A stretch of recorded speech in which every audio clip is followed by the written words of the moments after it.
Good morning, everyone. Welcome to our meeting, the third day, Thursday, the 3rd of December. I will ask staff to call the roll and then we will go into announcements. Good morning. Commissioner Lamons, Here. Commissioner Satwani, Here. Commissioner Sinai, Here. Commissioner Taylor, Present.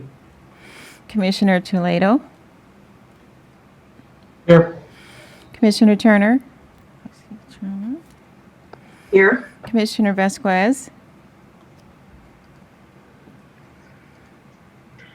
Did I see? No. She hopes to join us this afternoon. Commissioner Yee, Here. Commissioner Ahmed, Here. Commissioner Akutagawa, She'll be joining us at 10 o'clock. Commissioner Anderson, Here. Commissioner Fernandez, Here. Commissioner Farnashari, Here. and Commissioner Kennedy. Here. Thank you. Thank you.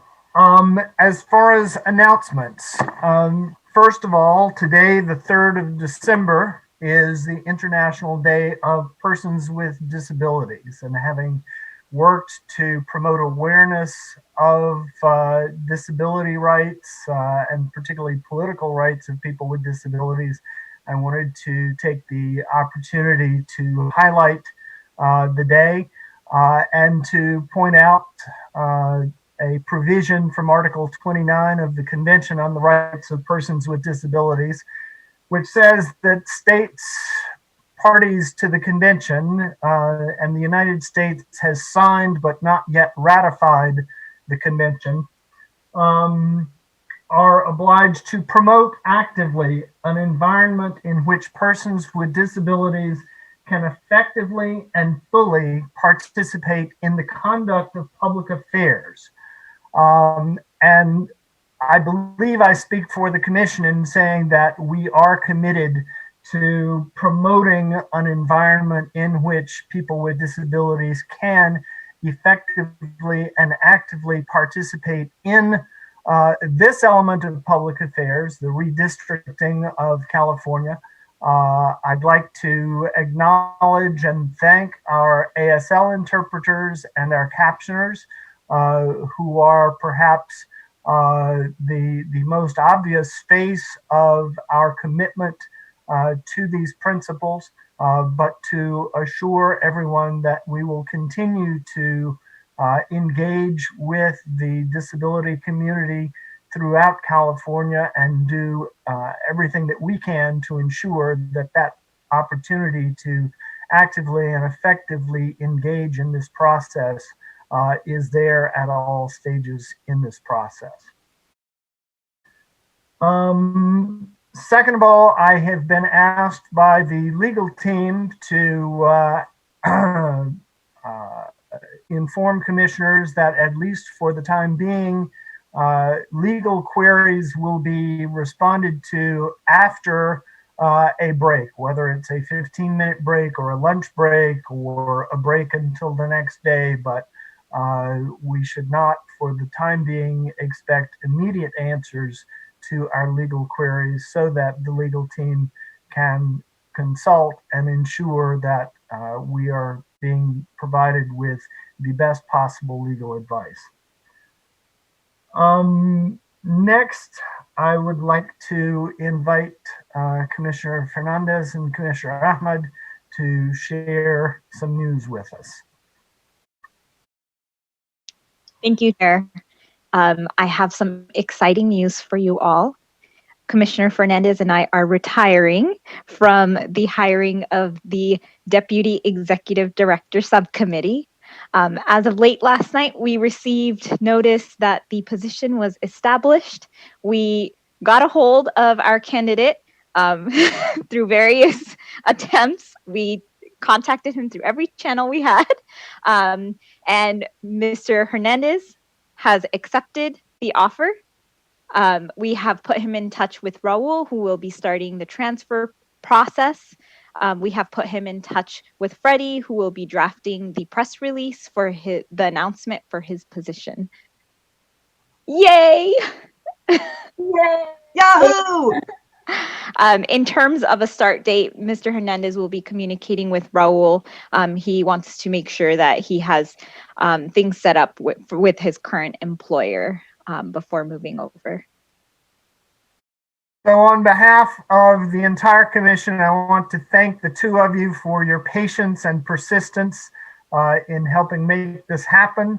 I'd like to thank Raul in advance for everything that he will be doing to make the onboarding process go as smoothly as possible.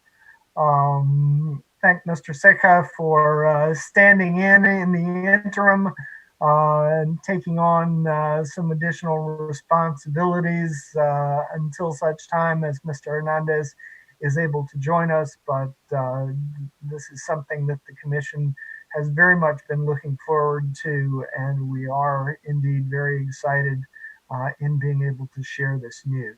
I would also like to take the opportunity to thank our supporters in the legislature, legislative staff, and elsewhere for all of their support throughout this process. We do believe that this is an important position to enable the commission to go beyond what the 2010 commission was able to achieve as far as public outreach and education about the redistricting process. So thanks to them, and we look forward to moving forward with this. Let me also go ahead and review the agenda for the day. Well, first, before I do that, Director Claypool, do you have any announcements? I do not. They stole my thunder. So. Okay, so reviewing the agenda, we will head into public comment in a moment. I see there are individuals in the queue already, and we look forward to hearing from them. At 10 o'clock, we have a panel presentation organized by the Global Access Subcommittee. After the break, we will return to agenda item 10 with the Outreach and Engagement Subcommittee to finish up. We would also need to have time before lunch to discuss the paperwork related to the line drawing RFP. After lunch, so approximately 1:45, we would open another period for public comment. We will then discuss future agenda items and meeting dates. We need to set some more meeting dates, both in the near future and pushing out our calendar in 2021. After which we will have a discussion on commission dynamics as set out under item 13 in the agenda. And we would close the day with public comment. If we end up with additional time, we can go back and perhaps revisit any items that there are lingering questions or comments on, but that is the outline for the day. So with Commissioner Sinai. Will we be discussing at all the letter we got from the legislatives on the COI tool? We can do that. I would say perhaps as we are discussing future agenda items. So after lunch and public comment.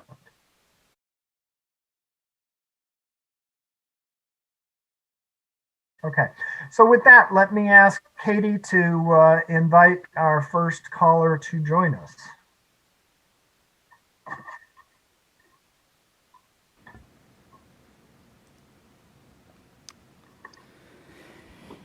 In order to maximize transparency and public participation in our process, the commissioners will be taking public comment by phone. To call in, dial the telephone number provided on the live stream feed. The telephone number is 877-853-5247. When prompted, enter the meeting ID number provided on the live stream feed. It is 927-3806-8918 for this week's meeting. When prompted to enter a participant ID, simply press the pound key. Once you have dialed in, you will be placed in a queue from which a moderator will begin unmuting callers to submit their comment. You will also hear an automatic message that says press star 9. Please do this to raise your hand, indicating you wish to comment. When it is your turn to speak, the moderator will unmute you and you will hear an automatic message that says the host would like you to talk and to press star 6 to speak. Please make sure to mute your computer or live stream audio to prevent any feedback or distortion during your call. Once you are waiting in the queue, be alert for when it is your turn to speak, and again, please turn down the live stream volume. These instructions are also located on the website. The Commission is taking general public comment at this time.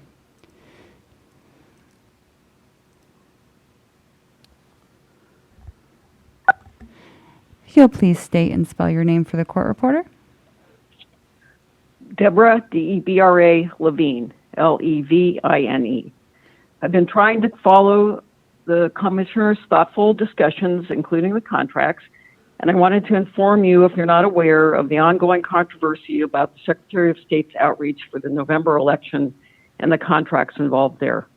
Their request was to limit proposals to 15 pages, and there were 2 bidders that ended in a dispute because one of them included hyperlinks, which increased the actual size of the proposal to 49 pages. This is not a criticism of the Secretary of State. It is to be aware of the issue of what is the actual number of pages submitted. I did see on your agenda for your next meeting that it included outreach grants. Hopefully it will be clear on the number of pages if you are to have page limits. Are they to include appendixes, attachments, or hyperlinks? I am primarily interested in the outreach grants, and I did notice page limits in the requests for legal counsel and line drawing. So limiting vendors, let's say up to 5 pages, is not enough to lay out a plan to redraw the state. If it is increased, let's say to 10 pages, it should be clear what those 10 pages actually mean. I did want to thank you for allowing me to speak and for your service, particularly in these difficult times, and good luck. Thank you. Thank you very much, Ms. Levine, for that. That is important information for us to be aware of as we move forward with these RFPs. And that was the only person in the queue at this time. Okay. And I promised Commissioner Akutagawa that I would vamp until she arrived at 10 o'clock. Does anyone have any matters of general interest that they would like to share at this point? Commissioner Sinai and then Commissioner Sadwani. I think the public comment, that was a really good point. And if we just want to take a few minutes just to think through how we want to present that. I did think 15 pages looks short, and now I know how people get around the 15 pages for all the information we were asking. I know we want to keep it so it's doable, but we also want to make sure that it's equitable for everybody applying. So thoughts, those who have already been thinking about the RFP, what were your thoughts on that? I know that when people submitted their applications, I did look at all the hyperlinks and that was really helpful. But do we limit the number of hyperlinks or what, Commissioner Sadwani? Well, I have a different comment in general, but yes, I agree with you, Commissioner Sinai. I had heard a little bit, I had read a little bit about the issue with the Secretary of State. And in all honesty, I hadn't even applied that to the RFPs that we are putting together. So I very much appreciate Ms. Levine calling in. So thank you very much. And certainly we will take that into consideration as we continue to refine the RFP, particularly for the line drawer. We had a page limit there for sure. So absolutely, and thank you for that. The other piece I just wanted to mention, we had been talking about Twitter communications, and this morning I had seen a piece I just wanted to share with you all. It was from Redistricting Partners. They had included our handle at We Draw the Lines, which is the Twitter account for us, though relatively dormant right now. That there is a panel coming up tomorrow, I believe it is, on the 2010 Commission's use of LGBTQ as a community of interest. And so they are having a discussion. It looks like a nationwide discussion. They have folks from Virginia and other states also, but the focus is talking about the 2010 Commission. I don't know if I'll be able to make it. I believe it's at noon. Happy to share that if other commissioners haven't seen it, but I just wanted to flag that for everyone. And that was from the Redistricting Partners? You know, Redistricting Partners tweeted it, but it's actually a panel of the Victory Fund with Equality California and others. Yeah. And that's noon Pacific or noon Eastern? It's 3 p.m. Eastern, noon Pacific. Very good. Yeah. It looks like it might be a part of a larger conference or something like that. It says it's a breakout session. There was an article in the Washington Post, if not yesterday, sometime in the last 2 or 3 days. Professor Andrew Reynolds, who recently moved from University of North Carolina to Princeton, is one of the major researchers in the area of LGBTQ representation, authored the book Children of Harvey Milk, How LGBTQ Politicians Have Changed the World, I think is the subtitle. And he's a longtime colleague from all of the international work, and I'm helping him connect with a journalist in the UK who's doing some major work on this as well. So thank you for bringing that to our attention. On the subject of hyperlinks and RFP responses, you know, I certainly recognize the value of the hyperlinks. I'm wondering if one way to address that would be to say there are certain elements that must be included in the RFP response itself, in the body of the response, that hyperlinks are not excluded from the responses, but may or may not be considered depending on time. So if you have all of the required elements in the body of the response, that would ensure that there is consideration of those in the case of each response, and then recognizing the importance of hyperlinks, we would do our best to take a look at. But if it leads to 1,000 pages of material, it simply could not be. We could not give assurances of considering all of that material. So I put that out for thoughts from other commissioners.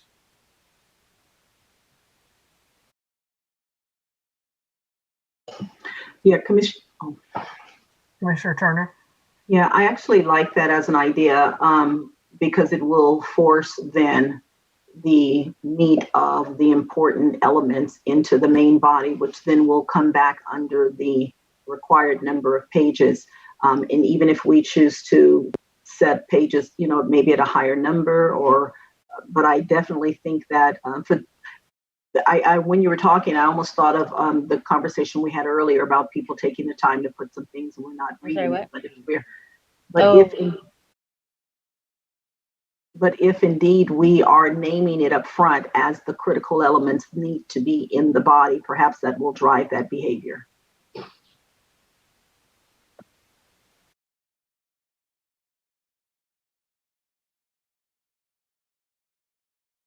Director Claypool, do you have any thoughts on that approach? So first of all, I wasn't thinking that there would be any limit to the number of pages that a response would come back with. I've seen responses be quite voluminous, but I wasn't thinking in terms that someone would go ahead and put hyperlinks in it when it was returned to us. We just need to take a look at it and talk amongst ourselves about how we feel about it. And I think that what we've said right now makes a lot of sense, that if it's something that you really need us to address, it needs to be in the body. And if it addresses the elements of what we're asking for, it needs to be in the body. And then if you wish to use links for other things, that's fine. They just may or may not be something that we review, particularly if they're lengthy. But that's the best I can do. I also think that our legal counsel should probably get together and just give us an idea at some point in the future, near future, about the use of hyperlinks and whether there's any precedent with the thing that happened with the Secretary of State's office. That's all. Very good. Thank you. Commissioner Sadwani? Yeah, I agree. And I think if we just come up with this, what's standard for the commission and how we're going to handle it, I think that would be fine. My sense, just from reading, I think it was in the LA Times a few days ago, the piece around the Secretary of State, I believe, has another political layer that he ended up using a communications firm that was associated with the Biden campaign. Rather than Mercury, the big communications firm, which former Speaker of the Assembly Fabian Nunez is a part of. So, my sense is that there's another political layer to this. That the hyperlinks are one component, but that there's certainly other pieces. So I agree for the clarity that we should figure out what our precedent will be, and I'm certainly open to suggestions to make sure that there's fairness and equity in the process.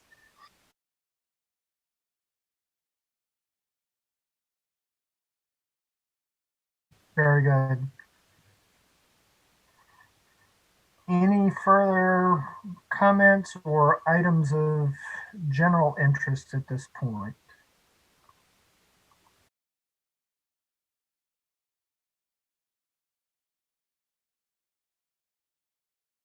Okay. If not, and respecting my promise to Commissioner Akutagawa, let's take just a 5-minute break, come back 9:58, and be prepared for our 10 o'clock panel.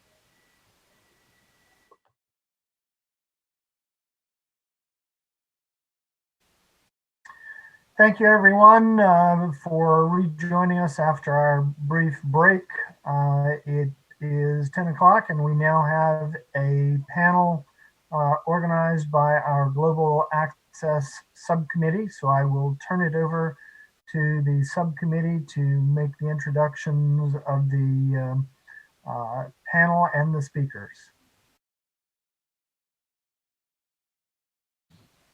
Okay, good morning, everyone. I do see that Chairman Smith is online. Yes? Yes. Okay. And also, is Chris with you as well? Yes, he is. Okay. And is Jesse there also? Am I missing Jesse? I am. Good morning. Where's Jesse? Oh, okay. Will you be using your video? I will be. Yeah. Okay. Chairman Smith and Chris, will you also be using the video, or are you just phoning in right now? Yeah, we're just phoning in right now. Okay. Okay, great. So welcome, everyone. Is my fellow subcommittee commissioners not here yet? So I'll go ahead and get started. We are just very happy and honored to have three individuals that will be talking about the Native American communities. I will first like to introduce Chairman Smith. He is the chairman of the Pala Band of Mission Indians, and he also, if you have read his bio, it is online, which is so impressive. He successfully negotiated the first tribal state compact in California with Governor Pete Wilson in 1996. And if you just read his bio, it's just all the wonderful work he has done for the tribal members and area residents. I'm not sure if you actually ever sleep, Chairman Smith, but we thank you. Thank you. I try. Thank you so much for your work. And then also with him is Chris Nejo. I don't have a bio for him, but I do believe he's a legal analyst in research, and I'm sure he's right along with Chairman Smith and just doing wonderful work for all of the tribal members. Yes, And then, yes. okay. And then we have Jesus, which is Jesse Frere. Did I pronounce your last name correct? Yeah. Okay. Phew. He's the statewide census manager and Southern California Regional Outreach Manager with the California Native Vote Project. And he focuses on civic engagement, advocacy, and outreach for tribal communities across the state. So with that, I'm not sure who's going to go first. Should we let Chairman Smith go first? Is that okay, Jesse? Yes. Okay. Chairman Smith, would you like to start? Yes.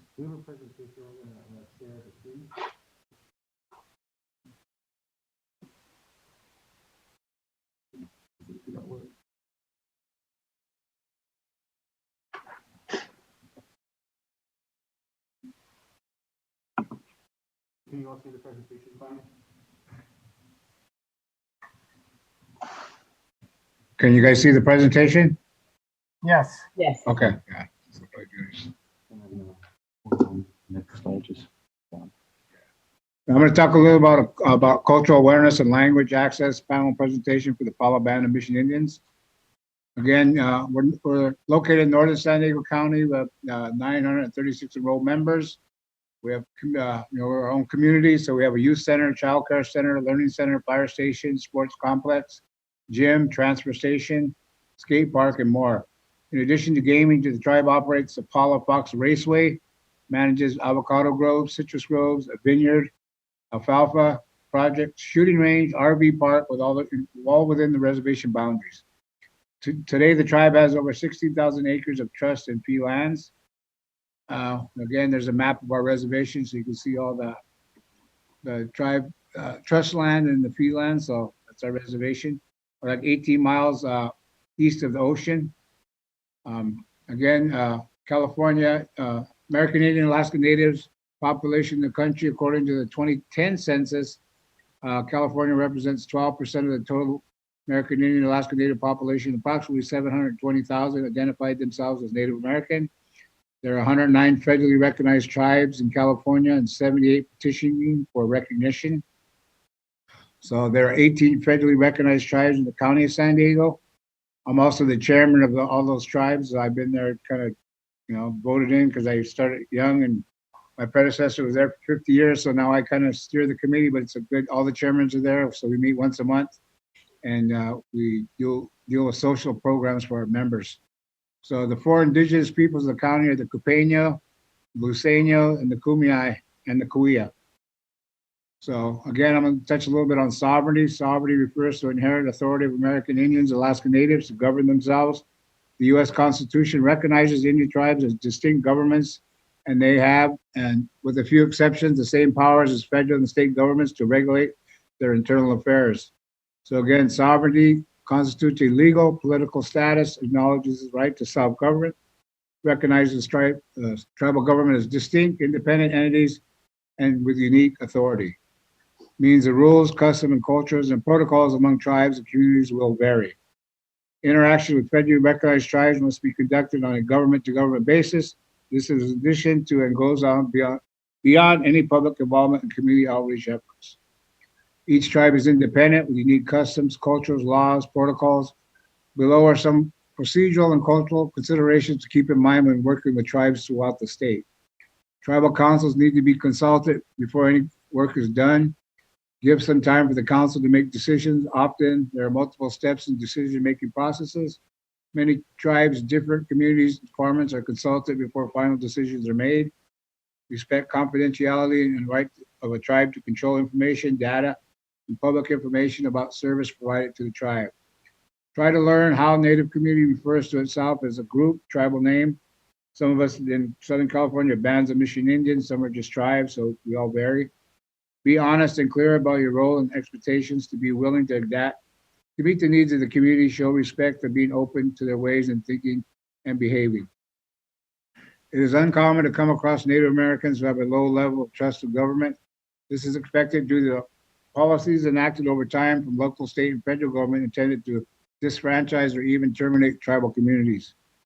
It is recommended that outside entities work with tribal leadership or tribal organization leaders to identify trusted messages that can serve as community access points.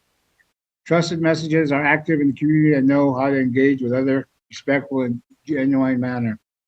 Working with trusted messengers helps increase census participation. We know how it works. If you spend time and educate the messenger, we know they can refine the message and way to connect with the community. Who trusted messengers, then will be very little, if any, communication participation. Again, trusted messengers, along with the tribal council, will develop the appropriate materials to distribute if necessary. In addition, the trusted community member messengers can also be tribal organizations. TOs in our area include Southern California Tribal Chairmen's Association, California Indian Manpower Consortium, Indian Health Council, California Native Vote Project. So again, SCTCA is a multi-service nonprofit corporation established in 1972 for a consortium of federally recognized tribes in Southern California. Currently, we have 24 members, some in Riverside and San Diego, the majority are in San Diego.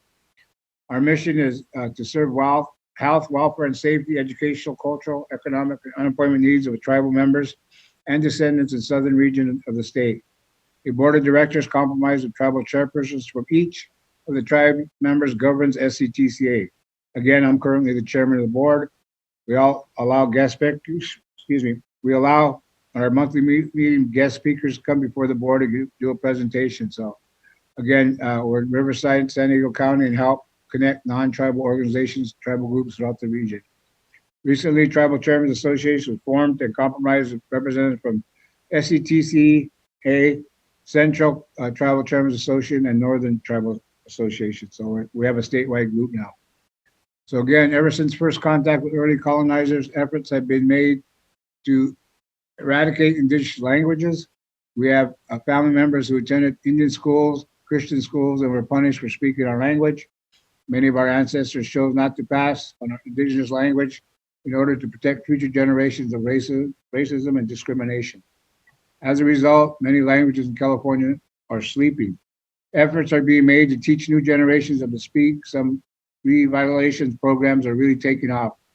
It is recommended to ask each tribe individually as a sovereign nation if you would like any outreach conducted in their language. Some tribes may not want to share their language just yet. May dispute its written form. The decision needs to be made by a tribe or tribal group. Language can be a sensitive topic, so it needs to be approached delicately. It is important to acknowledge that California is home to over 90 indigenous languages and hundreds of dialects. In fact, that's often forgotten. Some tribes may not have the manpower or resources to actually engage the community members in the way we want to, so let the tribes know what resources are available for them. It is difficult to visit each tribe individually, especially since we're so spread out throughout the state. It will be helpful if public hearings could take place on or near tribal lands, and that if a tribe agrees to it. You may be met with some resistance. Again, find someone hard, trust. A lot of us don't trust non-tribal groups, so try to get somebody like me, Chris, or that we have resources, connections, and work with organizations like SCTCA, because it's all the tribes in one room. And also broadband is an issue. Most tribes are located in rural areas without limited broadband access. Satellite internet service can be expensive and unreliable. Okay, we worked with the Census Office to ensure accurate and complete count. The state educated, trained our trusted messengers who took the information back to the community and provided to be a success. So the same efforts can be done in redistricting efforts. So thank you. Again, there's some contact information for our tribe, our address, our website, and also Southern California Tribal Chairman's executive director and our website. So I'm open to any questions. Icham, thank you. Thank you. Chairman Smith, I forgot to ask, do you have a hard stop? I would like to have Jesse go right after you, and then we'll have questions at the end, but if you can't wait. No, go ahead. I'm fine. You're fine. Okay. Thank you so much. And then I just want to ask Chris if you could forward that presentation to us or to me, and then we'll have it posted. So thank you so much. All right. And then Thank you so much. And we're going to pass it on to Jesse now. Awesome. Thank you. And thank you, Chairman Smith, for the amazing presentation. Let me go ahead and I believe I might need screen share access. Or I think we might need to. Christian, can you help him with that? Oh, there we go. Let's see. Here we go. Thank you.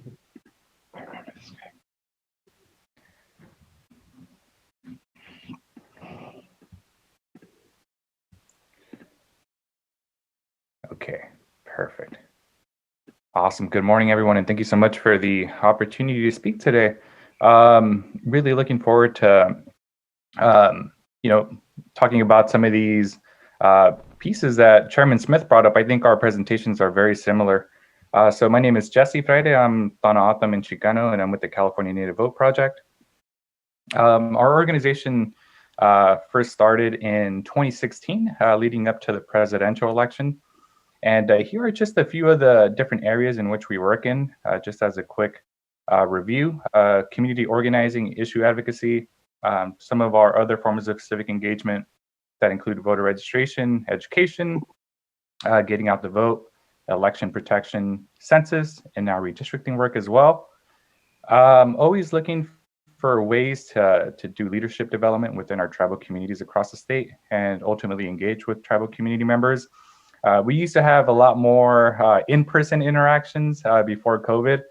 We were known for our strong canvassing team, which was about 30 plus canvassers throughout the state.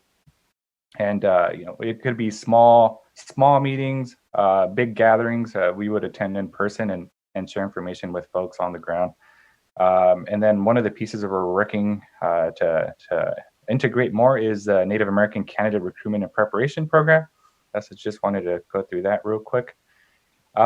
This map here shows the areas of influence. So mostly the counties in which we've been active in. Please keep in mind, it is a little bit outdated. We did this leading up to some of our major census work. I know Chairman Smith brought up the census. We were one of the statewide contractors and worked closely with Paul and Chairman Smith on that great project. So some of these areas here that are not more intensely yellow or orangish. Some of these may have changed through time as we move forward with our census work, but this gives you a quick glimpse as to what areas we've been active in. So we are based out of LA, but have a strong canvassing team based out of LA, Sacramento, and Humboldt and Del Norte counties. All right, and Chairman Smith touched on a lot of this. So real quick, there are 109 federally recognized tribes in California and dozens that are filing for federal recognition. So we have 78, and those numbers continue to increase. One of the neat opportunities here is that there are really strong networks of tribal governments and tribal CBOs throughout the state. So as Chairman Smith was mentioning, the Southern California Tribal Chairmen's Association, and now the new statewide Chairpersons Association, which I think will be a really good organization or network to connect with. And I think that's always the best bet too, especially when we talk about redistricting and the land here in California. I think it's always the best bet to connect with our California tribes directly. So just like he was mentioning, just making sure that we're aware of the uniqueness, the nuances, the individual tribal sovereignty for each tribal community here in the state. Many tribal lands have challenges with reliable broadband access and mail services. I know Chairman Smith was talking about some of those broadband access challenges. And we noticed a lot of this during our census work as well. So when it comes to communication with education, sometimes it's a little bit more difficult to do, given some of these challenges, right? Sometimes we don't have the luxury of just being able to rely on digital means of communication and even physical mail to some point to get the message across or to share some of these educational pieces. So we have to work directly with community members and tribal leadership to figure out ways to get through these barriers. Again, each tribe is unique and sovereign. There are some similarities depending on the region, but always the best practice is to approach individual tribes and see how we can work together. And recently we saw this in our census work. It impacted us big time, but COVID-19 has had a really negative effect on a lot of our reservations and rancherias throughout the state. Many of them were closed, as COVID-19 was intensifying. So again, we want to keep some of these pieces in mind as we continue to work closely with tribal governments here, for the next decade around redistricting. So there are a lot of external factors that may affect access to tribal government or to, maybe having like an in-person meeting within reservations or rancherias. But yeah, hopefully, we're all hoping that the pandemic, is over within the next few months. I wanted to touch on a quick issue that we saw during the 2010 redistricting cycle. Specifically with our Karuk tribe up in Northern California, based out of Humboldt and Siskiyou counties. So the tribal lands are basically part of two different counties. And what we saw is that during 2010 redistricting cycle, they were actually split into two different state assembly districts. So just assembly districts 1 and 2. So we want to make sure, and this is my last point here, to keep tribal lands and tribal peoples in mind as communities of interest while we think about redistricting. I did include a couple of contacts, which I think would be great. The first one being the Tribal Chairpersons Association, which Chairman Smith talked about. And I have their email address here, and yeah, he's part of it. And then they have the separate Southern California, Northern California, Central California as well. So there are a lot of opportunities to connect with tribal leadership. I would also recommend reaching out to the governor's office of the tribal advisor. Her name is Christina Snyder, the tribal advisor to Governor Newsom. Amazing advocate, knows our communities really well. So I have her phone number and email address. And I think another strong recommendation is to start that communication early. I know Chairman Smith was saying, to give it time. The trust building, the relationship building piece is really big within our communities. So we want to make sure we're being respectful of time, and respectful of any local customs, any local protocol. So we want to make sure that we give the best opportunity possible to have these informational sessions, which when I checked in with one of the commissioners from 2010, they were saying that there were basically no meetings on reservations or rancherias during the 2010 cycle. So yeah, ideally having some of those informational sessions, educational sessions with tribal governments and tribal peoples would be ideal, both in person or virtually, depending on the situation. And just in terms of outreach, I know Chairman Smith was recommending, and I agree, connecting directly with tribal governments around language access, language needs, and with tribal CBOs as well. We have a few examples here that were really effective for our census work. So again, just simple one-pagers with bullet points with information on them, I think are really effective, and community members really seem to like it and be able to basically extract the information from them. So imagery, and you can always, work with us. It's tribal CBOs. I'm sure a lot of our tribal governments too would be open to, helping out with the process as well in terms of imagery and language that can be used. And I included our contact information here. So I included myself and then our executive director and co-founder, Chrissy Castro, as well. And that concludes my presentation. Thank you. Great, thank you. Just two very wonderful presentations. So thank you both. Chair Kennedy, did you want me to? Do you want me to monitor it? Or how do you want to handle this? You can go ahead and moderate the discussion. Okay. Thank you. Okay. Mr. Sahel? Are we taking questions already? We can take questions. I was just going to ask one question really quick, though. Is that all right? I thought it was very appropriate when we talked with Chairman Smith and Chris the other day, and Chairman Smith, I know you probably remember your comment you made to me was, now what are you trying to do? Which I thought was just perfect because it really just highlights our education and outreach need.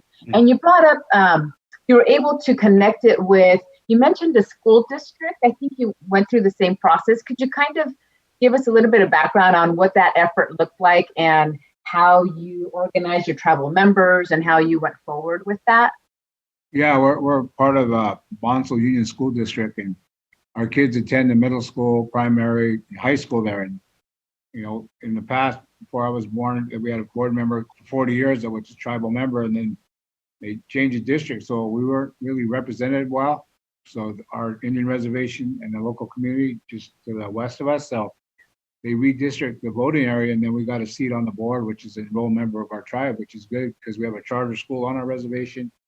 So we have kids here and we have kids that go into the public school system. So it goes hand in hand. So it just really gives us a good voice on the school board. So, right. Yeah. Yes, thank you. I will open it up for questions. So Mr. Seja and then Chair Kennedy.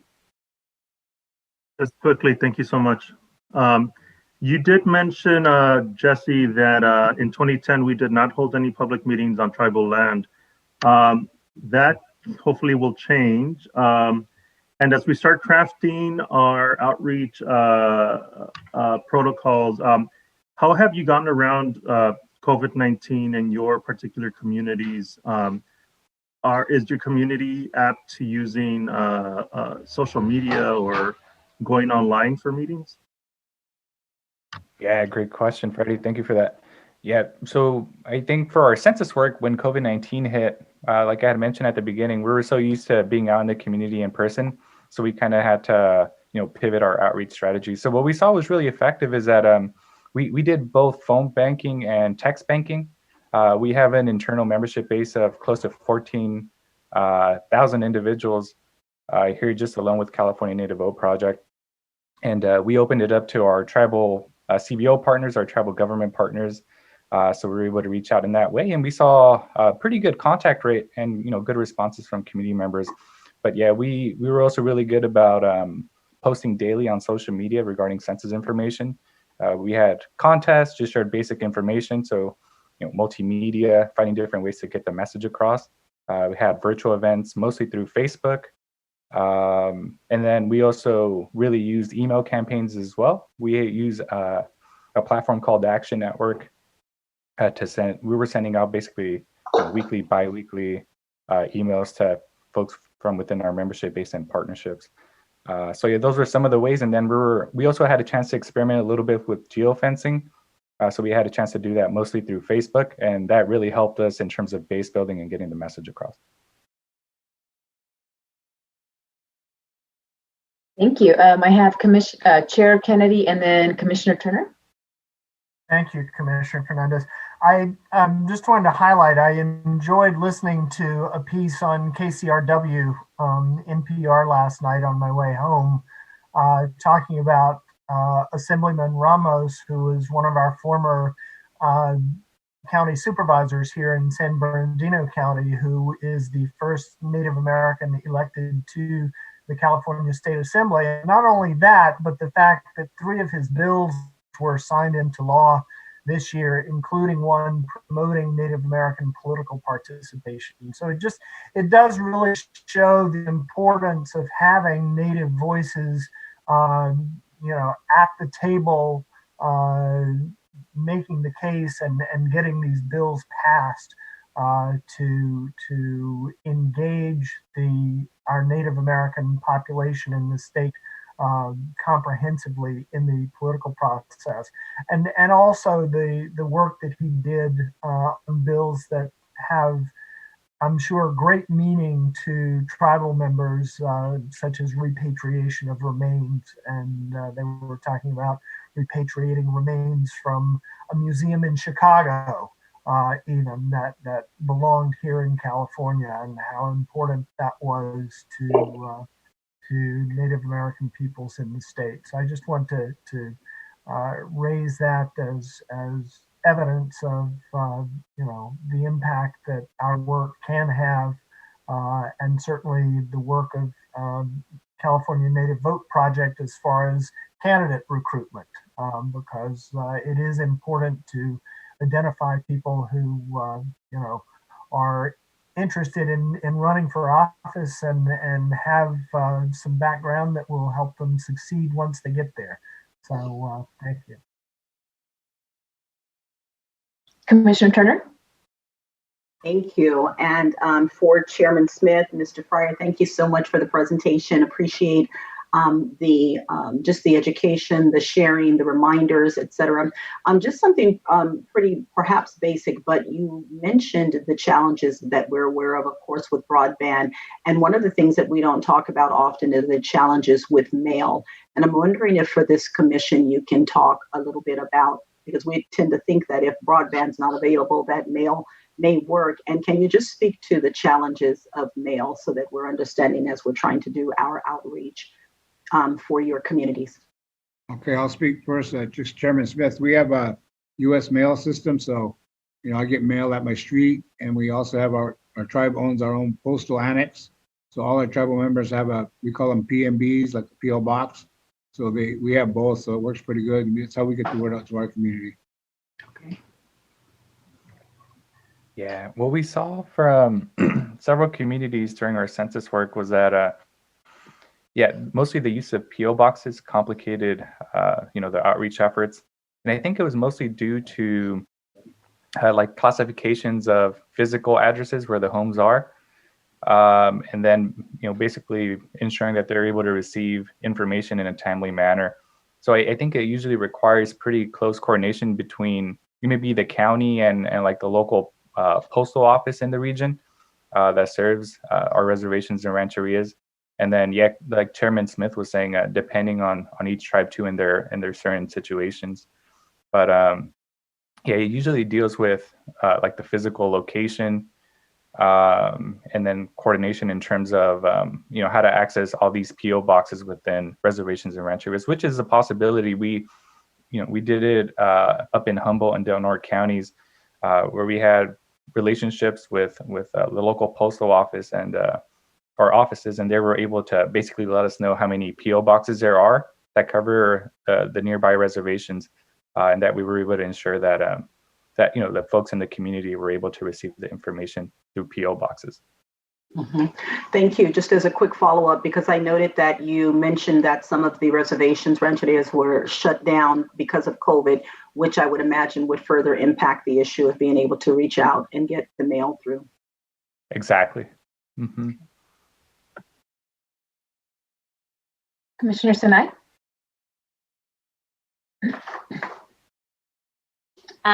Thank you so much. This was really helpful. If it's okay, I'm going to ask just some basic questions since you're here, and I really want to make sure that we walk away with the.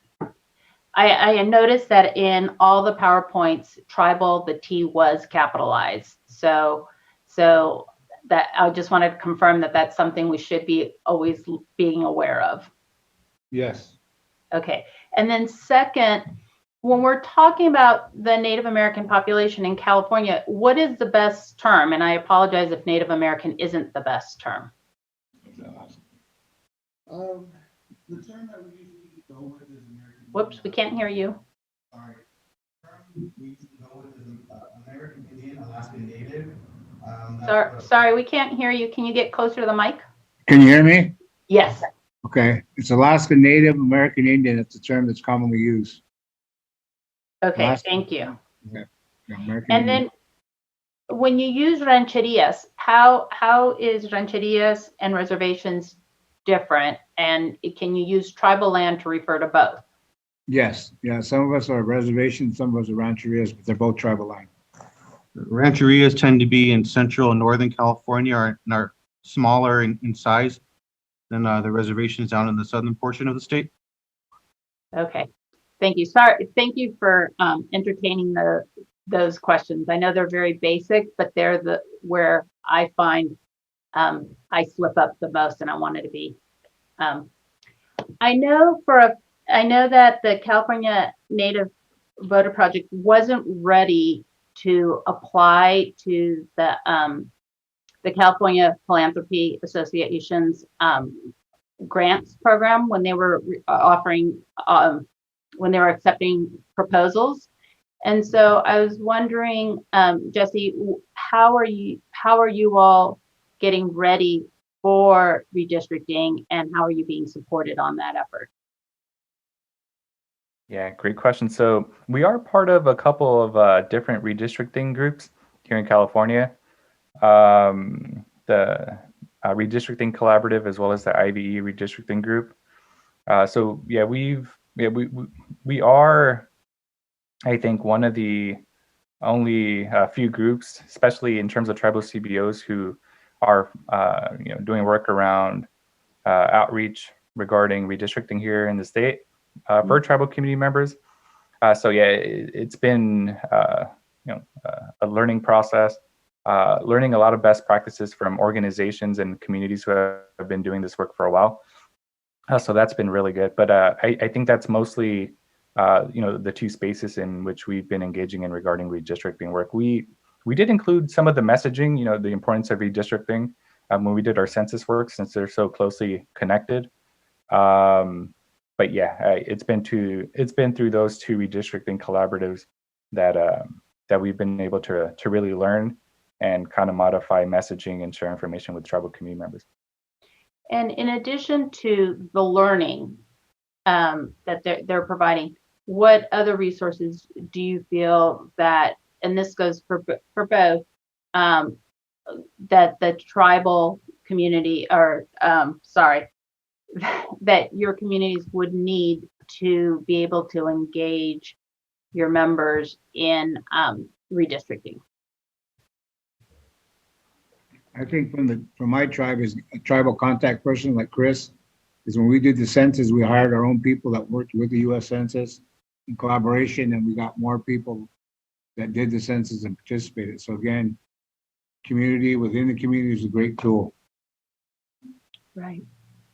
Thank you. Yeah, I agree with that too. And I think to whatever level possible too, maybe just talking on some of those technical pieces when it comes to, redrawing the political district lines. So I think really getting into some of those, specifics around how redistricting works. So kind of demystifying the process is what I'm trying to say. I think is really big within our communities. We saw it, it still happens for voting, for census. There was a big campaign to, just to educate community members about what it is and why it's important. So something similar would be great. And then just one last, an invitation is in January and early February, the commissioners will be going out and kind of doing a redistricting 101 sessions, mainly Zoom calls and such, and just an overview of 15 minutes. So if there's any meetings or any opportunities where you think it could be helpful to have staff or one of the commissioners present just to start those relationships, please do let us know. We'll, just wanted to give that invitation to both entities. Okay, yeah, for my group, SCTCA, we meet the third Tuesday of every month. We've been doing it in person and Zoom, so you have 24 leaders at the table. So that'd be a perfect opportunity. You can contact me or Chris, and I can set you up for either January or February just to make the introduction, so you have a contact with a leader from the tribes out in our area. Okay, well, we'll follow up. And just so that you know, Chair Smith, I am one of your neighbors in Encinitas, so I'm close by. Okay, all right, thank you. Commissioner Lamons, Yee, and Anderson. Good morning, and thank you both for the presentation. I have two questions. The first question is, as we go out to do the one-on-ones that Commissioner Sinai just referenced, are there specific types of information or things you would want to make sure that we include in those presentations?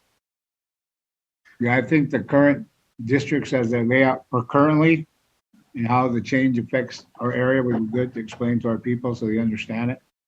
And also partnership with a tribal representative also. This is Chris.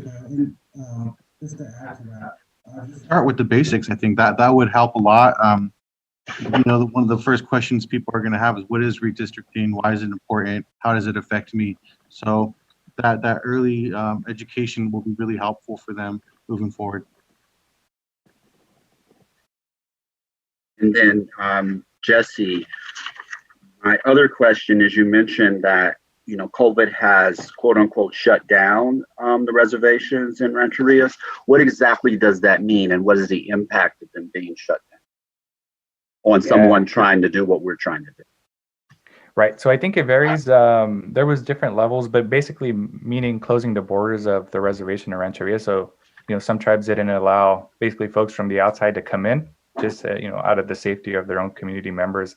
And even to the point where, depending on the situation in the area, but, in-person meetings were limited. Even, when we saw some of the census workers, right, we had tribal partnership specialists serving as liaisons between tribes and the U.S. Census Bureau. Even scheduling those meetings, became a little bit more challenging. And I think just the added, responsibilities, the added pressures to tribal leadership, who already have, a ton to deal with, given the seriousness of the pandemic and, potential, negative impacts. It just adds another layer of, of what they have to focus on. So it complicates the communication cycle all the way around. Great, thank you. Commissioner Yi? Thank you, Chairman Smith and Jesse and Chris. We're honored by your presence and grateful for your help in helping us do our work in a way that respects and honors our Native American, Native Californian presence here. An observation and then a question. Observation is in our redistricting criteria, the communities of interest paragraph talks about states, cities, counties. It actually doesn't explicitly state tribal boundaries, unfortunately, although of course it's included in the general language. I did notice though that in the community of interest tool that we'll be rolling out from the statewide database, the mapping layers do include tribal boundaries. So as we roll out that tool, hopefully we can make a good use of that and promote that as one of the layers to especially use. My question has to do with the tribal sovereignty. So wanting to respect that, but wondering how that works in practice. I guess it's kind of a parallel world, where you have US and state government in place, but also tribal sovereignty. So I'm wondering if you can give us any examples or highlight or alert us to examples where we would especially need to navigate differences in how that sovereignty affects the work that we are trying to do and what we can anticipate. Thank you. Okay.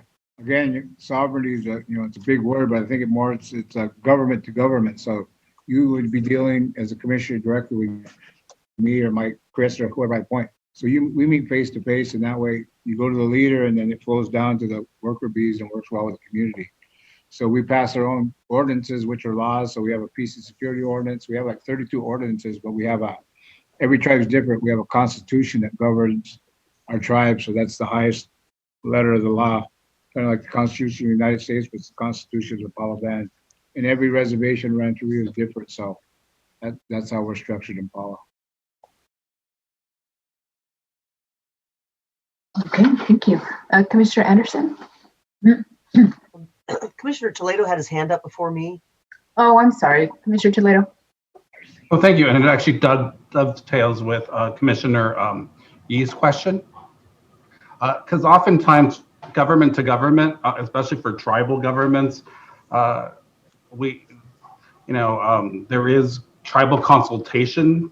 Oftentimes the state of California will do tribal consultation and is required to do tribal consultation on changes to healthcare issues, on actually various issues that impact tribal organizations or tribes, I should say. And I'm wondering what your thought process is in terms of how we invite tribes to participate in this process. So should it be through some kind of government to government consultation process where we're getting feedback from them, or some other type of process? Because it is to a certain extent, it is government to government, right? Where we'd be reaching out to the tribal governments to invite them to participate in this process. So I'm just curious about your thoughts around that. Yeah, I think that's a good idea because like the state government does it, the federal government. So some tribes have their own consultation policy. So I think it's the best practice because tribes are used to it. So I would be for that. And I think another approach I've seen too, included with the one you mentioned, is like an initial invitational letter or informational letter talking about the potential collaboration and work together. And it's fairly easy to pull the list of our federally recognized tribes through the Bureau of Indian Affairs. And I think they have updated tribal leadership and updated tribal leadership contact information as well. So I would recommend a physical mailer as well. Mm-hmm.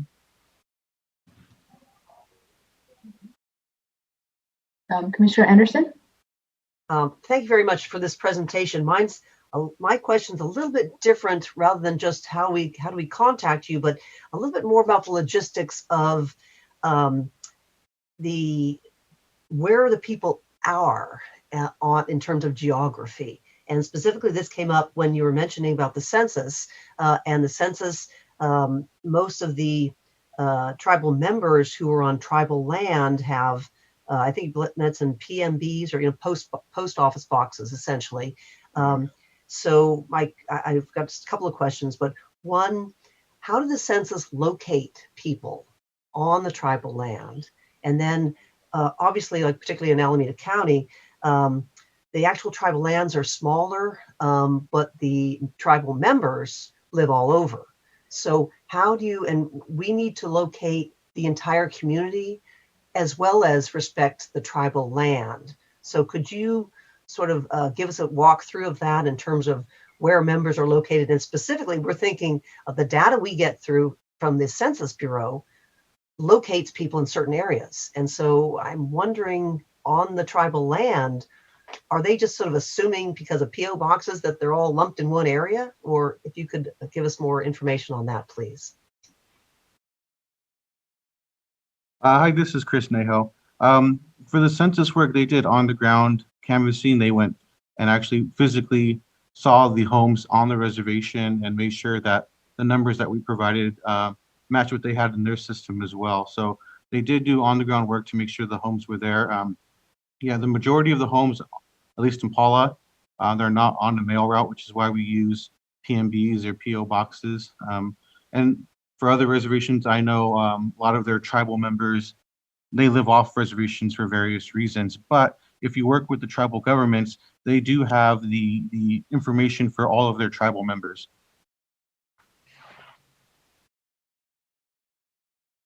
Great, thank you very much. So your community of interests, as we are calling them, your entire group member is not just your tribal land, but it can be in many other areas. So we'll definitely need to reach out to collect that information as it pertains to our line drawing. So thank you very much.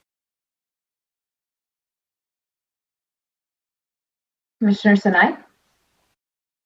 Jesse, in the slides that we have, and I don't know if it came up in the one that you shared, you actually share an example of redistricting in tribal areas for the Karuk tribe in Humboldt and Siskiyou counties. Did you talk about that in your presentation? I missed it? Okay, so sorry. Right, yeah. So sorry, I got really into the drawing, but that's an example. When you shared that word, is that the difference? That there was the tribal areas aren't necessarily all tribal lands, like what Commissioner Anderson was saying, right? It's knowing where people were living. Can you repeat that again, Commissioner? No, it's okay.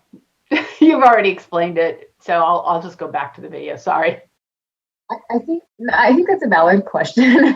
I think what Commissioner Sinai was asking in that one, the PowerPoint slide that talks about how it was split, was that the reservations, or was that where the population is? Okay. Yeah, that was the physical reservation. So those were the tribal borders or boundaries. And it's split between 2 counties and then split between 2 assembly districts. Commissioner Anderson and then Commissioner Kennedy. Just on that same note, that picture on that you did draw the Karuk up in Siskiyou County, that is certainly much more what the tribal lands look like through the Bay Area.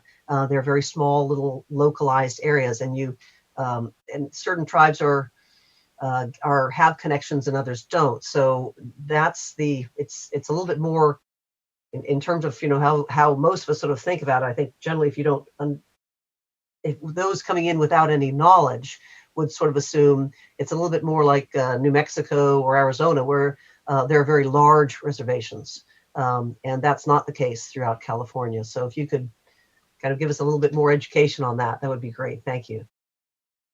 And you'll also see there's a lot of basically tribal lands that are checkerboarded, for political reasons when they were established.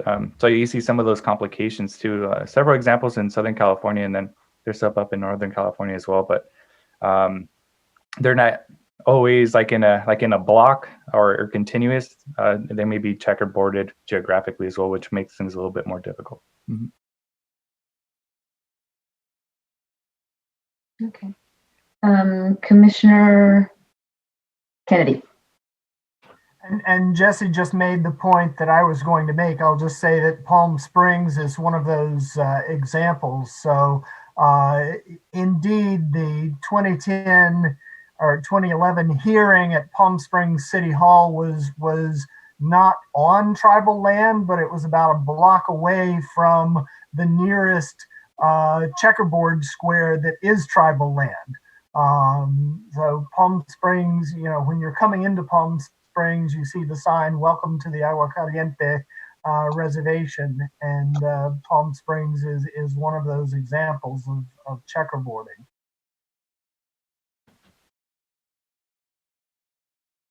Okay, any other questions from the commissioners? Okay. Commissioner Sinai. Oh, Commissioner Sinai, sorry. If there was a fund that was kind of to support the tribe, doing outreach to the tribe, is there, as a philanthropist, I'm just going to ask it, is there an opportunity, Chairman Smith, to have some of the other tribal leaders match that fund so that we can do outreach to the smaller tribes? It might be a possibility if you explain the importance to them. Okay, thank you. Mm-hmm. Commissioner Anderson and then Kennedy. I do have one other question. This might be, again, because we get a lot of our data from the census, and the census questions, there is, of course, I believe the wording is Native American, and then there's always the other. And as unfortunately we know that Native American, there are very few 100% Native American. And so can you give us an idea in terms of, because there's been an issue with other nationalities in terms of they would check like the other box as opposed to what the Native American, well, whatever they particularly are. But so can you give us an idea in terms of the census data, how accurate you believe that to be based on actually indicating Native American, or because I believe that's the term they use.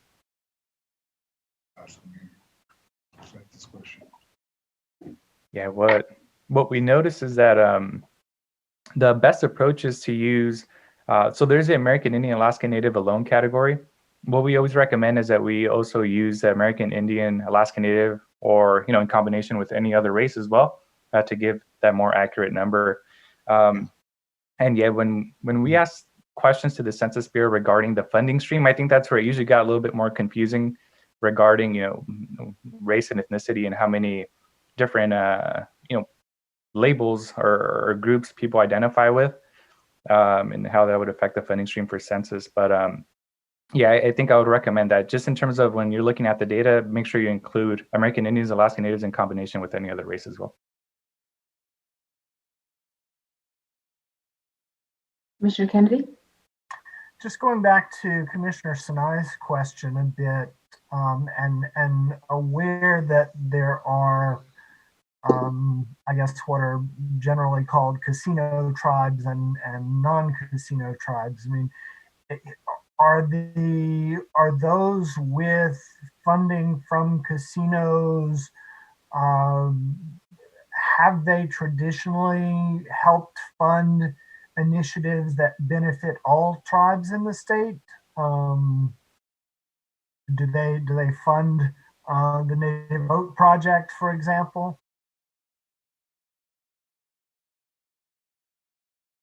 As far as tribes and overall, yeah, we do support initiatives that help all California Native American tribes. So there is a possibility, yes.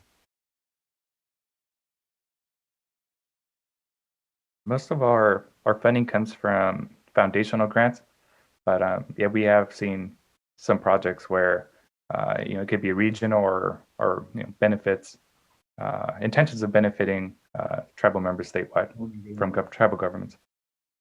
Perfect, thank you.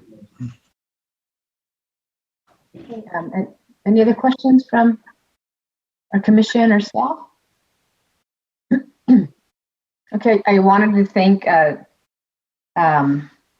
Chairman Smith, Chris, and Jesse. Thank you so much for coming today. This has been very educational for me personally, but it unfortunately highlights how much I don't know, and I'm actually looking forward to learning more. Thank you for the recommendations that you've given us, and also some resources that we can also count on and look into, and we look forward to the partnership. So thank you so much, and I will hand it back to Chair Kennedy. And before you go, I will also, in my role as rotating chair, thank all of you for coming and sharing this your perspective and all of this good information with us. Commissioner Toledo, is your hand up currently, or was that from previously? That was for previous. Thank you. Okay. Okay. Very good. So again, thank you all so much, and we do look forward to being in touch with you. And if there is anything that you would like us to be aware of at any point in the future, please don't hesitate to let us know through public comment, writing us, or any other way. We certainly are here and want to make sure that we are always listening. Thank you. Thank you for having us. Okay. So we now have our morning break, and let's be back at 11:15, please.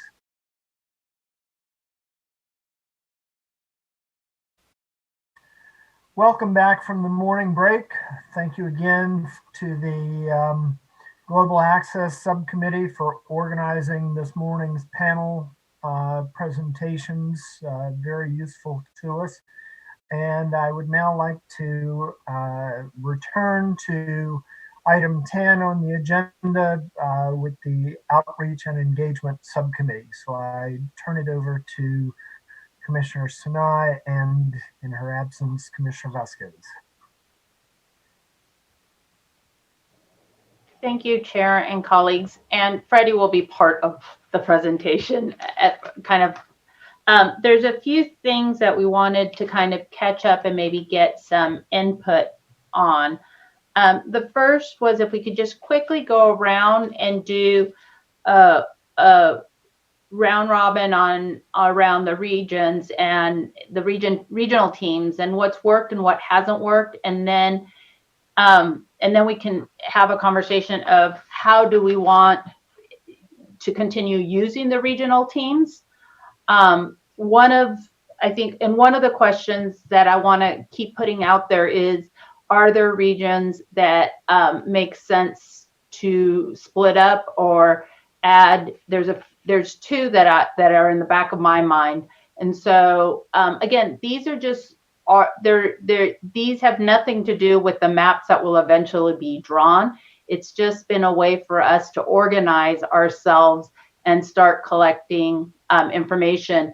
And then one of the questions that I have for Freddie Director Ceja, is how do we start getting information to Director Ceja, especially of organizations, their addresses, contact information, those things.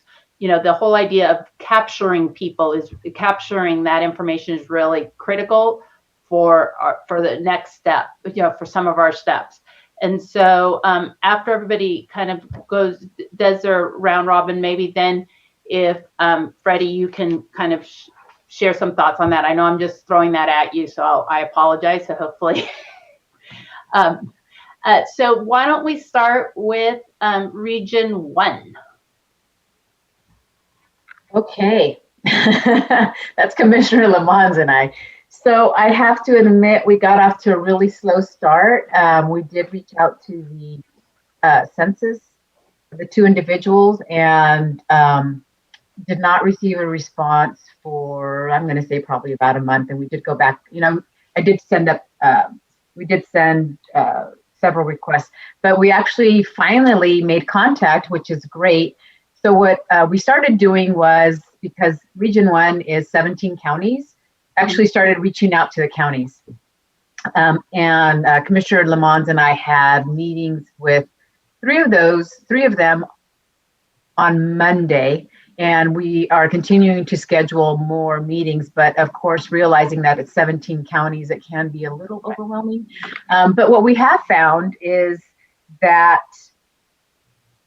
during the census, they contracted with these various foundations. So I think moving forward, that's going to be the key for us. And I don't know if Commissioner Lamont would also agree with that, because these foundations then were responsible for the outreach effort, either for their county or for various counties. So that's what I think we're going to focus our attention will be on, the foundations, because that's kind of where we're getting additional referrals to versus individual counties. So again, that's only, I think that was 4 counties that we made contacts with, because one of them was for Sutter and Yuba, so that was good. But it's good information that they've been giving to us and forwarding to us. And I did like one of them said, you know, come out with some sort of something quick. I forget what they called it, and Commissioner Lamont probably remembers. But anyway, so, you know, like to wear your shirt or something, and slogan.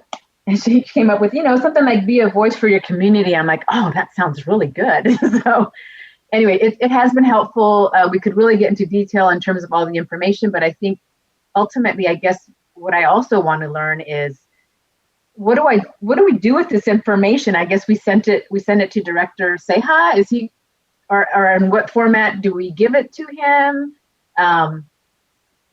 Just so that, because I just have like pages and pages of notes, but it's like, I'm not going to give you my notes because I can't even read my notes anymore. So, but anyway, it has been a very interesting and eye-opening experience.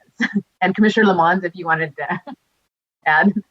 I think you covered it. The only thing I would add is people were really receptive and wanting to help. And a couple of them said very directly that they didn't need any resources to help, that they are a very close community and they really want to be involved. And so that was really nice also. So I think that allows those resources to be used in other places that need them. So that I thought that was a good takeaway.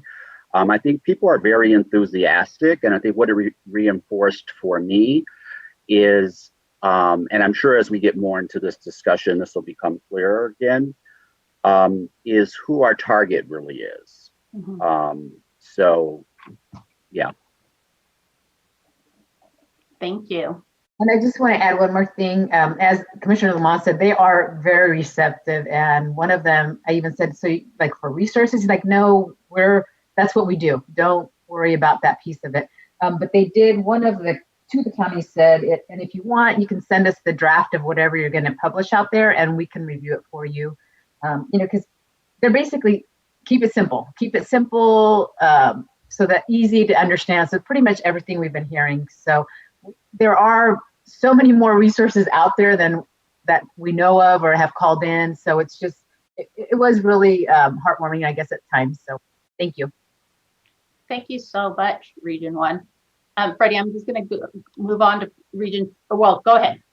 Sorry. Yeah, just a point of clarification. So just as I get caught up with the work that we're doing here, 9 regional teams, and what we're building is a database of partners, 10 regional teams. So I'll send you the information.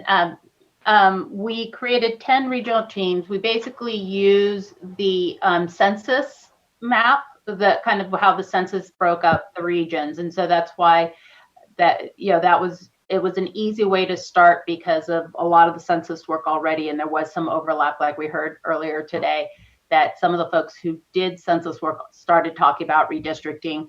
And we asked the teams, we created teams of two commissioners, one who knows the region and one who doesn't. And we tried to mix it up with someone who you're not already on a subcommittee with, as well as your political affiliation.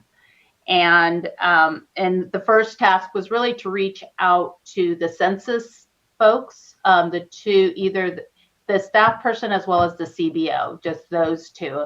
And through that, different teams have some census ones were better than others. And so the question after this initial conversation will be, okay, how do we want to continue as teams? Because I know a lot of you have like, now what?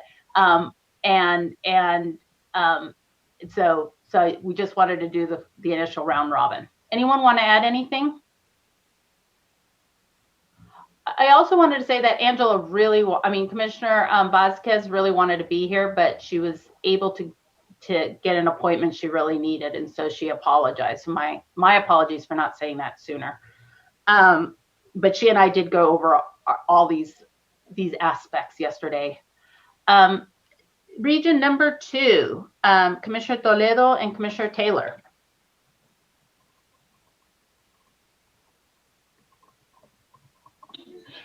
Good morning. I'm not sure if Commissioner Toledo is on right now, so I'll just go ahead.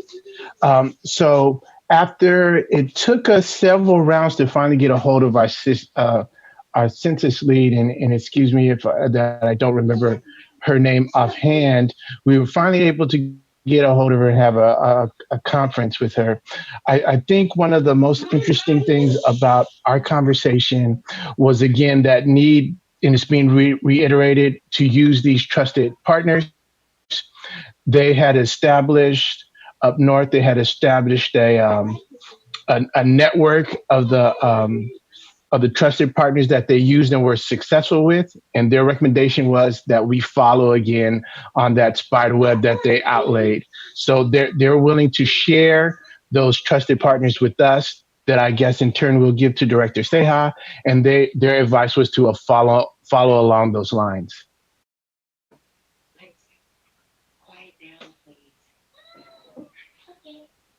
My apologies. For either Region 1 or 2, are there any recommendations on changing your regions, splitting your regions? I know that Region 1 has 17 counties, so I just wanted to, just keep that in mind to let us know. In our conversations, there was not. Again, we're working through the census lead, and they felt that they had a modicum of success. So they're like, let's use that blueprint. So we didn't get any feedback along splitting up those regions. They did acknowledge that there are differences between, and Commissioner Toledo knows it better than I do. They did explain that there are differences within the community, and you do have to be mindful between tribal lands, between rural, and then the semi-urban. So they did hit those points, but no one mentioned that it needed to be split. Sounds great. Thank you. Yes, Alicia. Commissioner Fernandez, sorry. I would agree with Commissioner Taylor. I think for right now, because we finally made contact with the census and individual, and we're going to meet with them soon. I haven't had a chance to get back to her yet. I would like to hold off on making a recommendation until I speak with them first to see what that is, since I was kind of venturing off on my own little journey and Lamont was following me and we're going together. So it was a great pairing. But I would like to wait to see what they have to offer. But again, they did mention, 17 counties. They're just so different, just like Commissioner Taylor's areas as well. So I'll hold off.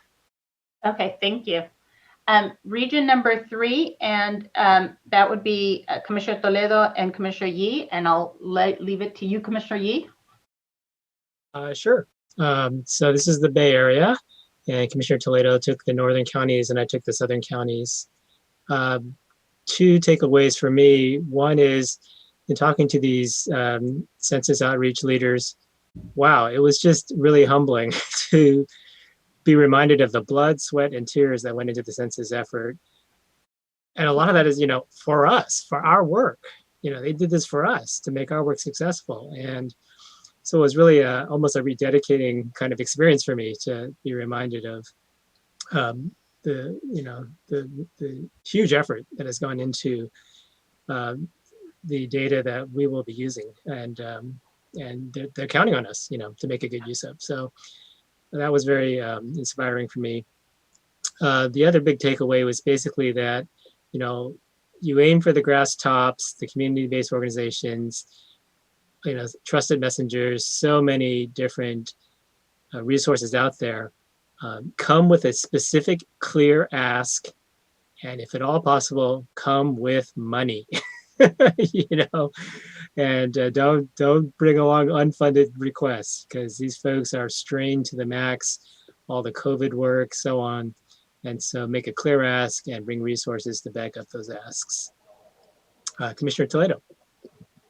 I would echo that. That's what we've heard as well. And one thing that did resonate with me, one of the organizations of the county government basically said they're going to be doing county redistricting, city redistricting, and then there's also going to be the statewide redistricting happening all around the same time. And if there was a way to get those to align a little bit better, because the hard to reach populations are going to be asked to participate over and over again. It's going to be the same people over and over again.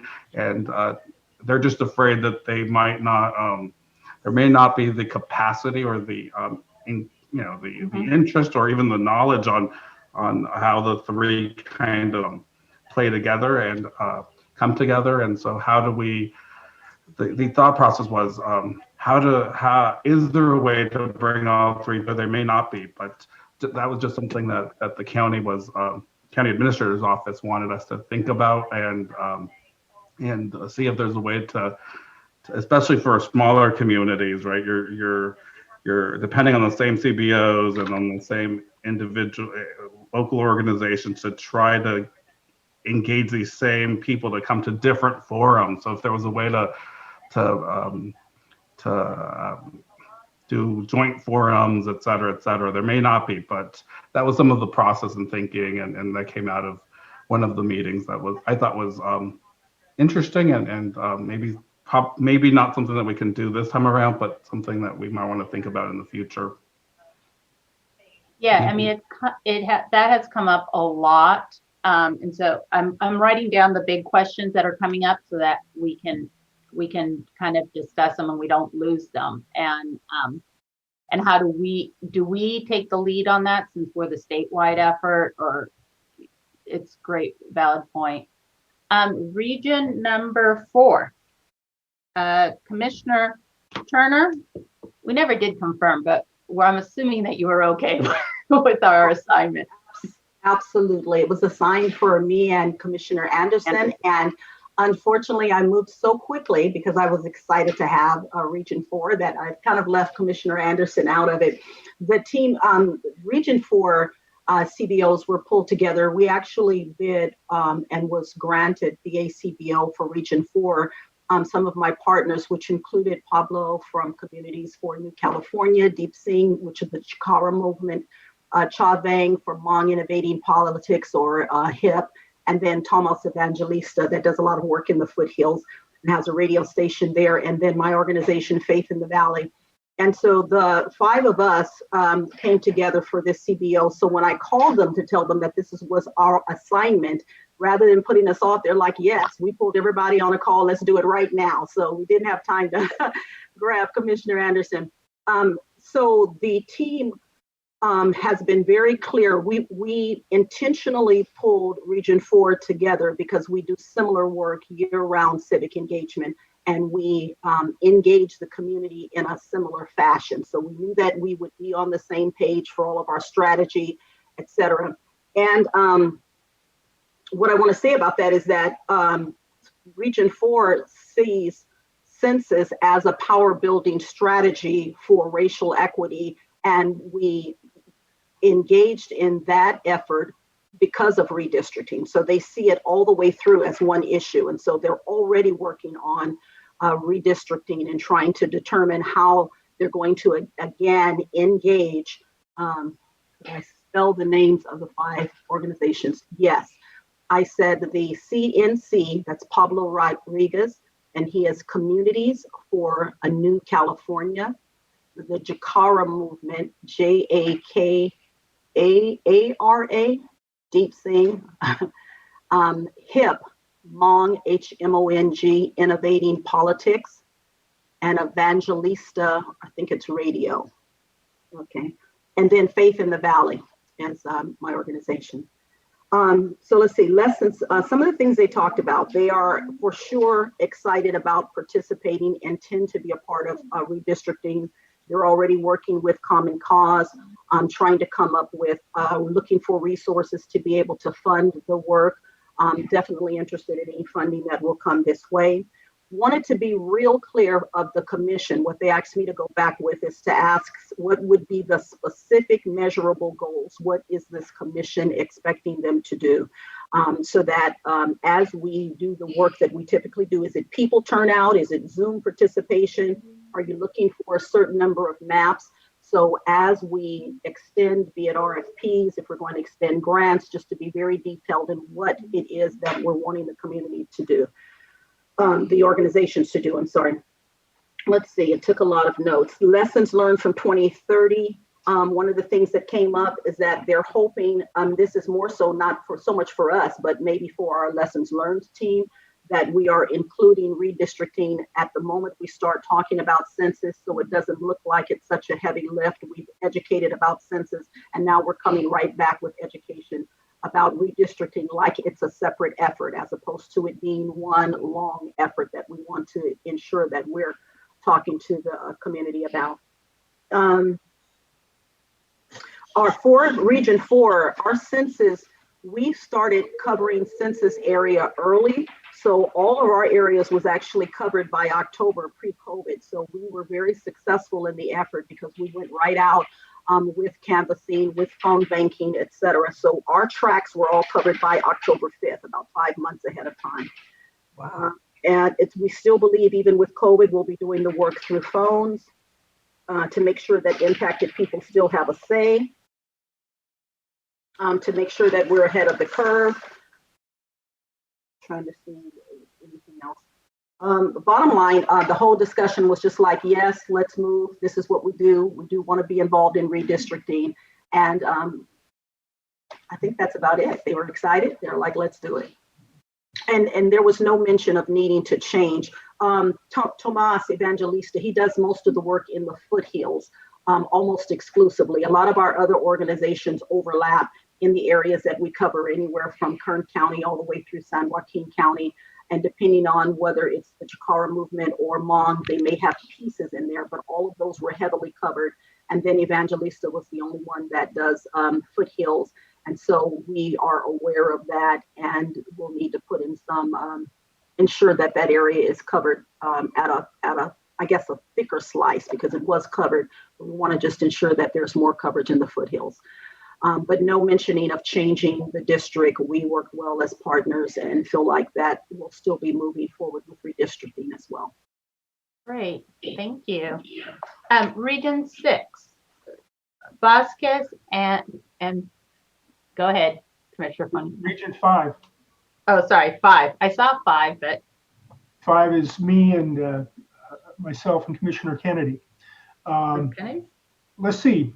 When I initially reached out to former Commissioner Aguirre and the census staff lead, Patricia Vasquez Topete, got a response right away. And we were trying to set something up, but then, you know, the central census, state census organization put a halt to it. And ever since then, I get nothing. And so I've reached out several times and I have heard nothing back from either of them. So, I mean, that's where I'm at. I guess I should have thought to reach out directly to the counties, but I didn't. I was hoping to get some feedback and some ideas on how to move that forward, but I haven't heard anything. It may be helpful, and we can talk about, you know, as we're thinking about next steps, is there's some strong community foundations in that area that might be able to help as well in thinking about it. So we can brainstorm on that offline. Okay. And then Region 6, since Commissioner Vasquez is not with us. Let's see, she and I had a phone call with some folks from the Sierra Health Foundation who led the effort for that region. They were very enthusiastic to talk to us and enthusiastic to be engaged. They just got back to us a couple days ago with a list of the organizations that they work with in their region. So that's helpful. And the messages are basically the same. They were enthusiastic. The message: engage the trusted partners to engage the hard to reach communities, and have a specific and clear ask. Thank you. Region 7? Region 7 reached out initially to, well, let me back up. We had a very good first meeting with, and let me pull it up, the Center for Social Innovation at UC Riverside, who alerted us to the creation of a brand new organization covering both counties called IE Rise.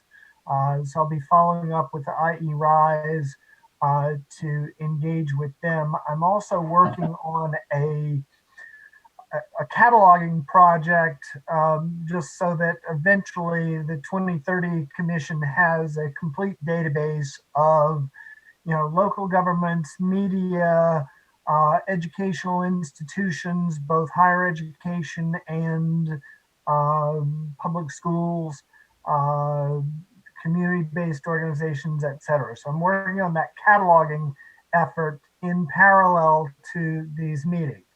When I reached out to the census, and I did wait until after the director of California Complete Count spoke to us, I got a message back saying you might want to touch base with the individual county contacts. So I now have those individual county contacts.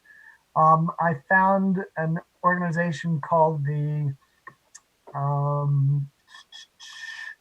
Center for Religion and Civic Culture at USC. And so I'll be speaking with them tomorrow to see if they have any interest in working with us. I've sent out a number of emails to San Bernardino County Schools as one of the lead agencies for the Civic Engagement Initiative. I've not yet heard back from them. I sent a note to, I think it was the San Bernardino County Clergymen's Association. Haven't heard back from them yet. So there are a number of those feelers out there that I'll have to follow up on. And the big one, of course, is IE Rise. So I'll be in touch with them.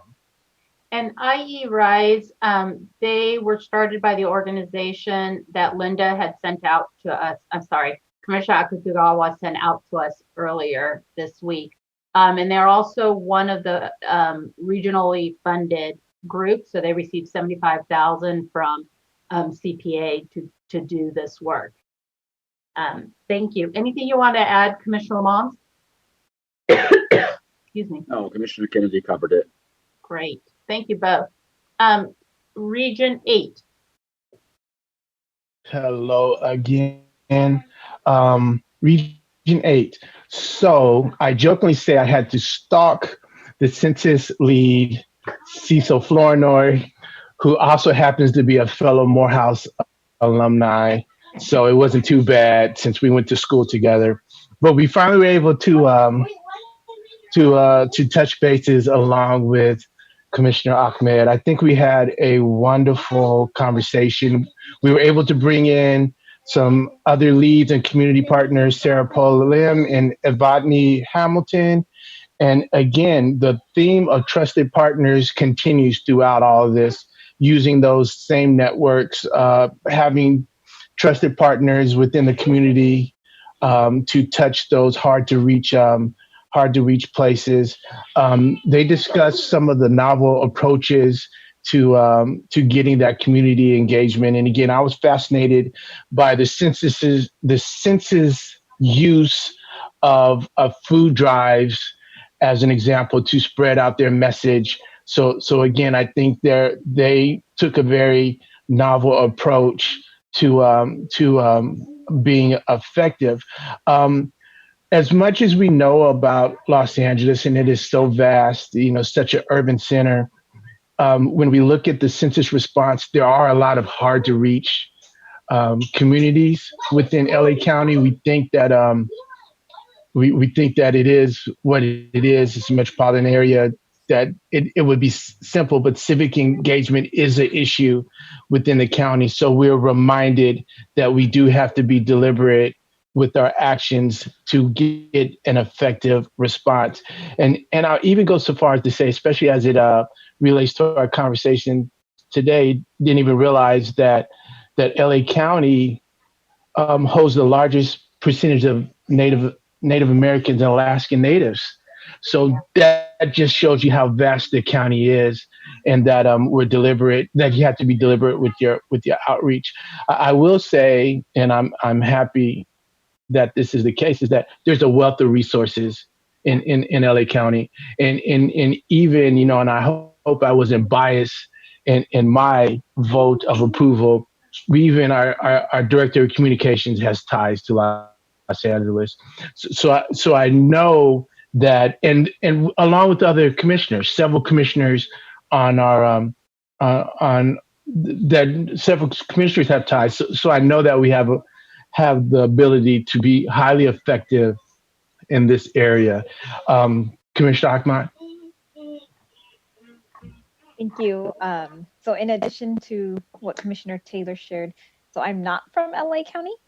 So when I was assigned to this area for this initial outreach stuff, I pulled up a map of LA County and just stared at it for a good half an hour. I've heard of many of those cities, areas, but I never truly sat down and looked at it in the structure that we are working within. So it was really great partnering with Commissioner Taylor and listening to the conversations with the census folks who have been doing the work on the ground. And I think we caught them right before they were going on their well-deserved breaks from census work. So that was great timing for us, coincidentally. Right.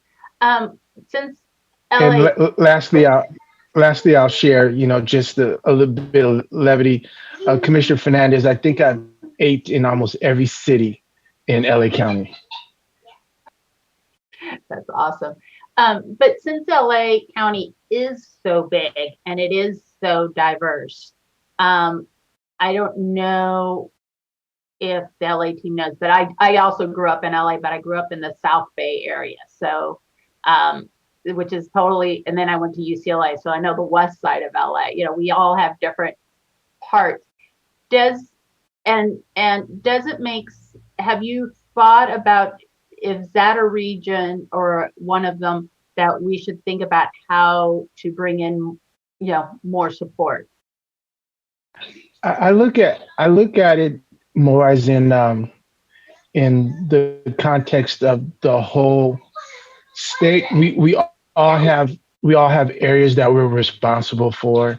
So I mean, I almost feel like the wealth of the resources that are available to Region 8 could sort of compensate for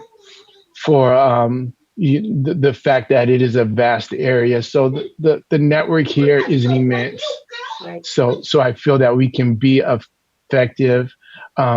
If and it's not like we all wouldn't lend a hand Right.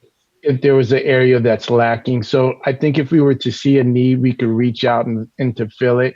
But I don't necessarily know if we need to assign a third commissioner to it or anything. I think we pick up the needs as we see fit.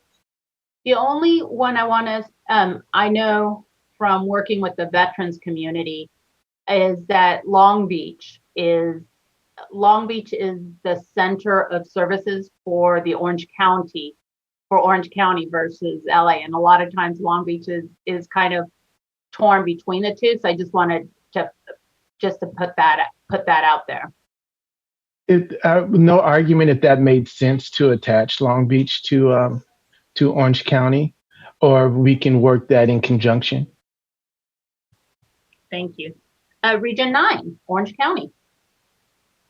Yeah, so we had, I will say that it sounds like I have some more work to do because some of the others have done more extensive conversations, but Commissioner Sadwani and I did have a chance to, using the census documents, we did have a chance to speak to the census lead, Sarah Pohl-Lim, that Commissioner Taylor and Commissioner Ahmad also spoke to.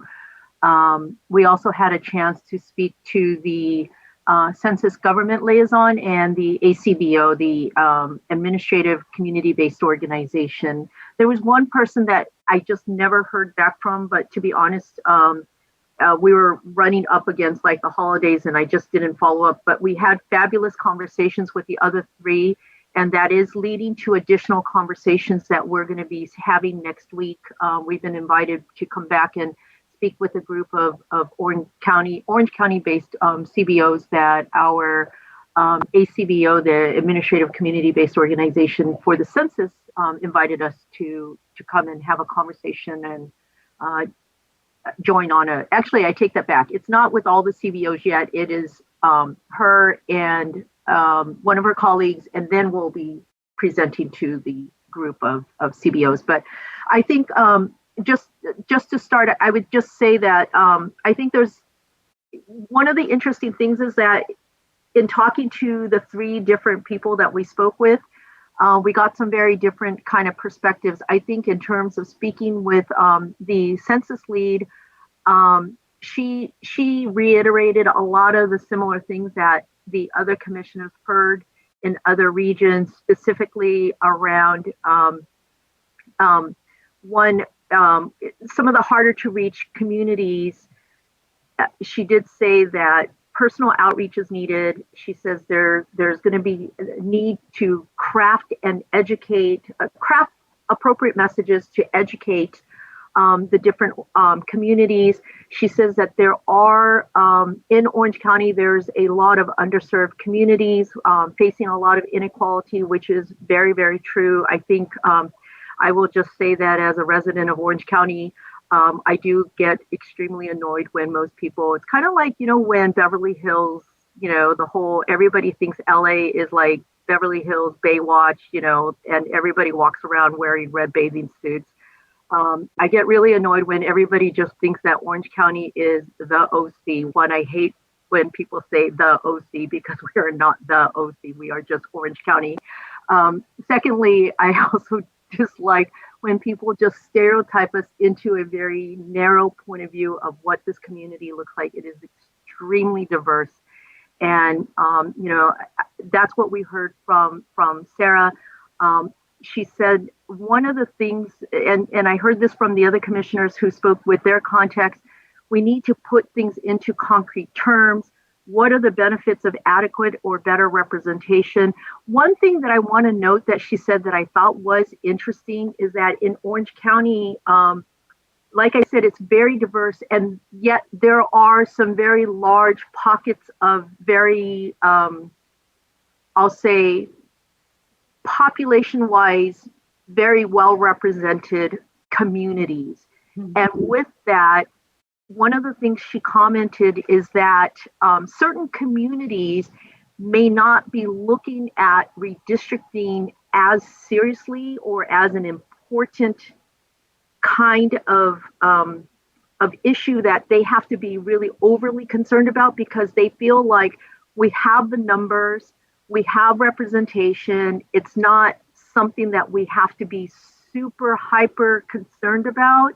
But yet in other communities, especially smaller communities, they're starting to realize that there is a need to be involved in, be engaged, and to understand redistricting. And interestingly, she did bring up Long Beach, because in Long Beach, they have the largest Cambodian community. And she says they're only just now starting to realize the importance of it. And of course, because it borders Orange County.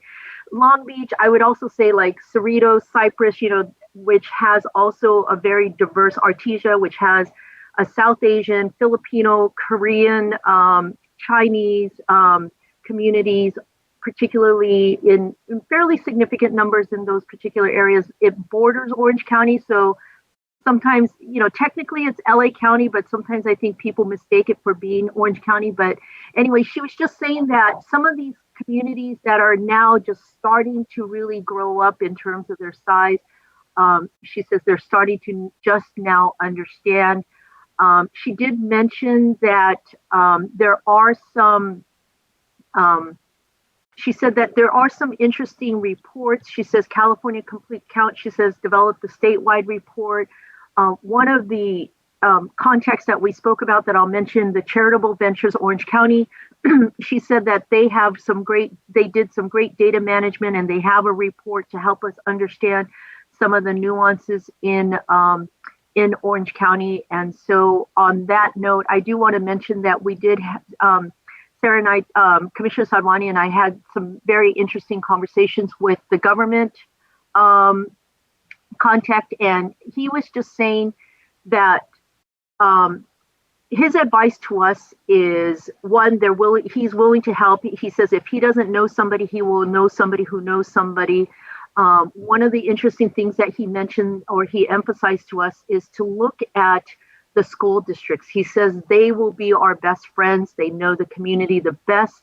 He says they will be able to help explain the differences between the cities and the nuances, because they are the ones that work directly with the different community members. He also says that the city representatives are also good sources of information in terms of really understanding the nuances. And again, he offered to help connect us, when we're ready for more deeper engagement. He also mentioned that he made this comment. He did say that a lot of nonprofits usually kind of have this kind of way of wanting to do stuff, which is, when he said it, I totally understood. He says, nonprofits like to set up a table somewhere and just pass out information. He says during COVID, you couldn't do that. He says what worked best in the region is canvassing and phone banking. They went to events where there were like COVID testing events, anything that drew crowds, he said was for other reasons were good places where they were able to get the word out about census. And he just suggested that we think about that in the same way for redistricting. Go to the places where people will already be gathering. He says, not a lot of people are going to come to like a redistricting town hall. And then he just says they also employed a strong social media presence. He says that they had passive posts, but they also took out advertisements. He says that they had other impressions that were active. So I think those are ones in which people were actually posting. He says it would be worth the time to canvass areas to test where we're considering drawing a map. He says talk to people who represent an area, ask them who should or shouldn't be a part of their district. He says they have a good idea of who, and I think he was talking mostly about the city representatives. He says they have a good idea of who they represent and who they don't represent or who they shouldn't represent. Another interesting thing he mentioned was food distributors, because in a lot of communities with the hard to reach communities, he says the food distributors will know where the biggest needs are, and understanding that we can be mindful of when, how we should be putting or ensuring that they're going to be put into the right districts where their needs will not be overshadowed by other areas where it would be, let's say, much more affluent. In a place like Orange County, for example, if you were to break up parts of Santa Ana, Garden Grove, and Anaheim, and you put them in with places like Costa Mesa, Newport Beach, or then Huntington Beach to one area or somewhere else, then those needs are going, the needs of some of the harder to reach communities will be overshadowed. He also mentioned family resource centers as also being really good places, because he says they're essentially the community resource centers. It's where families go to get help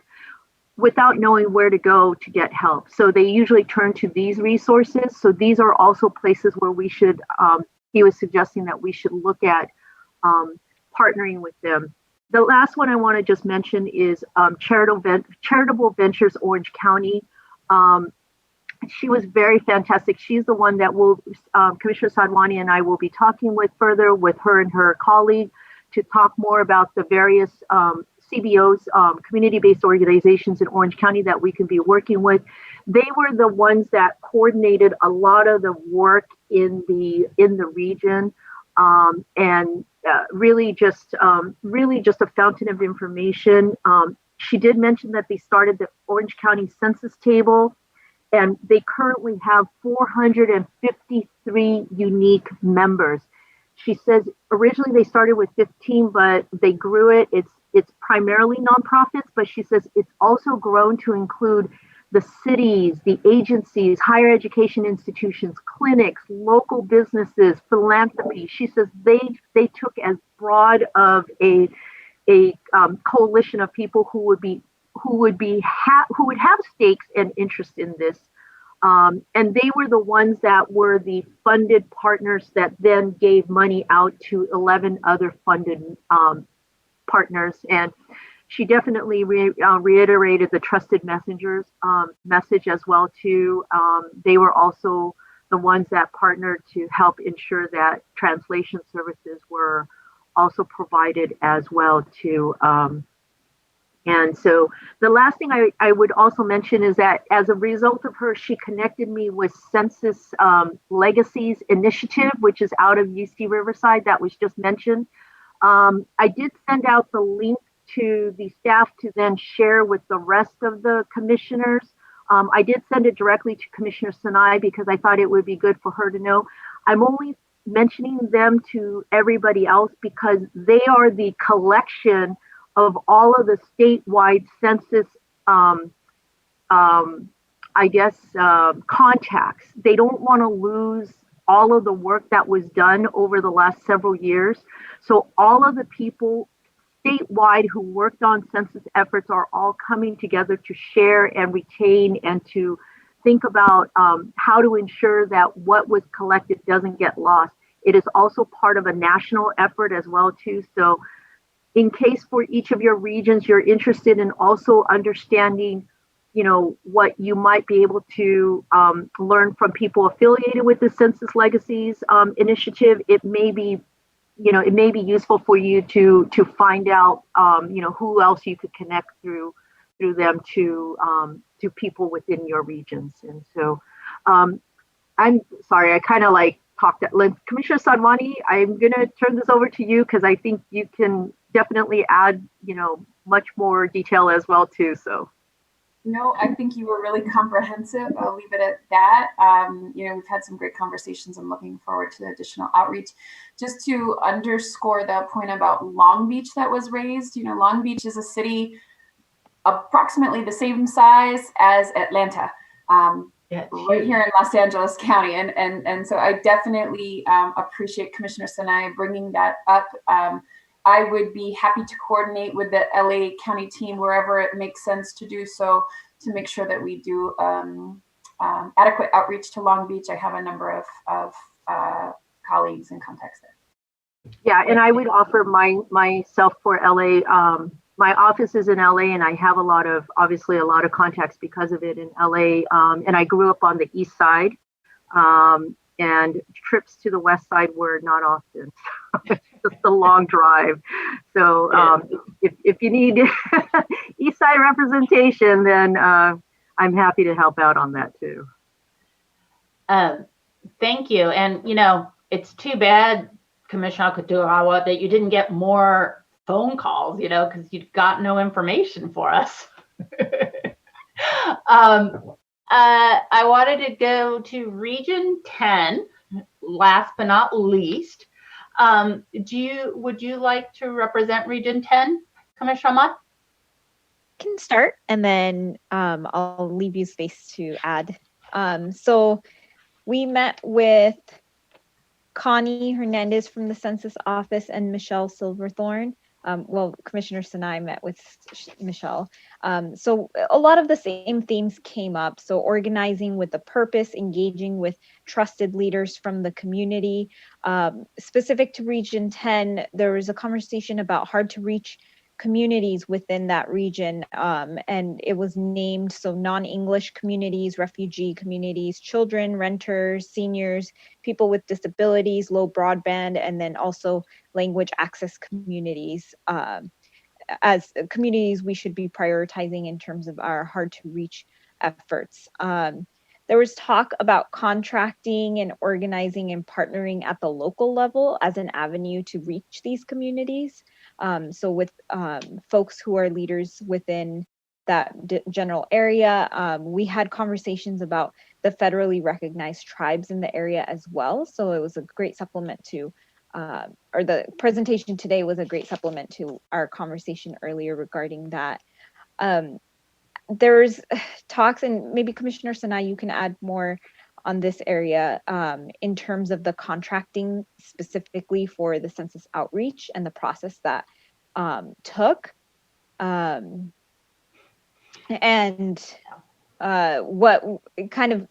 what we should be aware of as we embark on our own potential journey of contracting with community organizations. Commissioner Sinai, would you like to add? Sure. I think the biggest piece on the contracting is just the reason why we really are saying let's do grants versus contracts. They were hoping to do grants, and it turned into a huge bureaucracy. And I think when the director spoke to us, she kind of explained that. But at the same time, I think that most groups, most regions, I'll just speak for San Diego and Imperial, they really appreciated working together. The government, the census contact person working with the CBO, that it really created a good partnership. And I think we haven't met with a lot of other groups, and that's mainly my fault because I knew Commissioner Ahmad was busy with a lot of the research that they were doing, and we were busy with our subcommittee work. But I think the one piece that we'll constantly need to think through, San Diego is unique because it's a border with Mexico, which is, there's a lot of of course, we've got borders all around, but the border with Mexico makes the southern part of San Diego very different than the northern part of San Diego. I just like Commissioner Kutuawa, I always got annoyed when people thought of San Diego as beautiful beaches, beautiful people. And I was like, no, what makes us beautiful is our diversity and our inclusion.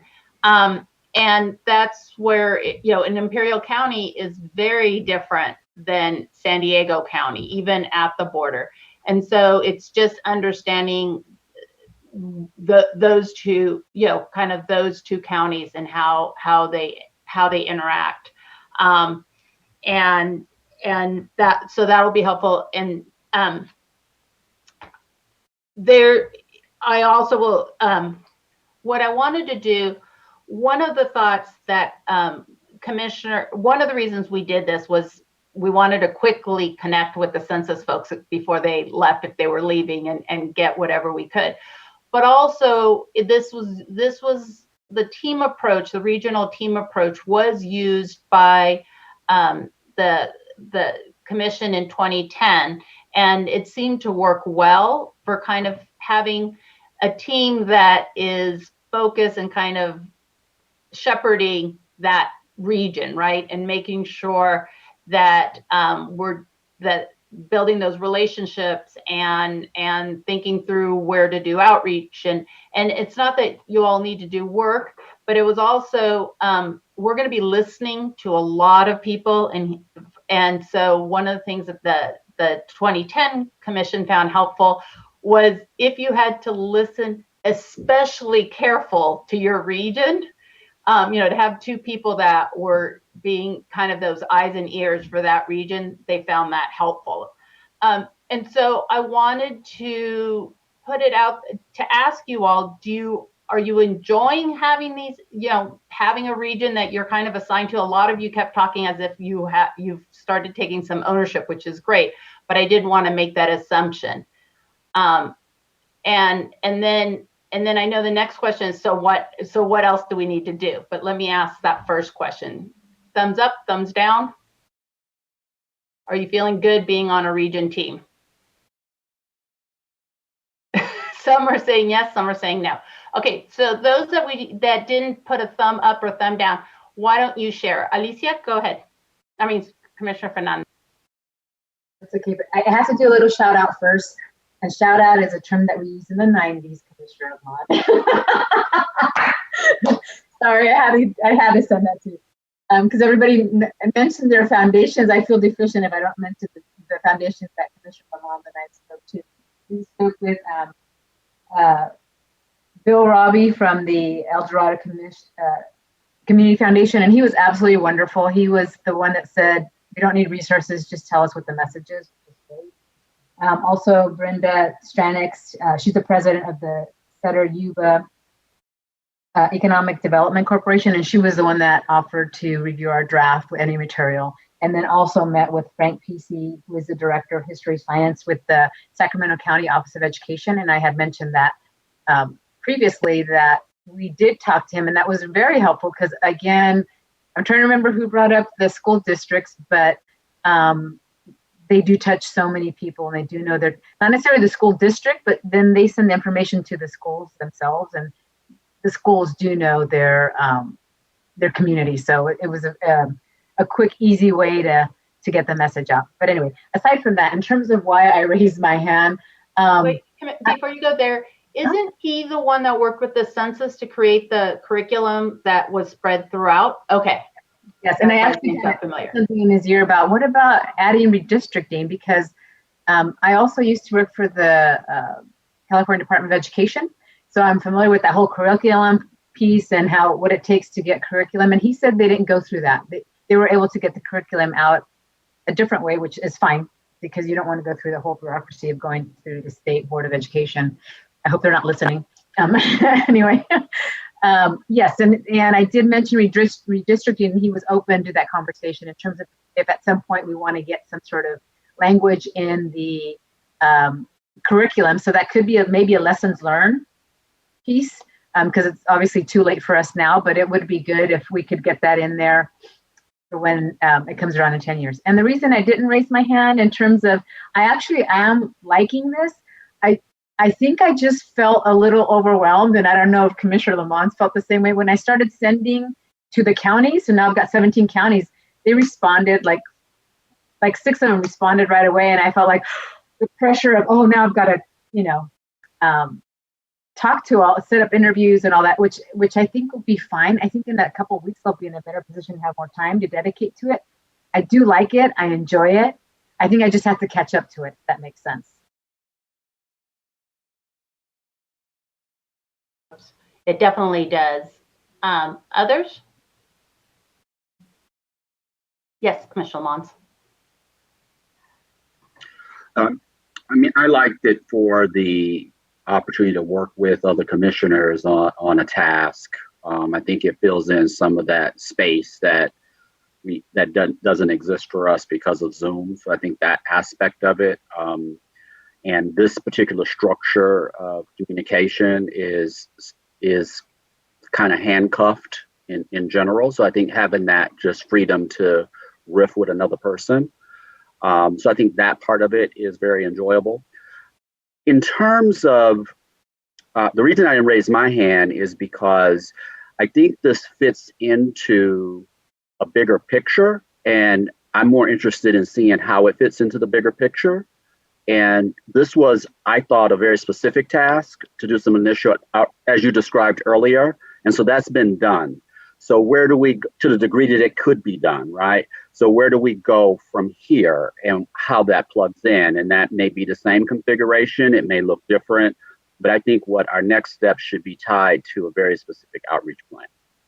So thank you for bringing that up. And our thought on the next step is when you look at the plan that the roadmap, because it's not a plan because we're waiting for staff to create the plan, which reminds me, one of the things that Commissioner Vasquez and I wanted to kind of share is that, you know, we started all this thinking we would have had more staff support by mid-November at the latest. And now, you know, and so we've been moving forward, and we're excited to have Director Ceja, but we keep, like, we can run with a lot of this stuff, but we also have our day jobs, and then so we apologize if we haven't been as far ahead as everybody hoped, or if we've gone too far ahead, but just wanted to make sure that we shared that's been kind of one of our biggest challenges.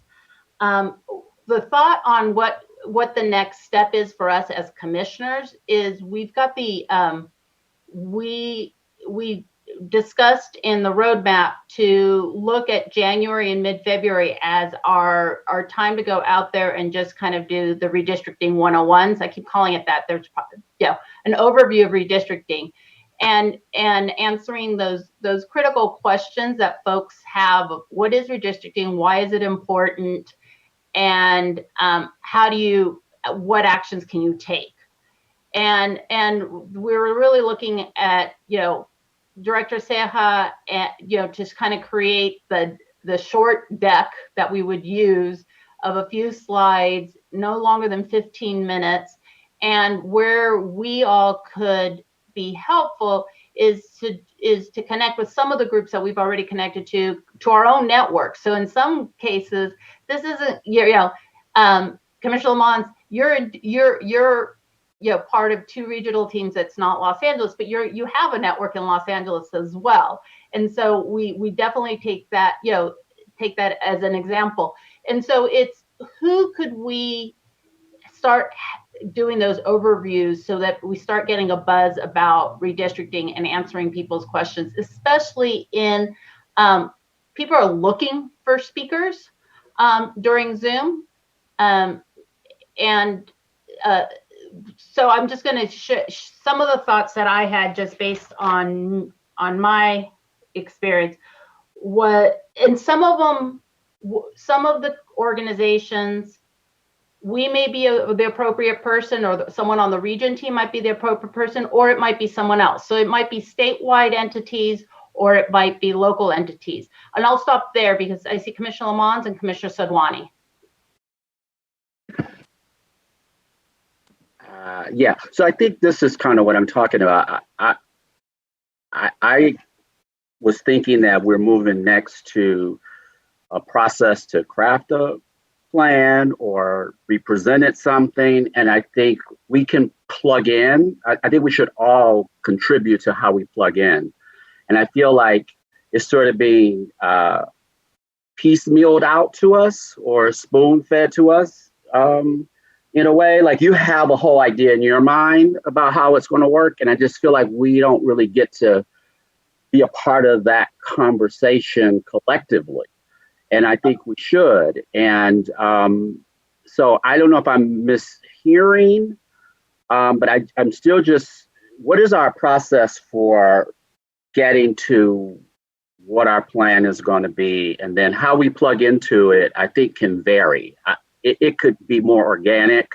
It could be any number of things, but I just feel like there's no real opportunity to do that, or at least it hasn't been yet in my mind. We apologize for that. We thought that when we shared the roadmap and it had the different stages, and we kind of said, well, you know, we can't go in much detail. And we said we would come back next meeting with, well, staff would come back next meeting with a plan, but we still don't have the director. And so we're like, okay, well, can we at least come back with a plan through February for that first stage of the 4 stages that were in the roadmap? Having said that, part of it also is, if we want to get out there and do presentations and stuff, we have to do it now, just because the holidays are coming and everyone's filling up their calendars. And so it's kind of this balancing game. But we apologize. We felt that we've shared that a couple of times and that we had gotten feedback. And so we're open to any thoughts. Go ahead, Commissioner Sadwani. But Commissioner Lamont wanted to respond. So if you want to respond, and then I can. Yeah, I'm failing at communicating what I'm trying to communicate. I'm not suggesting that there isn't a roadmap. I'm not suggesting that we don't have to get out there. We don't have the tools. We haven't talked about the tools. Right. Are we just leaving that to staff to develop the tools? A lot of the people that we talk to ask for input. Is there going to be an opportunity for them to give us input to the tools? Or are we just going to show up with what we have? I'm talking about those kind of brass tacks things. I'm not confused about us giving presentations, the importance of giving them, or any of that. That's not what I'm talking about. I'm talking about the actual tangibles. Yesterday, I asked multiple times, what are we asking for? Like we still had not even had a discussion about what are we specifically, because I think it would be a missed opportunity to go out and talk to these groups about what redistricting is without a very clear and decisive ask. And I know how long it takes us to get to things. So if we're not even clarifying that right now, and we're talking about who's speaking, I think who's speaking is not our issue. What are we speaking about is much more important in my mind, because there's 14 of us, we'll figure out who does the presentation. That's what I'm really, I hope that's a little clearer to what I'm trying to say. Yes, and to that end, I'll be honest, a lot of that we were putting on Director Ceja as the expert that we hired. And so Director Ceja, do you want to speak a little to that? Yeah, so part of the process when I was brought in was to figure out what is this grant making structure going to look like. And so we've been having conversations offline with several partners. One being grant makers in Southern, Central, and Northern California. Other groups being community foundation partners, and then 2 university partners, one being UCR, which have been mentioned several times by different groups, and USC. So what we're trying to do right now is quantify for the commission a series of questions. We're having one-on-one conversations with each of these groups, and we're gauging them to see what their experience is with grant making, what their capacity is to help us do grant making, what they would be able to have money out in the community by March 2021, following the deadlines that we have in this plan. What would they charge the commission to establish these grants? What would be the strengths of partnering with this particular organization or this group? What would be the weaknesses, and how would it be perceived by the public? And so this is a larger conversation that we're having before we present to the commission and have the larger conversation. if we're going to do grant making internally or if we're going to contract it out to external bodies. So I think that's a conversation that still needs to happen before we start having further conversations with community groups, because I love that throughout these conversations, some groups in the community are saying, hey, we're ready to help out. Just tell us what you want us to say or give us some messaging. And other community groups are like, well, don't come at us if you don't have any funds or any money for us to do the work. And I think what the public needs to understand really is that this is not Census. We don't have the budget that Census did. Census had like a $46 million budget. We have a $2 million budget we're talking about. It's higher. Okay, they had a much higher budget than, but we're talking about apples and oranges, right? So first we need to, when we have these conversations with community groups, let them know what our intentions are, like you're saying, Commissioner Lamont, what we're expecting of them, the resources that we actually have, which is not a lot, and then continue having conversations as this process evolves, not just with outreach teams, but we're also going to be tapping into these organizations for messaging. How do we message to your particular communities? How do we take collateral materials and give them to you so that you can alter them and reach your communities in a culturally and linguistic appropriate way? So I think having the conversation that we had yesterday about a lot of the committee's work starting to integrate, I think this is a perfect time to have those conversations because these same groups that we're talking to for outreach, we're going to be talking to about other issues regarding the commission. And one of the things, just to add to what you were saying, Director Ceja, is one of the things that we need clarity on is there have been 10 groups who have been funded for redistricting and really understanding the work that they've been funded for and what they're doing around redistricting and and so that would be an opportunity for them to share their materials and share some of the talking points. And so Director Ceja is, we've asked, is it possible for him to start bringing together those groups and having those conversations and collecting that information and creating what are the we need to start creating some of the drafts of the information of the talking points and such. And I do see Commissioner Sadwani, Commissioner Turner, and Commissioner Akutagawa, but I don't want to move ahead without going back to Commissioner Lamons. Do you see us as a commission having those conversations about talking points, or staff starting, creating a draft and working around that? That's directed to me. I just wanted to close the loop. And just make sure that we were doing okay by our assumptions. I feel like I appreciate all the information that Director Ceja just shared. It is absolutely not the answer to my question at all. That's something completely different. The grant process, I understand what we're trying to do there. We as the commission have to give some direction on what it is that we want, right? That's the first thing. What do we want?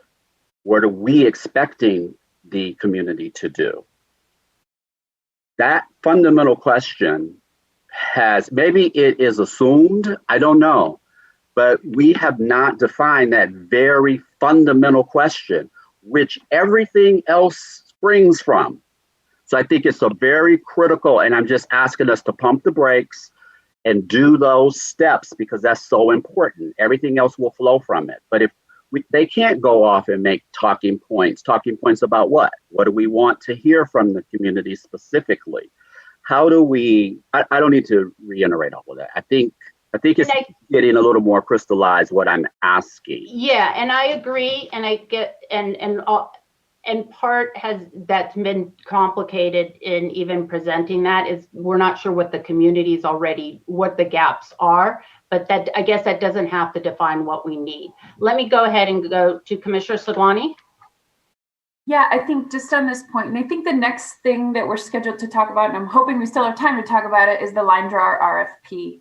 And not to go into the details of that, but these questions that Commissioner Lamont is asking, I completely agree with that, because we can't really put together a good RFP until we have some of this clarity. Like, what's the number of meetings we're going to have? When are we going to start doing them? What are they going to look like? Right? Like we need that level of specificity to move that forward. And the RFP is going to take a while, right? Just like the whole state budgeting process. So the sooner we can I'm hoping we can actually answer some of them today. And I recognize that in answering them, it makes it kind of a clumsy process, right? Like we are still flying the ship while we're building it, but you know, some of these things, and I hear it, like we were waiting for staff, and you know, they're coming. I'm so excited about that, but we have to start putting a little bit more shape on this so that we can get some of these pieces out the door. As we talked about, I don't even know, the days are all a mess to me. Yesterday, I think, you know, our vision of this work was like pre-census meetings, post-census meetings, and that actually those education meetings would include capturing testimony from the communities.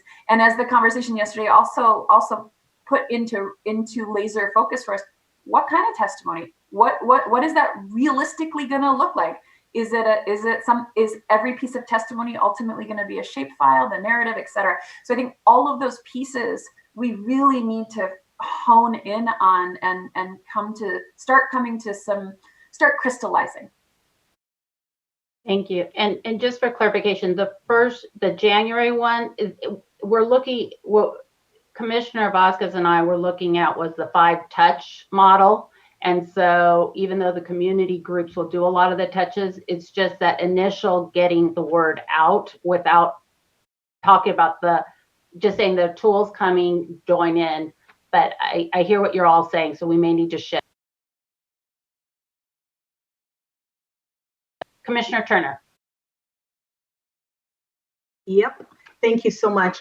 I was wondering when the question continues to be asked, I just wanted to try on what I would say I would be telling the community so that we can say that's still not what's being asked, if it's more to it or not, because I'm thinking, why aren't we answering the question? Why are we still having conversation about what we're going to do? So I'm thinking I'm probably oversimplifying it and missing a piece. I just wanted to try it on out loud so I can get on the same page, because I'm thinking we would go to the community members basically telling them that, you know, of course, that we are the Redistricting Commission. We're in the process of drawing the new congressional line, state legislative district, et cetera, in order to be able to draw the district maps, and explain that we have to do that with equal population, can't discriminate, give some more of the bullet points about VRA, and say, therefore, because of that, we also are coming to you to ensure that our end product is something that would represent your interest.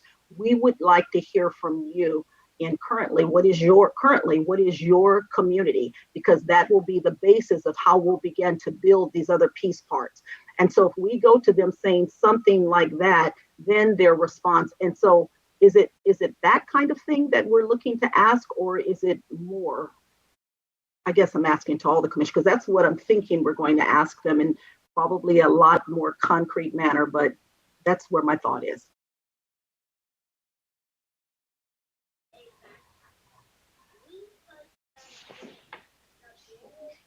Sorry, I keep doing the opposite. Before I go to, I see you, Commissioner Anderson. Before I go to Commissioner Akutagawa, does anyone want to, let's respond to Commissioner Turner, give Commissioner Turner feedback, and lunch is at 12:45. Commissioner Taylor. Yes, and I hope this is again starting to answer the question. You know, as we've been informed over these past months, we received a lot of information, but it seems that we're trying to reach out to the community. We're trying to get their input in a geographic terms that we can translate to a GIS map of some sort, a shape map. That ultimately seems to be what we're trying to glean from the community, and in different manners and different methods of inputs. But we're trying to get their input as it relates to a geography, so that we can we can assess and amass all that information. So that ultimately seems to be what we're trying to get out. At least that's what I'm getting. If someone else can inform me different. So let me ask, our initial thought was that we needed to do some just preliminary outreach just so folks knew what redistricting was before we went into the deep asking about your community, because that was one of the pieces missing last time, and a lot of the communities didn't understand redistricting, and they didn't want to hear about redistricting. They just wanted to give their input at the meetings. And so am I hearing that maybe we don't need that aspect? Wouldn't that be a part of what we're trying to do? That's the lead to being able to get that answer. I definitely hear you, and maybe Director Claypool can answer, but my understanding was that last time when people had the hearings, and we're not doing hearings, so maybe because we're going to blow up kind of the hearing idea, they were anxious to give their input and weren't as interested to hear the bigger picture. And I may be misinterpreting. Yes, Director Claypool? So last time, most of the people that came to the public hearings didn't have the bigger picture. They just understood that redistricting was occurring and that it could affect their lives in some way. And so they would come and they would want to talk to the commission about the things that they needed and so forth. So a lot of times you would just hear, we need better representation in Arvin because our representative just ignores us and so forth. When we were talking about this possibility and what you were going to do as you move forward, I thought of this initial period in January, February, and March as the funnel. Again, moving people to you, getting them to understand what you do. Very similar to what Commissioner Turner said, that educational piece, that this is how it affects you. The money that you get to your communities and stuff is directly affected by this redistricting effort. And then trying to start that conversation with them early about what their communities of interest were, so that when we moved into the second phase, when you actually have the census data, that these individuals would be better informed to come and have this conversation rather than the way it was with the first commission, where they had to almost instantaneously be informed at that moment and try to structure what they were going to try to provide. So I was under the impression as we moved forward in this first phase that we were going to do what Commissioner Turner said, get this explanation out, and then at the same time start gathering in that community of interest testimony that Commissioner Anderson has talked about, that, well, here's my community, and start informing us in that way, always with the funnel headed towards those final maps. So that's what we did in 2010, and that's how I think you can improve on that process, and that's what I thought we were doing. Commissioner Akutagawa? All right. I will confess I'm a little frustrated right now. So here's what I think I'm hearing, or maybe this is maybe more what I am looking for. One, I understand what you're saying about waiting for the staff, but yet I think, to Commissioner Lamonz's point, I think we're giving direction, and I think we're talking about grants, talking about what we're going to do in terms of like how we're going to speak to people. I think that's getting into the weeds. I think we haven't even built the larger framework right now, and I think that's where, if we have that larger framework, I think then we can direct the staff to help us build those talking points, and we'll obviously, massage them to fit the way we're all going to talk, and to the audience that we'll be presenting to. So I think that's what I'm looking for, is even if it's just the larger framework of a plan, I don't think we should just continue to say we're going to wait for staff. I think now that, Mr. Seha is on, I think we'll obviously work with him, but I still think that this is where the 14 of us I mean, frankly, I think this is just the way we're all working anyways. We're going to want to be involved. We're going to want to have a say. I mean, just yesterday's conversation alone already spoke to that, but I think it was a really useful conversation. But I think what I'm hearing is that as much as we're trying to rush, trying to get those decisions made this time around, what struck me is that we may not have all of the answers or the information to get to the answers in this meeting. And what I'm proposing is a couple things. One is, I think what we need to be discussing is what are the other questions that need to be answered to get us to this broader plan? Because it seems like in dribbles and drabs, these questions come out. I think we need to be having a larger conversation amongst all of us about what are all of the questions that we need to be asking and that we need to be considering. And then on top of that, I think what we should do is to say, okay, who is going to be responsible for getting at least some semblance of basic information so that we can all make an informed decision the next time we meet 2 weeks from now. So after yesterday's conversation, one of the things that I did is I reached out to Commissioner Fernandez and I said, you know, it's sounding like some of this is going to intersect between the Language Access Subcommittee and the Outreach and Education or Engagement Subcommittee. You know, we should have a conversation.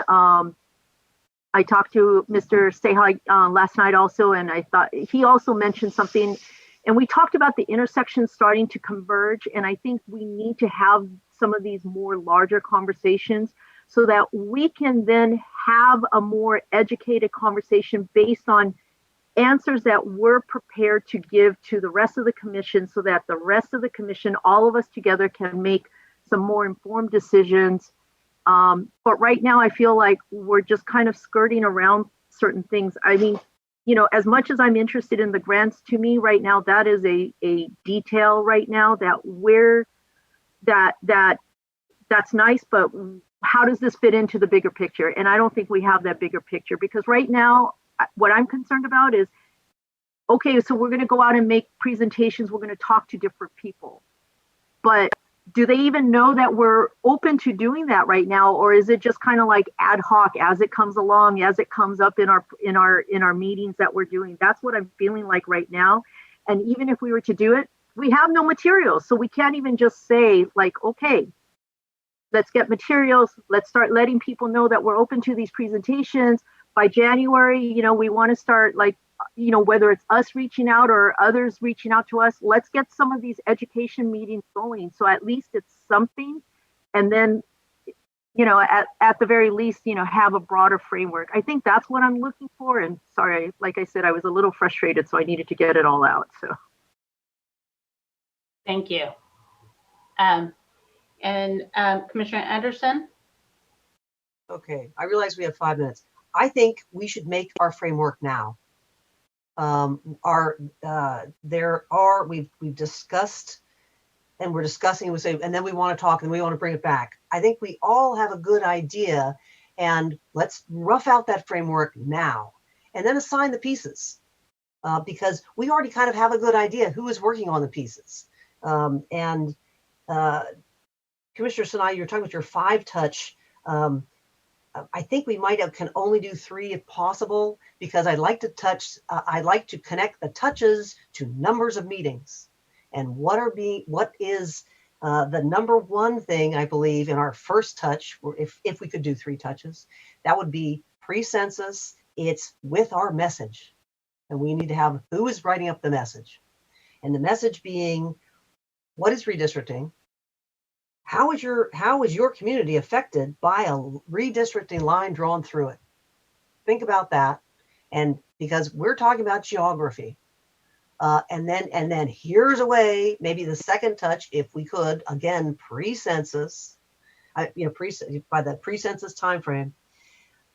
These are methods you can contact us to tell us geographically where you are. And these are ways we would like to have that information come in, that we can easily access it. We'll try to do our best on everything else, but we know we can grab these. And then post-census, that's the big, everyone, once they have all these pieces, they've tried to send in as much as they possibly can.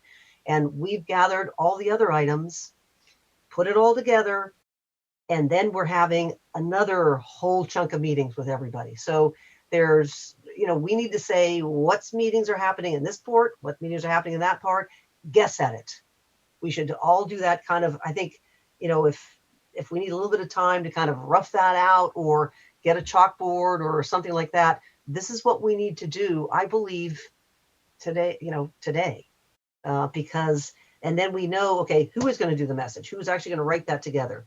As Commissioner Lalonde said, we absolutely know we can assign people to the different, who'd like to speak. And this is not to belittle any of the other items. They are all very, very, very important, but how they fit together, we need to work out. And I think we can do that. I don't think we need to wait and have all those pieces really defined. We just need to get a framework going. And I think we can use kind of like the Gantt chart and kind of like the outreach chart and the plan that Commissioner Sadwani and I put together just the other day. I think those all are, we're all attempting to do the same thing. Let's just do it. And I know that means it's after lunch, but yeah, we have 2 minutes to lunch, and I did see that Commissioner Mons put more and an exclamation point in the chat box. I did want to bring it back to the group, and that was, I believe, after Commissioner Turner had said her point. So, but I'm not sure, so I wanted to make sure that we had it in the public and we knew and had clarity. I think I'd rather get into it after lunch. But I definitely think it's more than that. I use the old basic who, what, where, when, why model, right? And we should be able to answer all of those questions. And with any messaging, the first thing you have to be clear about is your target audience. I think we talked about this at a lot of different target audiences. And I'm not talking about diversity in target audiences. I'm talking about whether we're talking to community-based organizations versus individuals. The big distinction between our work and the census is the census was interested in individuals and individual households. We're not, an individual household is not a community. It is, but not for what we're doing. So we're not looking at individual households. We're not even looking at individuals. So to me, those aren't our target audiences. Now there may be commissioners that disagree, but I don't think that's our target at all. So something as very simple as, who are we talking to? Like, we haven't decided that as a commission. That's just me saying, I don't think that's who we're talking to. So I think that kind of building on your target audience will help us design our message. I think from a procedural point of view, I think should be in the template business and really give these organizations the opportunity to make sure our key points are in what we want them to get out, and let them write it however they want to, as long as our key points are in there. So these are the kind of things that I'm talking about. So it isn't so much that we've got to get very, very granular about the delivery. It's more about what is the frame, what do we want, what are we asking, et cetera, et cetera. So that's why I think it isn't just, yeah, we know the big picture of what we want, but that's not where the problem is. The devil's always in the details. How are we going to get that and ensure it? That's what I'm getting at. Thank you. And there's a couple, it is lunchtime. And so I just wanted to ask Commissioner Kennedy regarding the afternoon, how you want to set it up. And also I do have one other piece, that would be better after lunch as well. Okay, well, as I mentioned this morning, the idea was to finish up item 10 and discuss the line drawing RFP before lunch. So we're running well behind. We really need to discuss future agenda items and meeting dates after lunch. The commission dynamics, I had scheduled a good bit of time on that, and we can certainly shorten that if the commission feels that we need to continue with this discussion. Then we just need to find another time to put that commission dynamics discussion on the agenda. I did take on what Commissioner Lamons asked us to do, to look at the agenda for the next meeting and to see where we may be able to kind of create a working meeting that not everybody has to be at, and maybe everybody does want to be at. But there is the plan. Originally, we had hoped we'd have, staff would be not us, but staff would be delivering the plan. But on that agenda item, could be where we bring in some of those conversations, those cross conversations, even though I'm feeling frustrated like others are on that. There's a lot of questions that haven't been addressed. But I did want to put that out there, that is one of the areas where I saw where language access, line drawing, VRA, and community outreach could come together to put together that framework and answer some of those questions. Commissioner Lamont, Commissioner Sadwani. I was going to say I agree with Commissioner Sinai. I think the urgency is there. I think we opened up the necessity of the discussion. I think we could plan to utilize the next set of meetings to do that. And maybe what we could do today, if we want to spend a little more time, is just get a laundry list of outstanding questions that maybe all of us have, and we just list them, but we don't try to answer them. And then over our break, meaning this week, between this week and next, we can be pondering those questions. So when we come back to the 14th or 16th meeting, we're already sort of thinking about how we plan to contribute to the actual discussion. That's a potential process to get us where we're trying to go. Commissioner Sadwani. Thank you. I actually love both Commissioner Sinai and Commissioner Lamonz's ideas.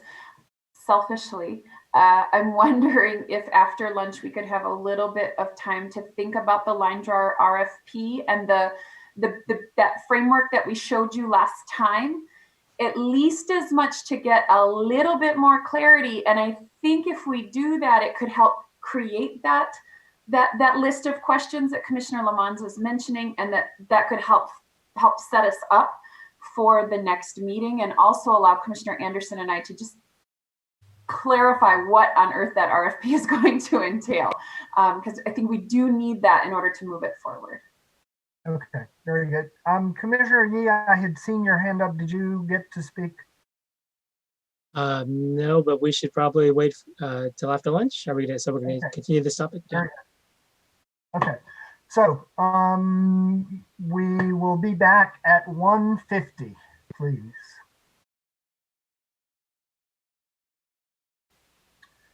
Good afternoon, everyone. Welcome back after lunch. And at this point, Commissioner Sinai, did you say you needed another few minutes on item 10, or can we proceed to the discussion on the line drawing RFP language?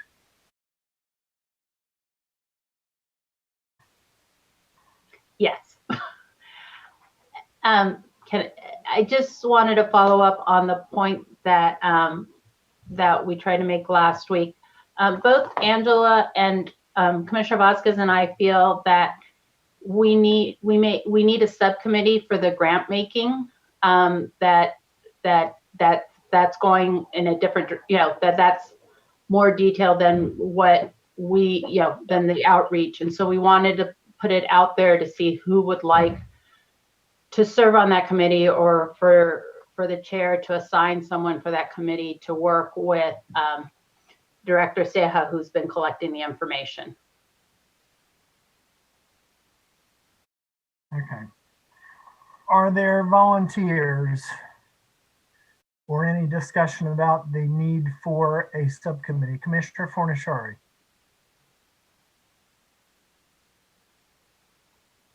Yeah, so I've been thinking a lot about our conversation over lunch. And one of the things I was thinking about was, the outreach plan, grant making, the approach to grant making, the amount of money we have. Director Seja, just to kind of put it in context, I'm pretty sure that the director of the census said they had $184 million. So that would be 92 times what we have, or if we round off, 100 times what we have. So now, while $2 million is not a lot of money, first of all, I cannot envision a way that this commission and the staff could manage granting that money themselves.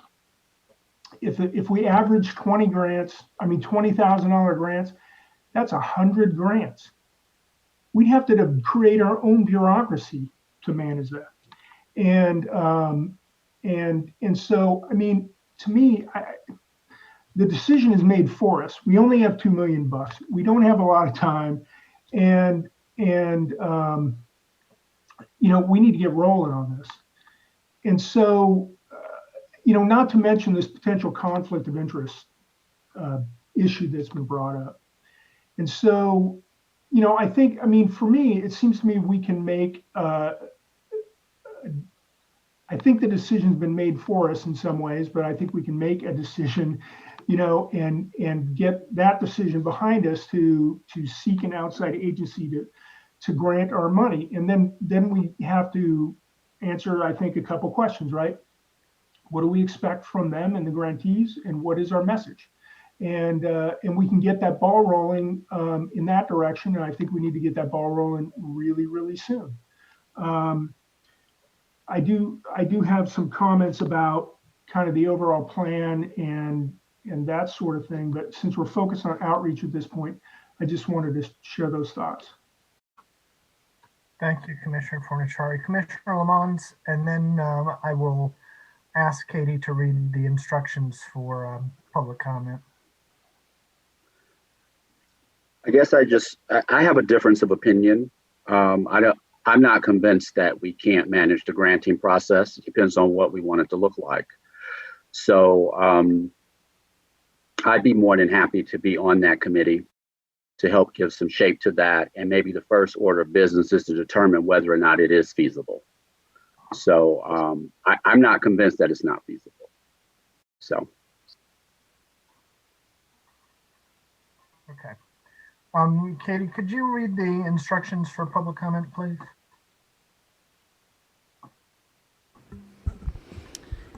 Yes, Chair. In order to maximize transparency and public participation in our process, the commissioners will be taking public comment by phone. To dial in, the telephone number provided on the live stream feed. To call in, dial the telephone number provided on the live stream feed. The telephone number is 877-853-5247. When prompted, enter the meeting ID number provided on the live stream feed. It is 927-3806-8918 for this week's meeting.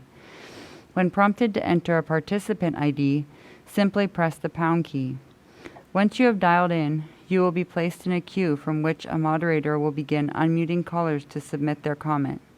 You will also hear an automatic message to press *9. Please do this to raise your hand, indicating you wish to comment. When it is your turn to speak, the moderator will unmute you, and you will hear an automatic message that says, "The host would like you to talk. Please press *6 to speak." Please make sure to mute your computer or live stream audio to prevent any feedback or distortion during your call. Once you are waiting in the queue, be alert for when it is your turn to speak, and again, please turn down the live stream volume. These instructions are also located on the website. The Commission is taking general afternoon public comment at this time. And we do not have anyone in the queue. Okay, thank you, Katie. Further discussion on the creation of a subcommittee on grants.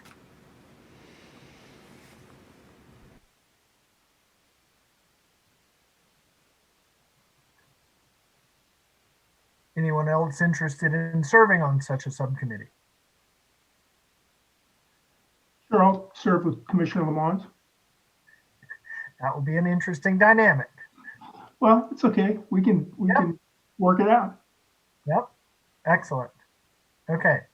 So Commissioner Kutagawa also has her hand up. Yeah, I'd be also interested in serving on the subcommittee too.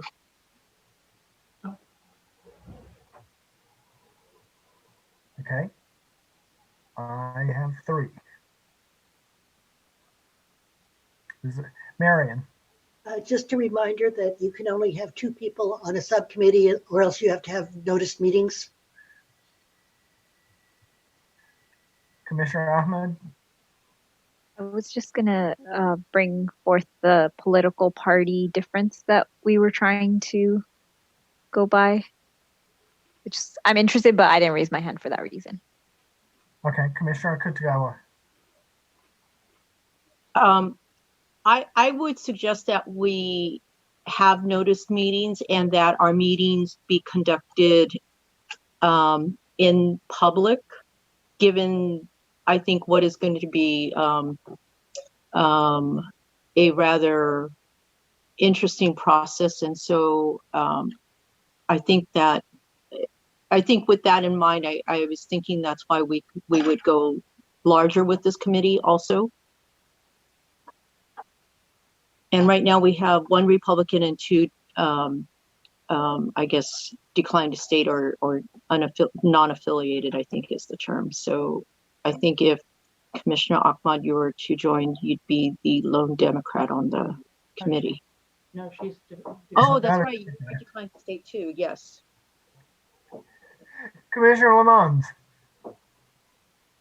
Well, that puts us in a little bit of a quandary in terms of what we can do if we have to wait to conduct our business in public. So keep that in mind. If it will expedite things, I'll step off of it and let Kutagawa and Pornashari. What I was signing up to do is a feasibility and to bring that back, because I think we need to make a decision whether we're going to move forward on this. And as a commission, we're of a difference of opinion. So that was what I was signing up to do. Understood. Commissioner Fernandez. Yes, I kind of saw it as a twofold. Like you'd have your initial committee that would decide or come back with a recommendation in terms of which route we're going to go. And then maybe we would have a bigger subcommittee. But refresh my memory. I know we've talked about the 2 per subcommittee, but then we've also had conversations that it can be more than 2. Was it in our very first meeting that we said we're only going to have 2 per subcommittee? And so now we're tied to it? No, it's because of Bagley-Keene. An advisory committee of no more than 2 persons does not have to comply with the notice meeting requirements. But any committee that has power or any advisory committee of more than 2 members must comply. And I just wanted to comment on the having someone else do it for us or us do it.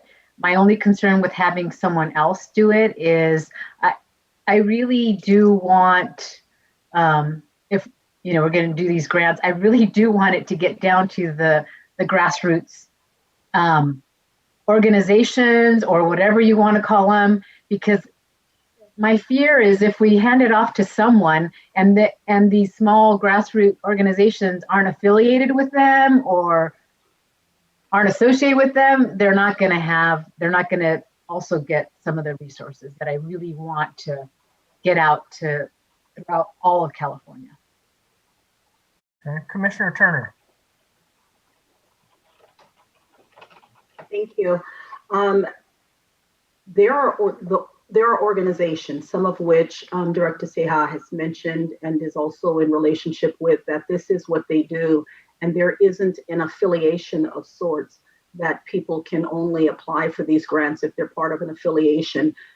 They just do need to be aware of it. And so I am leaning towards, for sure, wanting someone else to manage it, because I think it gets into too much detail that I don't think this commission has. I don't feel the commission has as a bandwidth to be able to handle.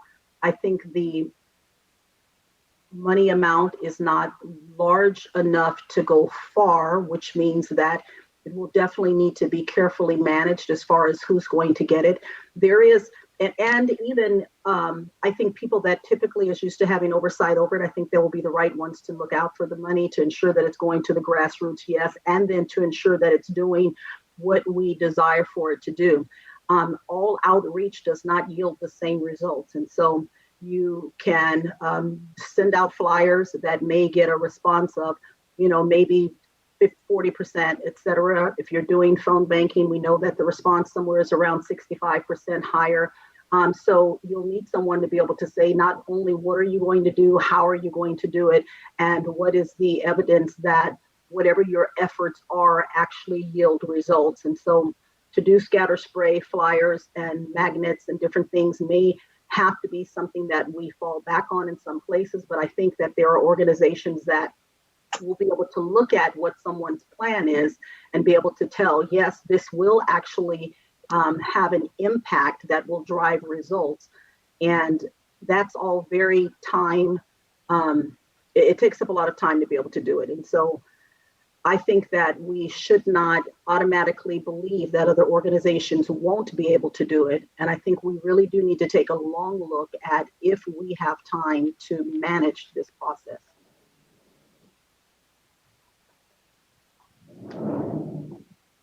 Mr. Seca. Yes, so my earlier comments indicated that I'm working on a spreadsheet of some sort of I'm doing an activity where I'm talking to different bodies that might have an interest in serving in this fiduciary responsibility in grant making. And so my point in doing that was to present it to the commission maybe at the next meeting so that you can have this conversation and make an informed decision.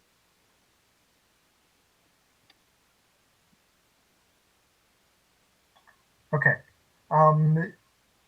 Do we need to name a subcommittee this time, or are we better off waiting for that report and naming a subcommittee at the next meeting?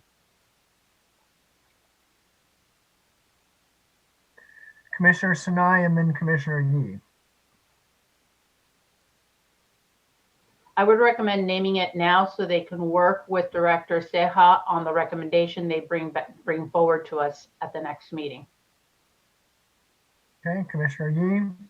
I echo that recommendation. I further think I echo Commissioner Kutagawa's recommendation that we go big with this and make it agendized and public, because it's such a publicly,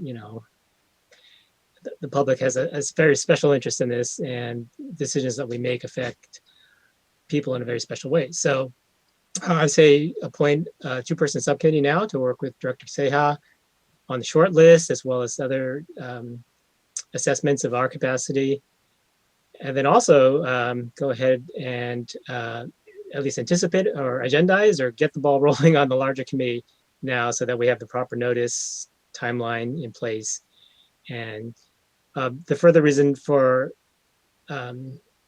delaying for that is, I think, having our new deputy executive director on board for this would be crucial.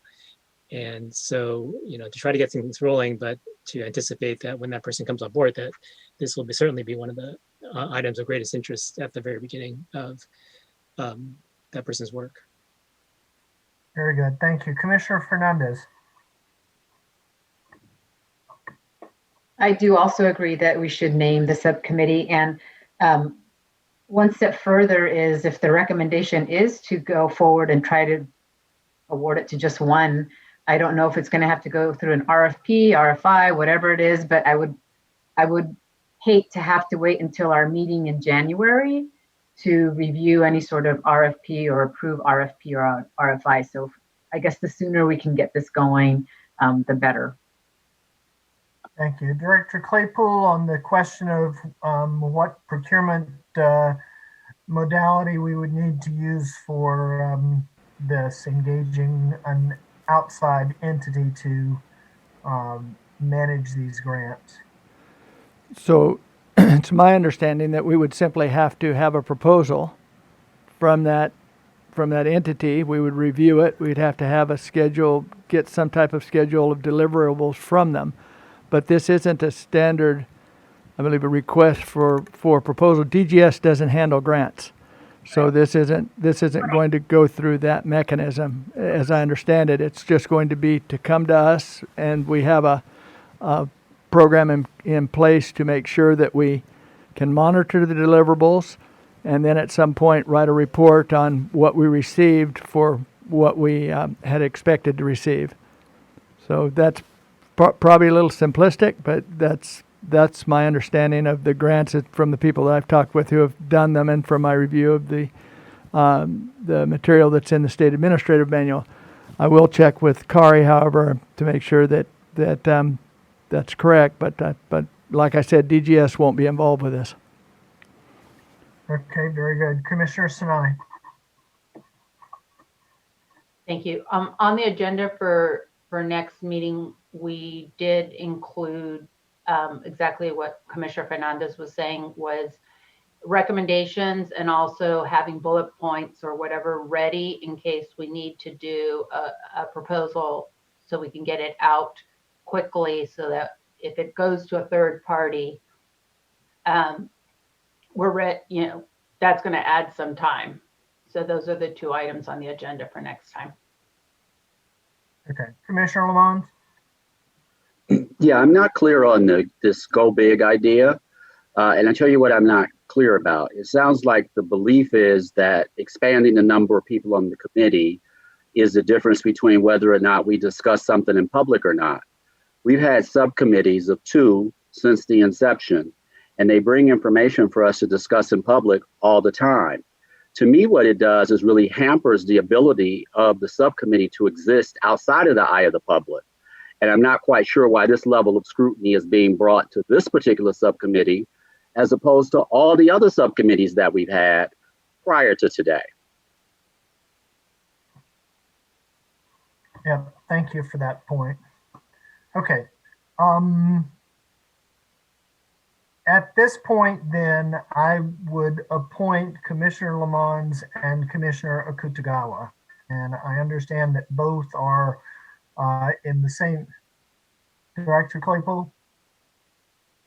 Oh, you were about to say that they're both in the same party, so that was what I was going to point out. Yes. And this is one case where I think having both from the other pool might actually be an advantage. There is gender balance in this, and I think the experience with dealing with grants on the part of both individuals. So I would like to appoint Commissioner Lamont and Commissioner Akutagawa to this subcommittee.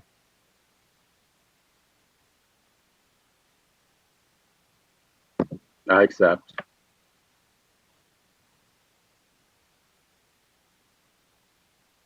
Commissioner Akutagawa, are you still with us? Yes, I am, and I accept. Thank you. Okay, thank you. Okay, have we finished item 10, Commissioner Sinai? Okay, then we need to move to the review and discussion of the proposed language for the line drawing RFP, and I will turn it over to that subcommittee. Thank you. So, Commissioner Anderson, feel free to jump in, or if you want to leave, that's perfectly fine. Yesterday we shared with you briefly that PowerPoint, just a couple slides with a general sketch of what we're trying to just figure out is whether, where we are as a commission as to what our outreach will look like, because ultimately to finalize this RFP, we need some additional clarity. And so I'll back up just a little bit, and please, Commissioner Anderson, jump in at any point. When we approached the RFP, we really, we had a number, as we've reported previously, we've had a number of conversations with line drawers, including Karen McDonald, who was the 2010 line drawer, as well as others who are active here in the state of California. What was clear to us is they have their own set of lessons learned. And so we wanted to craft an RFP that would allow us to have folks bring sort of their approach to it and their lessons learned. And so if you're reading the statement of work, you'll see that at this stage, and this might change if we as a commission can clarify our approach, that we've asked them for an approach plan. And what we mean by that is, how would they approach line drawing in the state of California, right? We are a very complicated and enormous state. And so what we were trying to glean from potential folks who are going to submit applications is what they see as this work looking like. And I think we've heard how it worked in 2010, but what could it look like? And in particular, in the state of, under this pandemic and COVID-19, what might be some best practices using their expertise. And a lot of this also was because we don't have a plan. We don't have a clear sense yet of what it's going to look like when we go out. I think and we've talked previously about the RF2. We wanted to do that instead of the regular RFP. It allows additional flexibility. It allows the evaluation. So all of those are kind of components that we are trying to put together. In our conversations, however, with Raul and Dan, as we kind of got to this point, it became more clear, at least to me, that this proposal as it is right now would not probably pass muster at DGS. And so we're going to need additional clarification, things like the number of meetings, et cetera. I very much appreciate many of the community groups getting together and submitting some very detailed comments to us yesterday. I believe those are being posted now for all to see. We will certainly be taking those into closer consideration. But to me, I think one of the things is and this goes back to our earlier conversation, if we can spend a little time continuing to clarify, and as Commissioner Lamons mentioned, that might be just clarifying a list of questions that we have and a general broad framework just to get us all on the same page about our timeline and what the general scope of our outreach would look like. I think that would help us to refine this RFP so that we can get it out the door. And I believe our hope is that at the end of this discussion today, we will have enough clarity that the full commission would give us the go-ahead to continue taking all of this feedback and input from our colleagues, as well as from the public that might come in over the next couple of days, and really finalize an RFP that we could then move forward and send to DGS, because time is of the essence. So similar to what was done for the RFIs for VRA attorney and outside litigation, as well as yesterday we did for the data management. Our hope would be to leave today with the sentiment of the commission that we would be able to move forward and that we would all be on enough of a same page that we would be able to do that. Commissioner Anderson, I'm sure I've left things out. Would you like to? No, you've done a great job. The only thing I want to say is that, excuse me, the document we have, it obviously looks like it goes into a lot of detail and then it doesn't in certain areas. And the comments, which were wonderful and received from our public partners, are really very specific and very, very refined, and are accentuating the idea that you got to make a bid, you got to make a low bid. And we didn't, they weren't quite aware that this is a secondary, because their emphasis was we want to make sure that the commission receives proposals based on experience and qualifications. And I think because we sort of say approach plan and we don't get into the specifics in that immediate first introductory paragraph, that they were very concerned it wasn't there and what happened. And this is a bit more for the public's benefit. I have quickly gone through that. The specifics are indeed in here, will be fleshed out. It's just that the initial approach versus the details of a work plan are a little vague, and that's the only thing based on the information we need to get from the full commission. And as I said, as we've talked a little bit more about the approach, and the approach plan is a couple of pages, and what we're saying, that's our only page restriction, and it's actually an overview. Because then there is the full working plan, that items required, and those are in this document. Those weren't, I don't know if the whole commission has read through every bit of the document that you received or that's posted. There's quite a lot of information in it. We sort of directed you to, the initial statement of work paragraph, and then the table of, our considerations in terms of weighing what is the evaluation process. And the idea being, now remember, this is not the bottom dollar. It is not based only on cost. 30% of it is based on cost. 70% is based on qualifications. So with that in mind, I think, Sarah, just that was a little extra. If you want to continue about going through the questions that we need answered. Sure. So I'm thinking just in terms of structuring this conversation, if we want to take a few moments just to answer any clarifying questions about the state of the RFP right now, if there's very key questions about what is written in the RFP.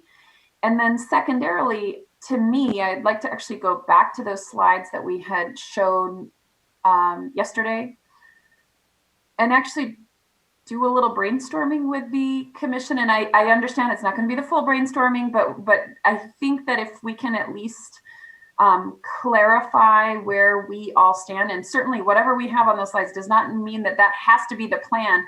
We're just trying to figure out what where everyone is at this point in time, so that we can move this forward and hopefully begin to develop that list of, well, what are the questions that we need answered in the coming weeks to actually be out there. If we are talking about being out by mid to end of January, we certainly need to move forward with that. Does that sound like an okay setup for folks?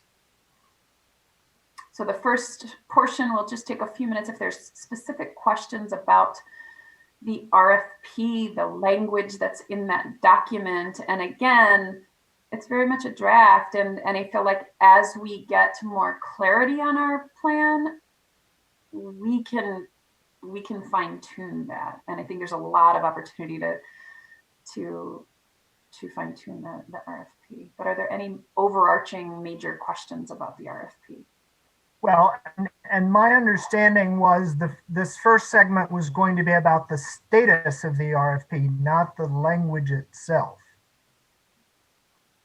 So okay, status of the RFP? Right. That's what I heard you say. Oh, well, I feel like we shared that this is a draft and we need we need input from the full commission, right? And so ultimately this RFP will have to go to the Office of DGS. As we've heard previously, it'll probably take at least a good month to get through that process before it can even be posted and begin to receive proposals. So we're likely talking about it like a 2-month window before we can start making some decisions. So that is decisions based on the proposers who will give our proposals, not the commission making decisions. So it's much shorter. Basically, yes, the status is we'd like to proceed forward with as much input as we can at this point. Okay. And we have specific questions that we would like you to answer or need you to answer, I think is more exactly it. Okay. Commissioner Yee? Just wanted to note that Dr. Claypool just sent out a long public comment from Lori Schellenberger, representing several other organizations, giving very detailed feedback to the proposal. And so not going to be able to work through it point by point here, but just to note that it's comments of all different scopes of or weight and or extent. And we'll definitely need to take time to, the subcommittee, I suppose, will have to take time to work through those. Commissioner Yee, I just might jump in and say, I have actually gone through those, and a lot of those are, oh, yes, right, clarifications, absolutely, that's not a problem. Part of that is, right, these are, it seems like an enormous amount of material. It's very specific of word changing. It's in terms of content, and that's where I really want to make sure that our public partners understand. We totally understand where they're coming from. It's just that this right now doesn't look like it has all the material in it to give a hard bid number. And Right. that's the part that they're concerned about. But once we have meeting numbers, the number of meetings, we can put that section in. And again, this is not regular RFP where it's only the bottom dollar. And so a lot of those concerns, why they're absolutely, and they will be incorporated. It's just like regular comments. In terms of concept, there's nothing different. Right. So you saw this letter earlier? Yes, correct. Oh, okay. Yeah, she sent it right away, and then it just took time to get posted. Right. Okay, I see. Thank you. Thank you. Commissioner Turner. Yeah, just a quick question. Did the full RFP, RFI get posted? All of the boilerplate language that our public commenters was requesting? Director Claypool? I don't believe that the boilerplate has been posted yet, Commissioner Turner. We have a format for it, but I'd made a request. It said 20 of 63. I wanted to make sure we had all the pieces to it, but it will be posted. It'll be posted at our next possible posting. But it is very much standard state boilerplate. So, I did point out also that it will be part of the RFP once it gets posted. It'll be up for public inspection for the full for the full time that it's at OLS, the Office of Legal Services. So there'll be plenty of opportunity to review it. But we'll make sure the parts that are going to go in get posted as soon as we have our next regular posting. And I think I just want to remember our response, because the request was that they actually have an opportunity to see it before it was posted and sent out, even though it was boilerplate language. And so our response in that is, no, we're not going to have time to do that because of a timing issue, and they will only get to see it after it's posted 30 days, or how are we thinking about that?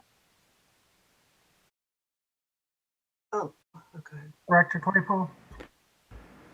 When the request was made, I had, and I believe it was Ms. Schellenberger who had asked to see the full amount of the full boilerplate. I did point out at that time that it was going to be posted while I was at OLS, and that seemed to have ended the conversation. We did intend to post it. I don't know that there can be any conversation about it, given that the parts that we will post up that she's requesting aren't negotiable. They're small and minority business clauses and everything else. But we will post it up, and it won't just, if we get the permission from the commission right now to do this within the week, there would be time for them to make public comment on it before it ever went to the Office of Legal Services. And if there was something that was dramatic that we were unaware of, then we would have time to pull back on it. Okay. Thank you, Commissioner Turner. I will start then. I do have a number of questions and observations, starting with I still believe that the characterization of the Supreme Court ruling at the bottom of the first page is not an accurate characterization of the ruling. The ruling itself says we grant the legislature's petition and issue a writ of mandate as follows. And point 2 is the commission is directed to approve and certify final statewide maps to the Secretary of State by no later than December 15, 2021. I mean, there's no maybe about it. The deadline is currently the 15th of December, 2021. That, to me, is how the Supreme Court ruling reads. And I don't want to mischaracterize it. We can put all sorts of notes in there about it may be subject to further litigation, but the Supreme Court ruling says this decision shall be final upon the filing of this opinion. As far as I know, it's been filed and therefore it is final.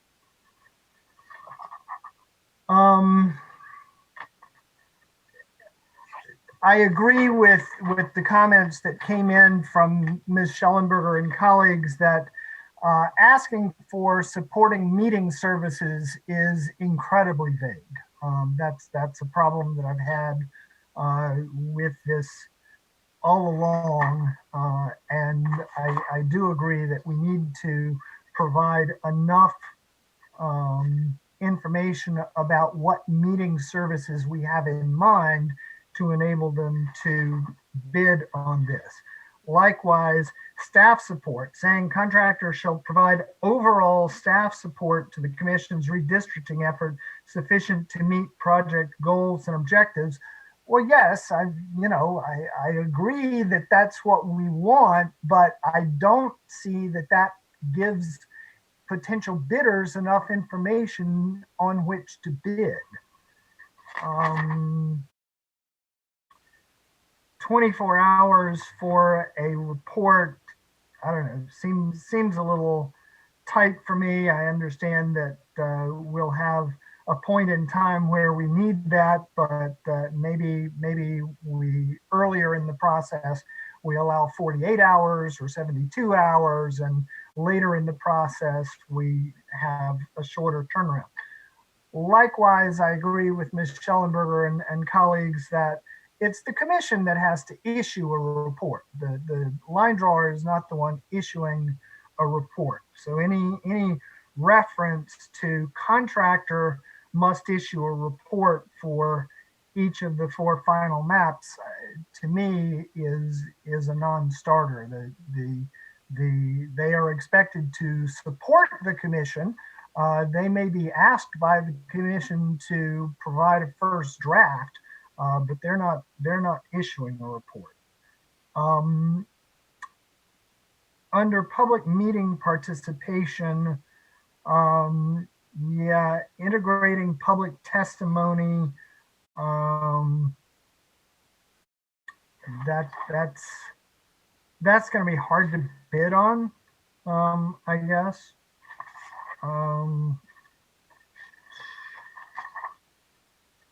Copies under minimum qualifications, copies of current business licenses, professional certifications, or other credentials. That to me is not qualifications and experience. It might be a requirement to submit those, but that's on a separate list. It kind of felt out of place in the midst of qualifications and experience. The other issue, and we've heard from some of our outside speakers about this, is whether requiring experience in California for the line drawer is going to narrow our pool too greatly. I mean, line drawers draw lines in jurisdictions all over the country. Do we necessarily want to limit ourselves to someone who has done this in California and is very familiar with California law and the courts and so forth, or is that merely desirable?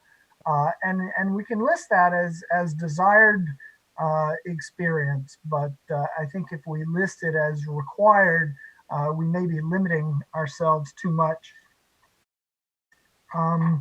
Finally, on the scoring, just personally, I would take 5 points from presentation and put it to reference projects, and still come up with 100. I would give greater weight to actual redistricting work done rather than the beauty of someone's presentation. So those are my comments. There are some small matters, but those are the main ones at this point. Commissioner Yee. Good points. Thank you. Since it's not clear when we'll have numbers around how many meetings and so forth, I'm wondering whether it would work to move things along by asking for bids in ranges, and to base those ranges on, ranges of numbers of meetings, 20 to 25 meetings, 25 to 30, so on and so forth, in the same way that council bids based on an hourly rate. Does that work in our contracting system? And would it make sense for us? Because that would, then we wouldn't have to wait for a final number of meetings in order to get a final bid. Right. Commissioner Sadwani. Yeah, if I may, and Dan has mentioned this multiple times, that we could give a minimum number, right, of meetings, and then give us your per meeting bid, right? So then we have some sort of way of costing that out. And Dan, please feel free to jump in here, but I think at the end of it, we still need to have some clarity about what is the sense of the commission on what is that minimum number of meetings, right? I mean, I think in 2010 it was 34. 34 was the total number, and it was a lot. We're talking about doing even more. Is that actually feasible? Do we need the line drawer there for all of them, even the pre-census meetings? These are the kinds of pieces that we really need some clarity on. Commissioner Fornashari and then Commissioner Anderson. Yeah, so I part of my question was going to be, you just answered, you obviously look back at the meetings, the number of meetings last time and where they had the meetings last time. And just one thing to note, in the 20 counties north of Sacramento, where there are 2 million people, there were 2 meetings last time. So, I think we need to be sensitive about that. I think we also need to be thankful in some ways that we're not taking the road trip. For those of you who haven't had a chance to look at it, it was an onerous road trip. And I just have one comment on the proposal. Is under the technical aspects, the scoring criteria, is clarity and succinctness of the proposal. Is that kind of a typical scoring criteria? I mean, sounds like we're grading them for their writing capability. If I might answer that one, that did come out of sort of the generic, there's a kind of a template, and most of them were like that, quite frankly. We tried to condense it all. Just basically the intent, I believe, is, how closely are they following exactly what we want? And so that was my understanding of that one, which is why we condensed it to 10%. It actually had about 3 different categories of, I wasn't quite sure exactly what they were basing it on, but. Well, I'd offer that to follow Commissioner Kenny's lead, that we cut that to 5 and add the 5 to quality, approach, and methodology. Thank you. Just my thought. Director Claypool. So that category disqualified one of the 2 candidates last time. The clarity and the conciseness of the report, because we received a proposal that the pagination wasn't right. It went 1, 7, 3, 5, so you couldn't follow it in the page in the table of contents. There were elements that were supposed to be in it that were missing, and we actually offered to have the person go back and kind of redo it. So there is something to say. You can reduce it or put it, and I don't know that 5%, but I just wanted you to know that it was a very important element last time because it became the basis of not being responsive. As far as the meetings go, you will absolutely do 40 meetings with your line drawer. Just start thinking about the number of meetings they did to just draw the lines, and your line drawer is going to have to be at every one of those meetings. And then you're going to have whatever public meetings you're going to do. And then if we have them early for your first phase of your education meetings, and they're available there, there will be a lot of meetings. The basis of the way it was structured with the state auditors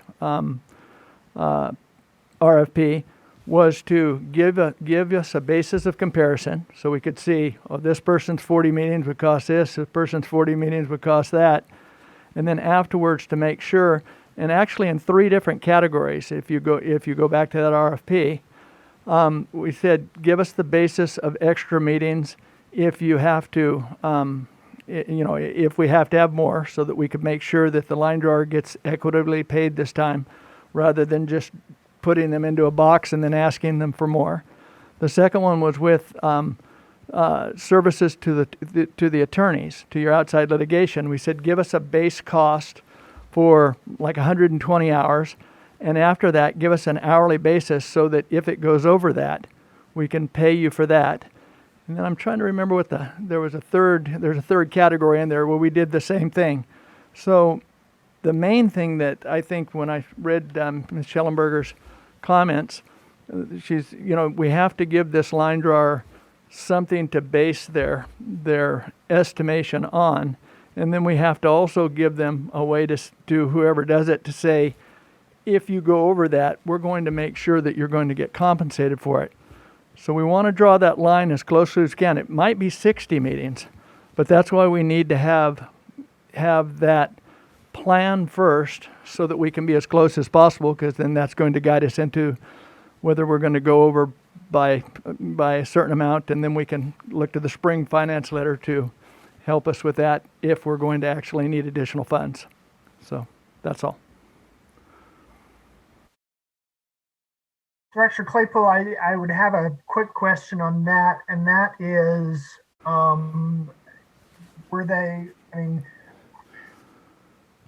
did you feel that they were able to accurately estimate down to a single meeting? Because I'm wondering if we could start with, a base price for 40 and then a price for each 5 additional meetings or fraction thereof kind of modality. So certainly we could consider a structure like that. And this is probably one of the advantages to having this approach methodology. If a line drawer came to you and said, really, what you're looking at, we would have to do 30 meetings with you in order to do the line drawing itself, and then we would see this our approach would be to have 60 meetings doing this and this and this, then that would be helpful.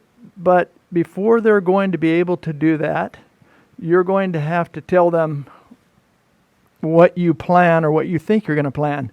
For instance, when I look at this, and what I've looked at this all the time, but it's the same as in 2010.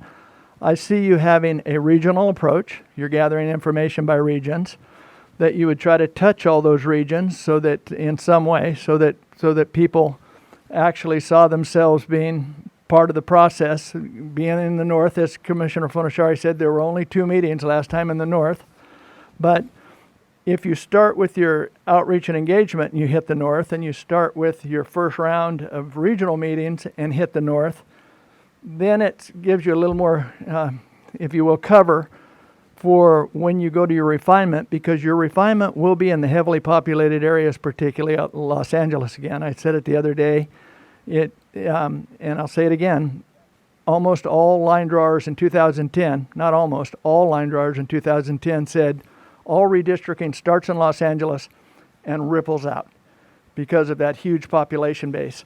So that's how I would see it. And you could do 40, but I think you could easily say 60, given that you're planning having these series of meetings. And you will, if you have the line drawer on board, you would use the line drawer services for those meetings as well before we have the census data. Even if something happened that didn't occur, it's hard for me to see with 34 meetings and then the line drawing, you'll hit 60 meetings with your line drawer. I'm fairly confident of that. Okay. Commissioner Anderson and then Commissioner Sadlani. Thank you. This is going back to the vagueness in the actual wording here, which you say meeting services, that needs to be defined. We couldn't, because we didn't know, is data management doing it? Is the line drawer doing it? That's why it's meeting services. And they'll actually, in terms of the approach, they're actually going to types of meetings, because if the data management people are gathering, and that also comes down to public testimony, it's a bit vague in that sentence, in that paragraph that Commissioner Kennedy in one of our common cause actually gave us, is That is specifically vague because in the public testimony, is the line drawer incorporating it, or is the line drawer just taking the GIS format that they've already gotten from the data management and incorporating that? Those are two different things. And so, and there will be different types of meetings in terms of after census, and if the line drawer is we also have an option in there in terms of, is the line drawer actually doing the racially polarized voting and helping us do that, or we have another person and they're coordinating that. They're doing the work, essentially with that other person. Now, all of this, first of all of this is under our supervision. At no point is the line drawer doing this on their own. Okay, so that's just right up front. This is all under our direction.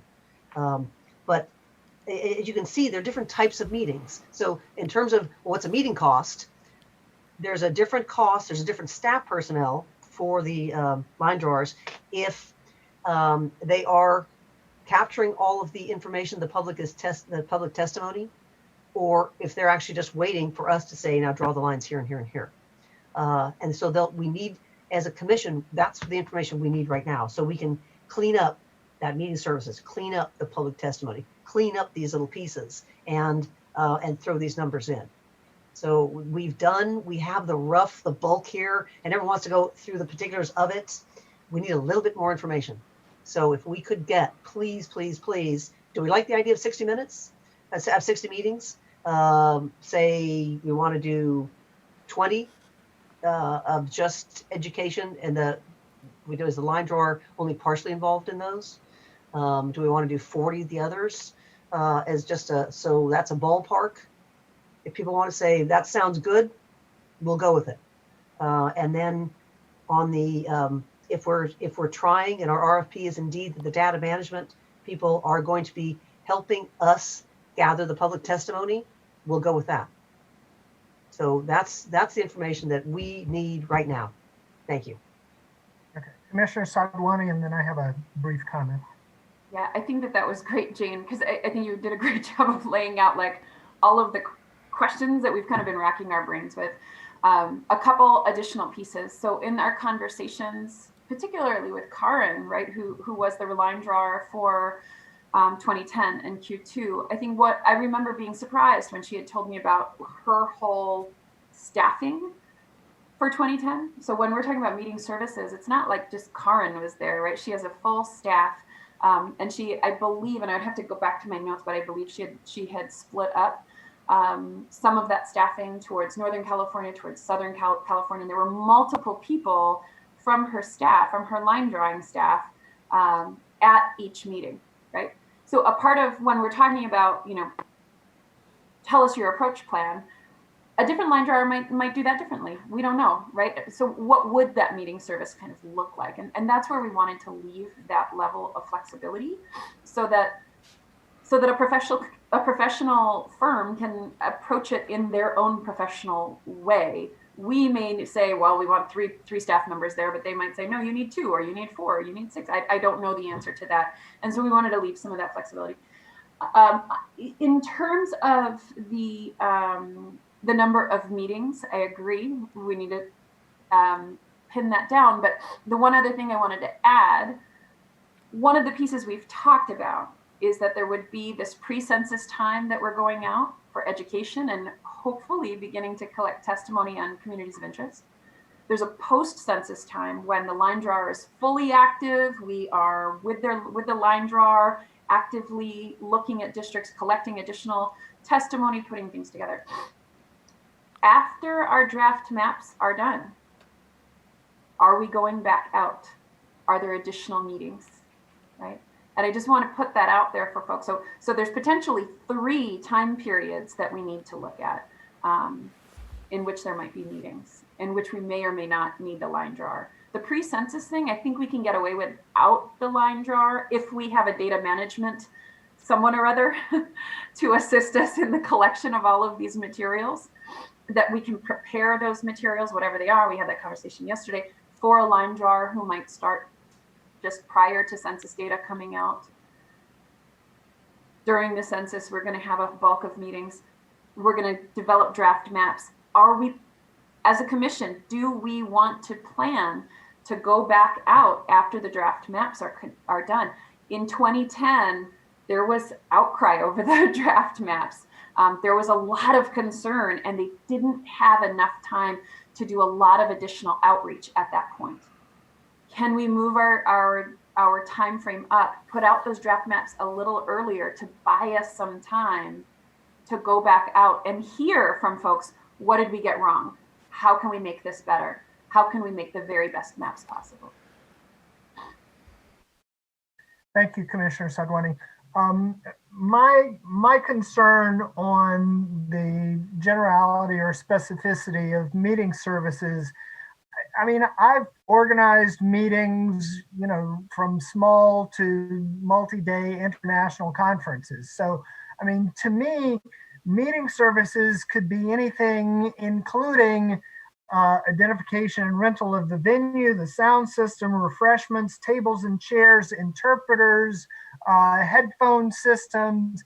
So when I just see meeting services, I'm left, you know, with this huge thing in front of me, and I have no idea what the commission means or needs. So, you know, I don't want to make it so specific, but I think we need to zone them in so that they know what we're talking about. Meeting services means different things to different people. That's very fair. Thank you.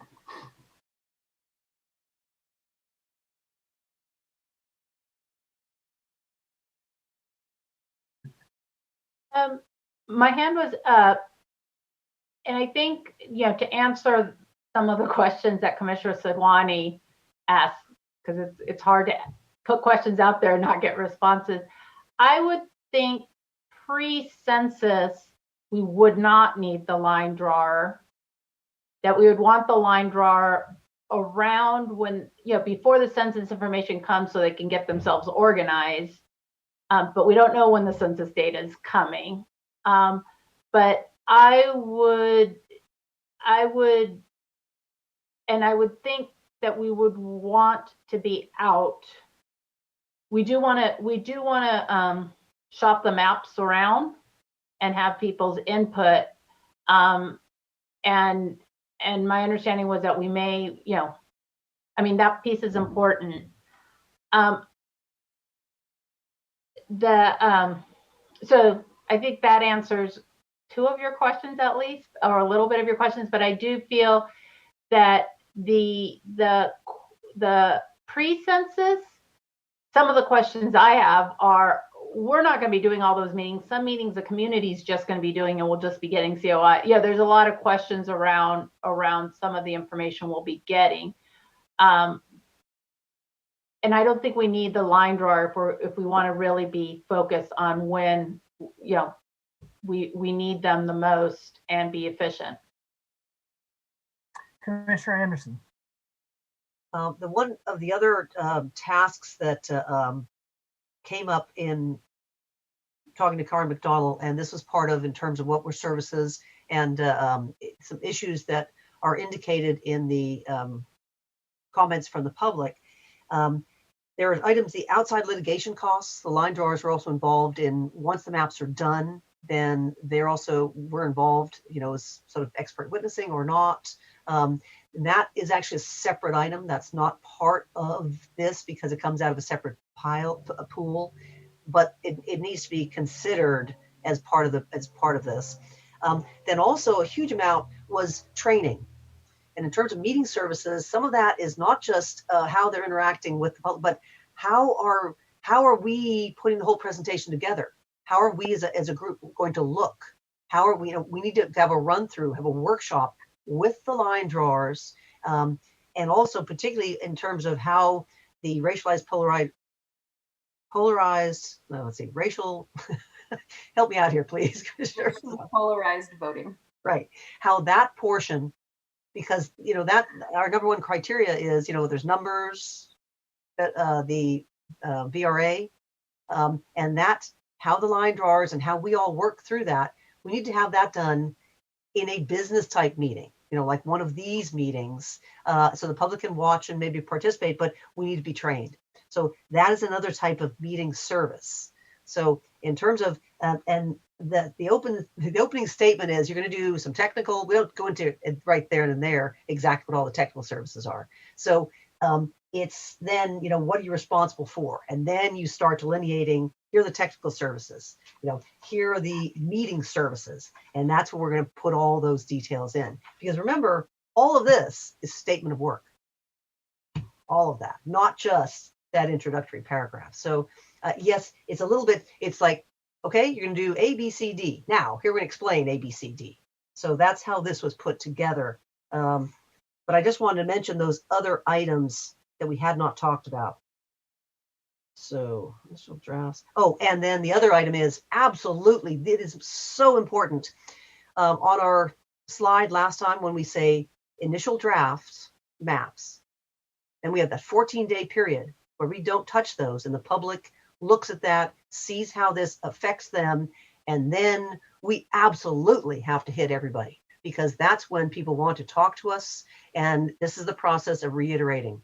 We will redraw, we'll redraw until those final maps happen. And last time, as all the commissioners, or many of the commissioners said, if only we had time to go back and review things and do it again. I actually, quite frankly, I think they only were able to make essentially 2 sets. And I'm hoping we do several, because that's the way to make sure this is what we're thinking. Yes, the public says, wow, that's right.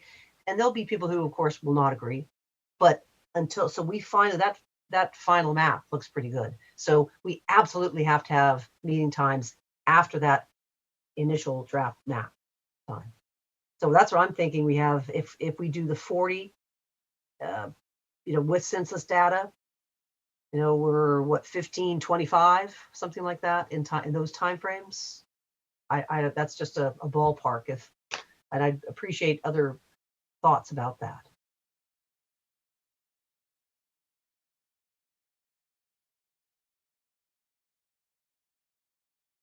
Including if the public wants to chime in on that.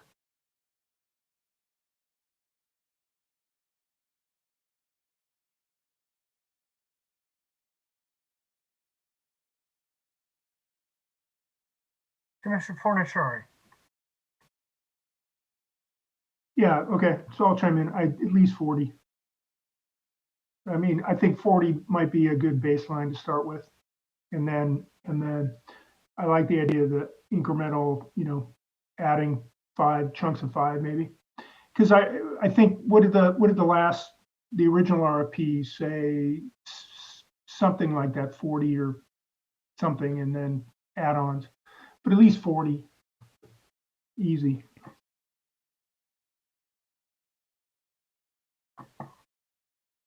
Commissioner Sadwani?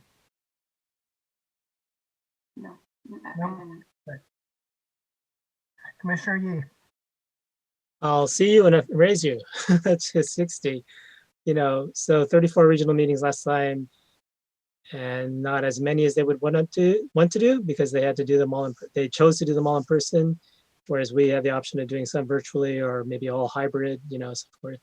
So I'd say 40 public comment meetings and 20 mapping meetings. So that's 60, which is the number that Director Claypool floated. So I recommend 60. Can I just clarify, what do you mean by public versus mapping? Public input is when we're going to the different regions and different localities and getting public comment and getting input on communities of interest, right? Versus mapping, which is when we're actually sitting down and actually drawing draft or final districts, right? Which we're not doing in public meetings quite yet, right? I mean, we may float things and so forth, but that's not what we do, the actual district mapping.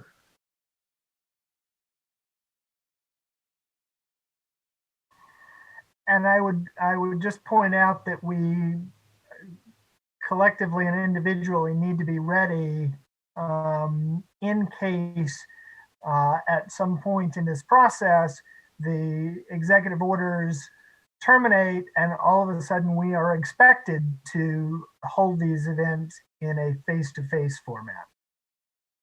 might not happen, but it's kind of like when I go into a country and say, where's your provision for a tie vote? And they're like, well, the statistical possibility of a tie vote is so infinitesimal that we haven't sat down and written one. I was like, well, you better write one, because one of these days, you never know, it may be your turn to have a tie vote, and you don't want to be without a plan for how to address it. So we need to have a plan for how to address a transition from virtual sessions to face-to-face sessions. Commissioner Lamont.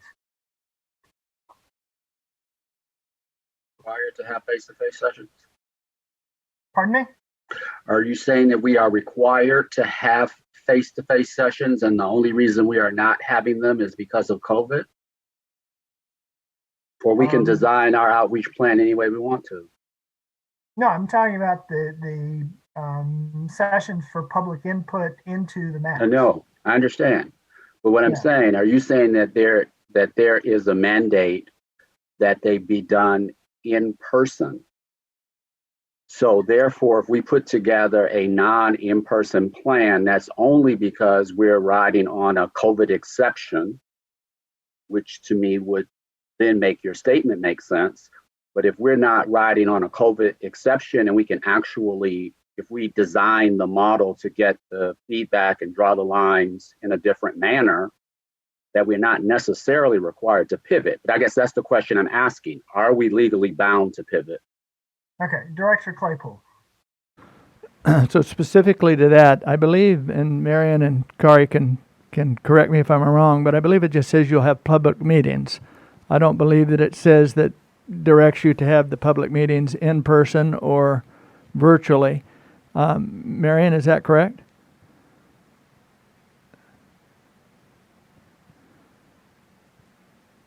Huh. Can't hear you. Sorry, I have to find the unmute button. What it does, what the executive order does basically is not require you to have members of the public at your meetings. You could still meet by teleconference, but you would have to have a meeting location that is open to the public. And your teleconference locations would not have to be open to the public. So it doesn't have to be that you all are there in a public meeting, but it must be a public meeting. For the purposes of allowing people to come in and give public comment.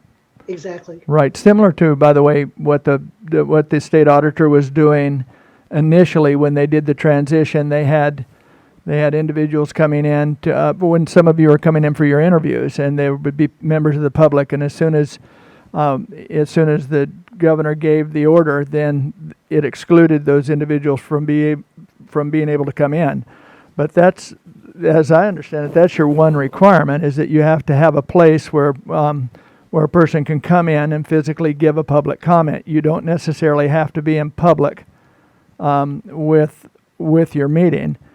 The transition, as far as cost goes, is going to be relatively easy. What we found was there's not a lot of difference if you were to transition over into going out into the field versus if you made that decision versus doing virtual. There are trade-offs in costs in both ways, depending on how you do it. So I don't know that cost would be a huge disqualifier. The transition itself is a little bit sticky only because depending on how, for instance, if you decided that you were going to have public meetings in Sacramento, Auburn, and Davis, right here in this area, and you were going to put a satellite video team out there to take public comment, and you're going to do it virtually, which is one way to do it. Not suggesting that it is the way, but and then you decided that you wanted to, suddenly we could do it publicly. You could put 4 commissioners at one location, 5 commissioners at the other 2, and you would have public in-person meetings with about the same setup. Because anywhere where we're going to have that video place, you would probably be in a location like a city council hall where you could actually accommodate people to come in and see you. So I mean, the transitions in my mind aren't going to be that great. It's just you can decide how you want to do it, as long as once it comes into public, you have a place where somebody can come in and make a comment.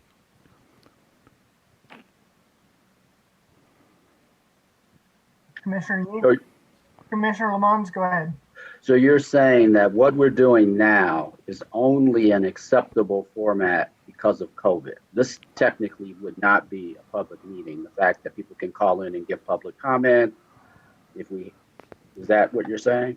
What I'm saying is to make that conversion to what you're absolutely required to do, all you have to do. I'm not asking about the conversion. I'm sorry, Director Clippo. I'm asking a very specific question about what we're doing right now. That's what I'm asking. We're under What COVID. you're doing right now is only because of COVID, because they don't want to have person-to-person meetings.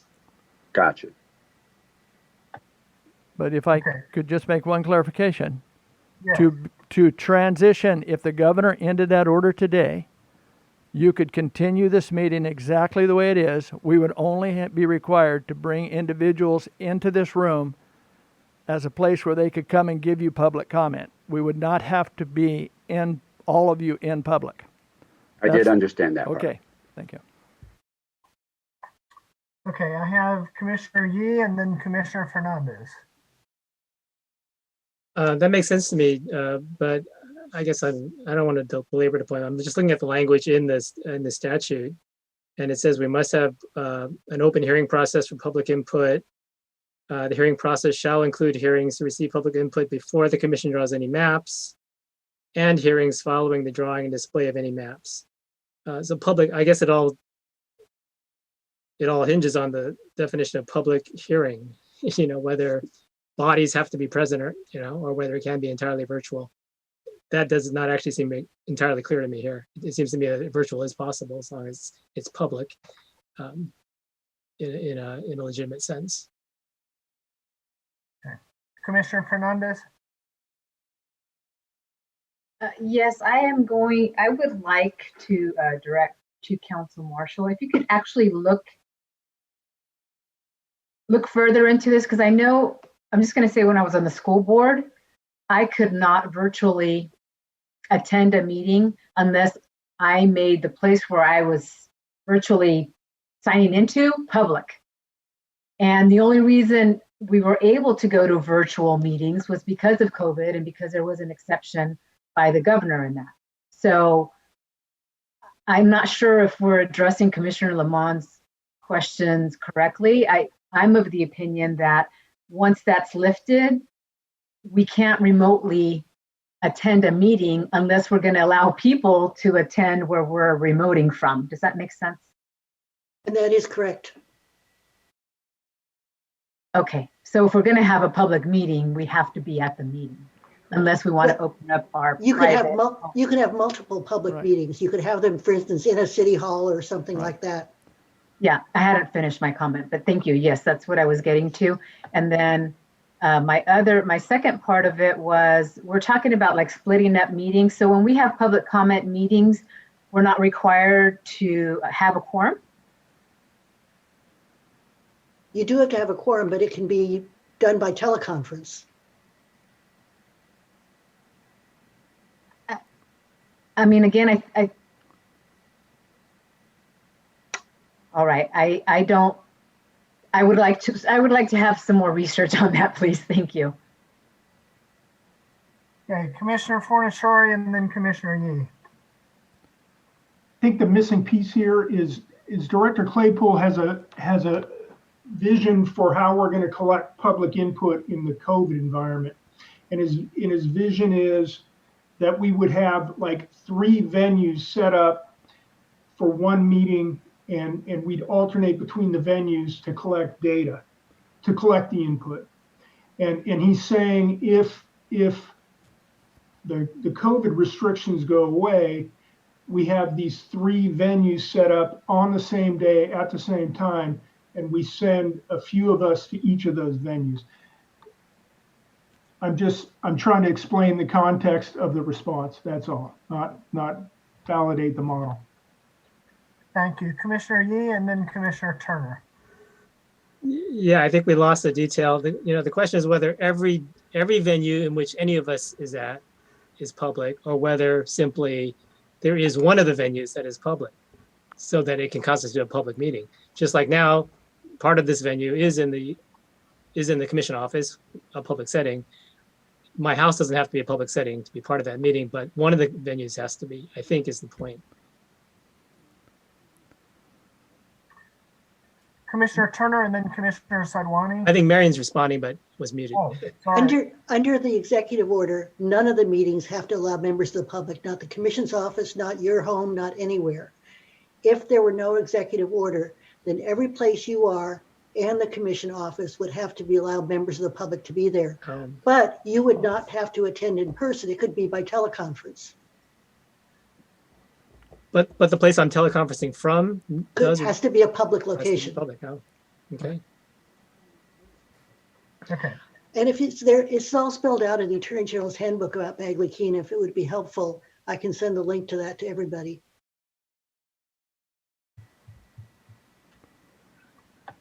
Yes. So, Commissioner Turner and then Commissioner Sadwani. Well, thank you. Pass. You're passing? Okay. Commissioner Sadwani and then Director Claypool. I mean, I was just going to say, I so appreciate everyone's thorough attention to this. I think the likelihood of a vaccine rollout statewide or nationwide before these maps are done is highly unlikely. So I think we're okay moving forward with the plan. We can get additional clarity as we go. And you know, hey, if June rolls around and we'll figure it out. We're going to figure it out. I would like to just bring us back to the RFP. I want to make sure that we have enough to go on. I loved Commissioner Lamont, you had suggested, like, let's identify the questions we have so that next meeting we can start to address them.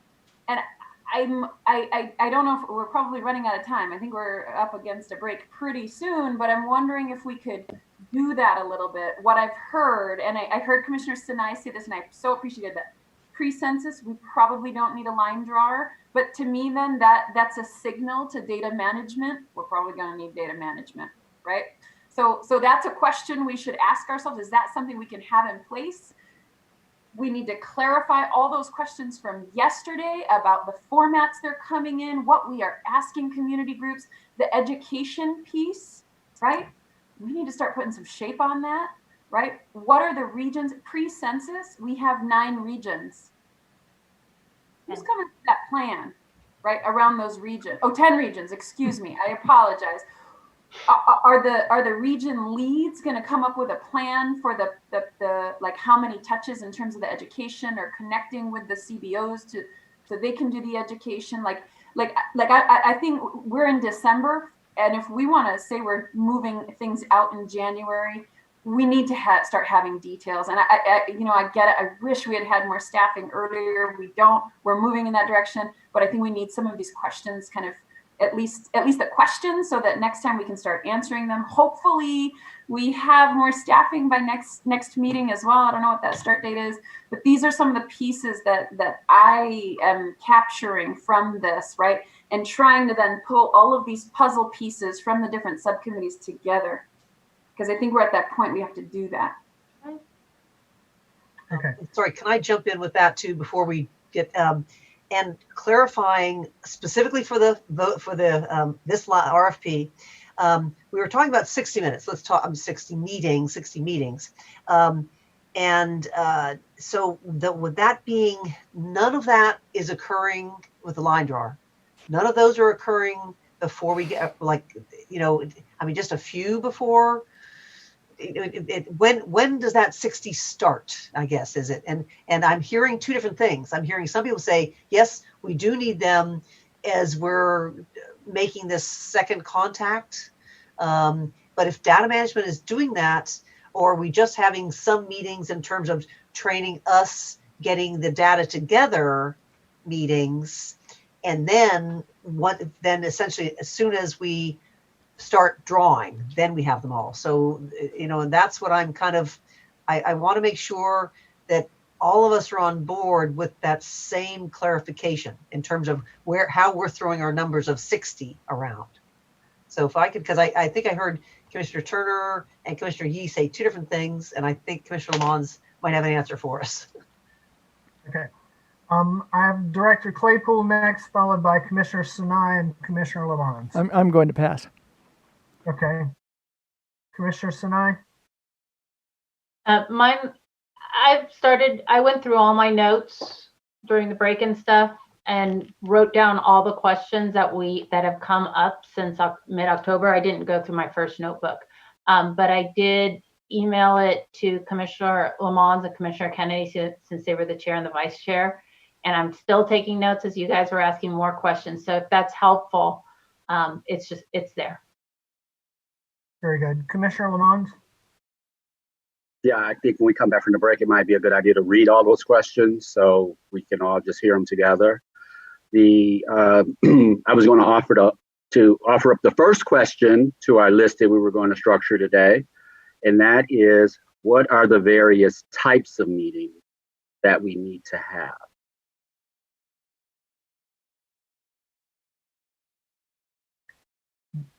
Commissioner Anderson? Sorry, can we get back to just that before we kind of jumped away, can we please pin down the meetings? So are we talking about, and Commissioner Sadwani, if you want to jump in here too, are we talking about all 60, essentially what, 4 or 5 of them happen before we get the census data and 55 happen afterwards in various stages of up to the initial map and then the rest after the initial map? I mean, those are things I'm kind of wondering. I just want to make sure that we're all on board, because if we say, no, we don't want any line drawers when we're going out collecting all the COI information, we're not going to have any line drawers. I mean, if we want some, we need to say this now. Go ahead, Commissioner Sadwani, and then I'll comment on that. Is it helpful if I do that share screen again so we can see something? You can disagree with whatever's written on that screen. That's totally fine. But then we can, on every single page, I asked number of meetings, and then we can just kind of target that. Okay. Is that okay? And how much longer do we have till the break? I don't actually. We have 6 minutes. Let me say, first of all, that if we have line drawers at what is intended to be merely the collection of community of interest input, we're going to confuse people. Mm-hmm.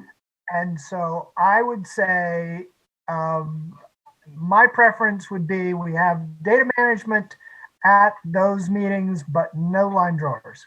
Let's draw a clear line. Let's not have line drawers in the room leading to confusion. Commissioner Lamont. I absolutely agree with you, 2000% on the statement you just made. I wanted to say to Commissioner Anderson, you've mentioned a couple different types of meetings, even as you've talked about this, which is why I think defining what are the types of meetings, because you want us to say 20 or 60 or whatever, but even on the post-census, you've mentioned a couple different types of meetings. So if we don't even know the breadth of the types of meetings that we want to have, it makes it a little difficult to say how many of that particular one. I think the line drawing one is probably the easiest one to guesstimate, and people are throwing out some guesstimates where literally they're going to be in the community post-census drawing lines. But it's all those other little ones, the nuanced ones, that we still need to figure out also. So maybe if we start by just saying there's probably a finite number of types of meetings we want to have, right? This is what they are, boom, boom, boom. You mentioned the training, you mentioned the workshop that you would want the line drawer at. Then there's community meetings. Are they giving education? So I think if we know that and say, this is the suite of types of meetings, we need 50 of this type, 10 of that type, or whatever. Got it. Okay. Thank you, Commissioner Lamont. Commissioner Turner? Sorry, I'm not muted. Yes, it just occurs to me, first of all, I want to confess that when we initially took a subcommittee coming up with what a process tool, what could hold this information, I was not thinking in terms of a person. I was thinking in terms of what system structure would be there. So, okay, we can make that pivot, and I understand the importance of having a person to enter in all the pieces that we've talked about. Right now, we're thinking about the 4. Here's the question. If a data management person now is going to be on site to gather that information up front, when we're going out to, I guess, put things into the COI tool and the other different formats and stuff. At what end, if that point is to put information into a system that will turn into shape files or whatever, why does the line drawer need to then later be at the meetings if they're not? Is it that they can just hear it again? I'm trying to follow the conversation, but we've gone from a person, data management, line drawers. Does the line drawers need to be at the meetings? If they're not going to do anything with the information, there's going to be another person that's actually inputting it into a system? If I can just answer that, no, they don't. That's exactly it. No, they don't. If the data management person is that person, they do not, which dovetails with Commissioner Kennedy and Commissioner Blondes who are saying that we don't have a line drawer there. This is just collecting the information, collecting a building block, not drawing a line yet. Commissioner Fornashari. Okay, so I'm confused because what tool do you envision the data management person using to collect the shapefile? The COI tool? I mean, the reason that the line drawers were there before is that they were actually drawing the communities of interest on a map that was projected up there in real time based on input from the public. So that public would walk into a meeting and say, my community of interest is this group of, my church folks all live in this neighborhood or area or whatever. And then the line drawer would actually draw the map, and they captured the narrative in some way and captured the community of interest and then saved it and then went to the next person. And I think part of the reason why, we do that after the census data comes out is because then we have the latest census data and census blocks with which to use to draw that, and it'll map right in when we're actually drawing lines. And I believe it's my understanding that they did the line drawing at public meetings, but they were in Sacramento, where they drew the maps and then they put the maps out. Okay. Commissioner Lamons, if it's quick, please go ahead. And we'll it's take quick. So I was just going to say, Commissioner Fornashari, I think the big distinction is they did all of this post-census. And so we're left with the question, so that's the confusion that Commissioner Kennedy's talking about, could propose. We aren't drawing the lines post-census. We're not doing that because we're not, pre-census, I'm sorry. Yes, pre-census. We're not drawing the lines pre-census. So we don't want to confuse. That was his confusion point. So that's it. Okay, very good. I want to acknowledge that we have 3 callers, and unfortunately, 2 callers now. We are required to take a 15-minute break for staff. So we will take those calls as soon as we come back from our 15-minute break. So 3:35. Thank you very much. Thank you very much for bearing with us. I see that we still have 1 caller in queue, and if the others who were in queue want to rejoin the queue, we would be happy to take your comments at this point. Katie, could you please read the instructions and then invite the first caller to join us? Yes, Chair. In order to maximize transparency and public participation in our process, the commissioners will be taking public comment by phone. To call in, dial the telephone number provided on the live stream feed. The telephone number is 877-853-5247. When prompted, enter the meeting ID number provided on the live stream feed. It is 927-3806-8918 for this week's meeting. When prompted to enter a participant ID, simply press the pound key. Once you have dialed in, you will be placed in a queue from which a moderator will begin unmuting callers to submit their comment. You will also hear an automatic message to press *9. Please do this to raise your hand, indicating you wish to comment. When it is your turn to speak, the moderator will unmute you, and you will hear an automatic message that says the host would like you to talk, and to press star 6 to speak. Please make sure to mute your computer or live stream audio to prevent any feedback or distortion during your call. Once you are waiting in the queue, be alert for when it is your turn to speak, and again, please turn down the live stream volume. These instructions are located on the website. The Commission is taking general public comment at this time. And if you are in the queue and you would like to speak, please make sure to hit star 9 to raise your hand.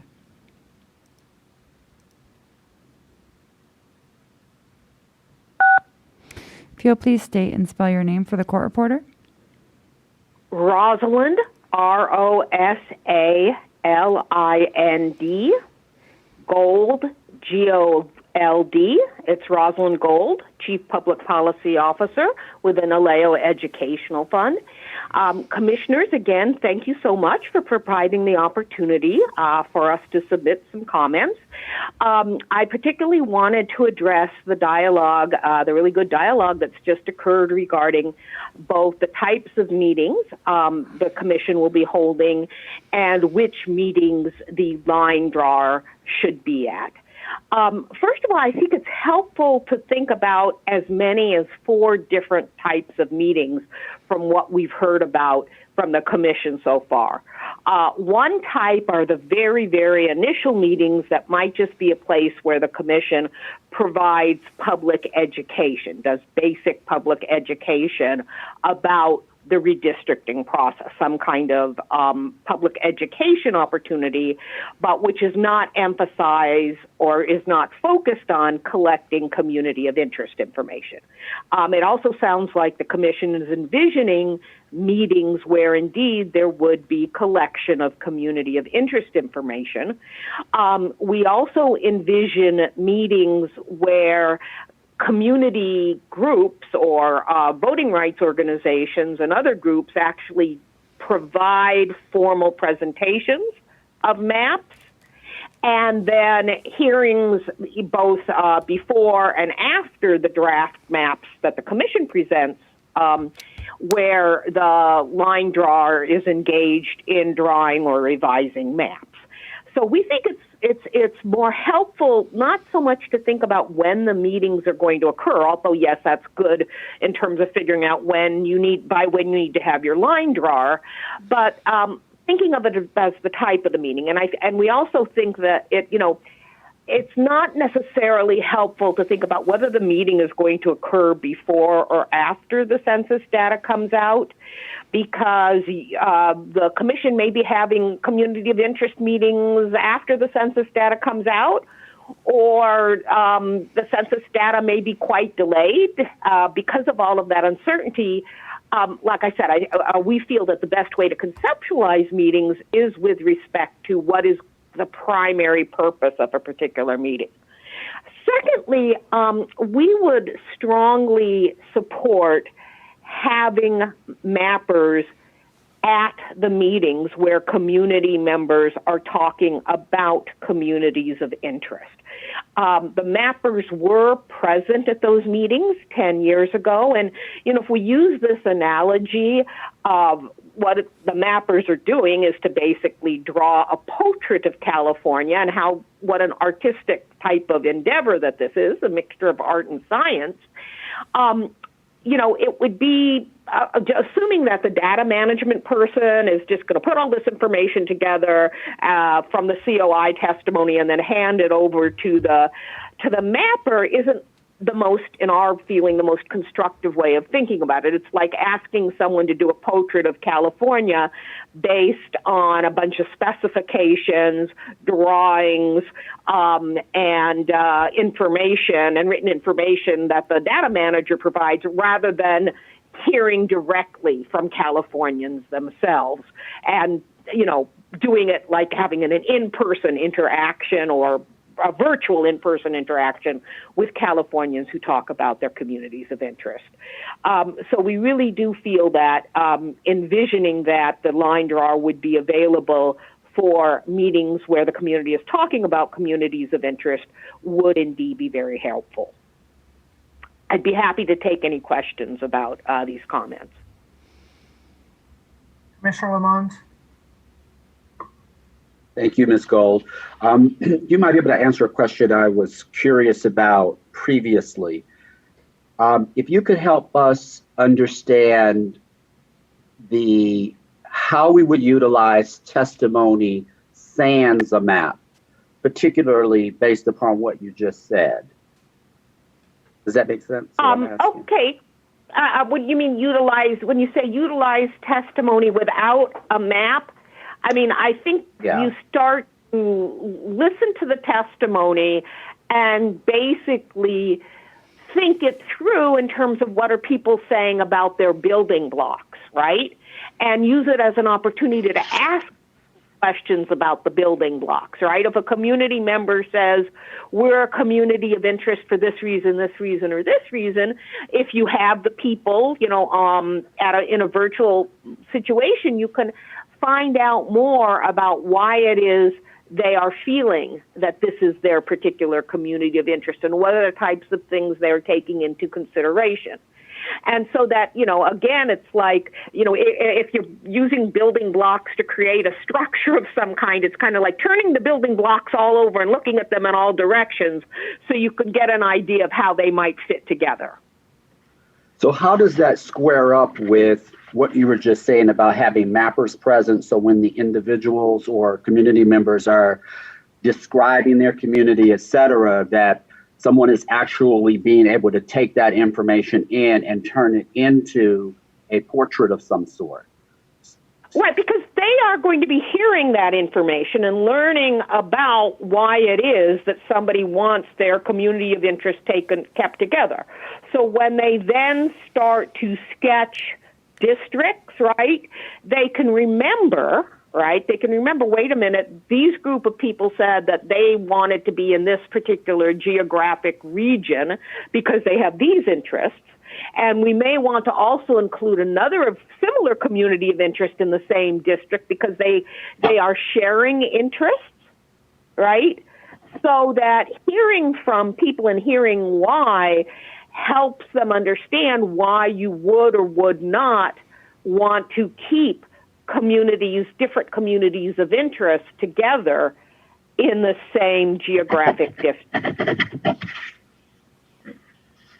Thank you. I still don't, maybe I'm just confusing myself. I still am trying to, if we don't have someone drawing, if the narrative is not in relationship to a geographic location, how is that used?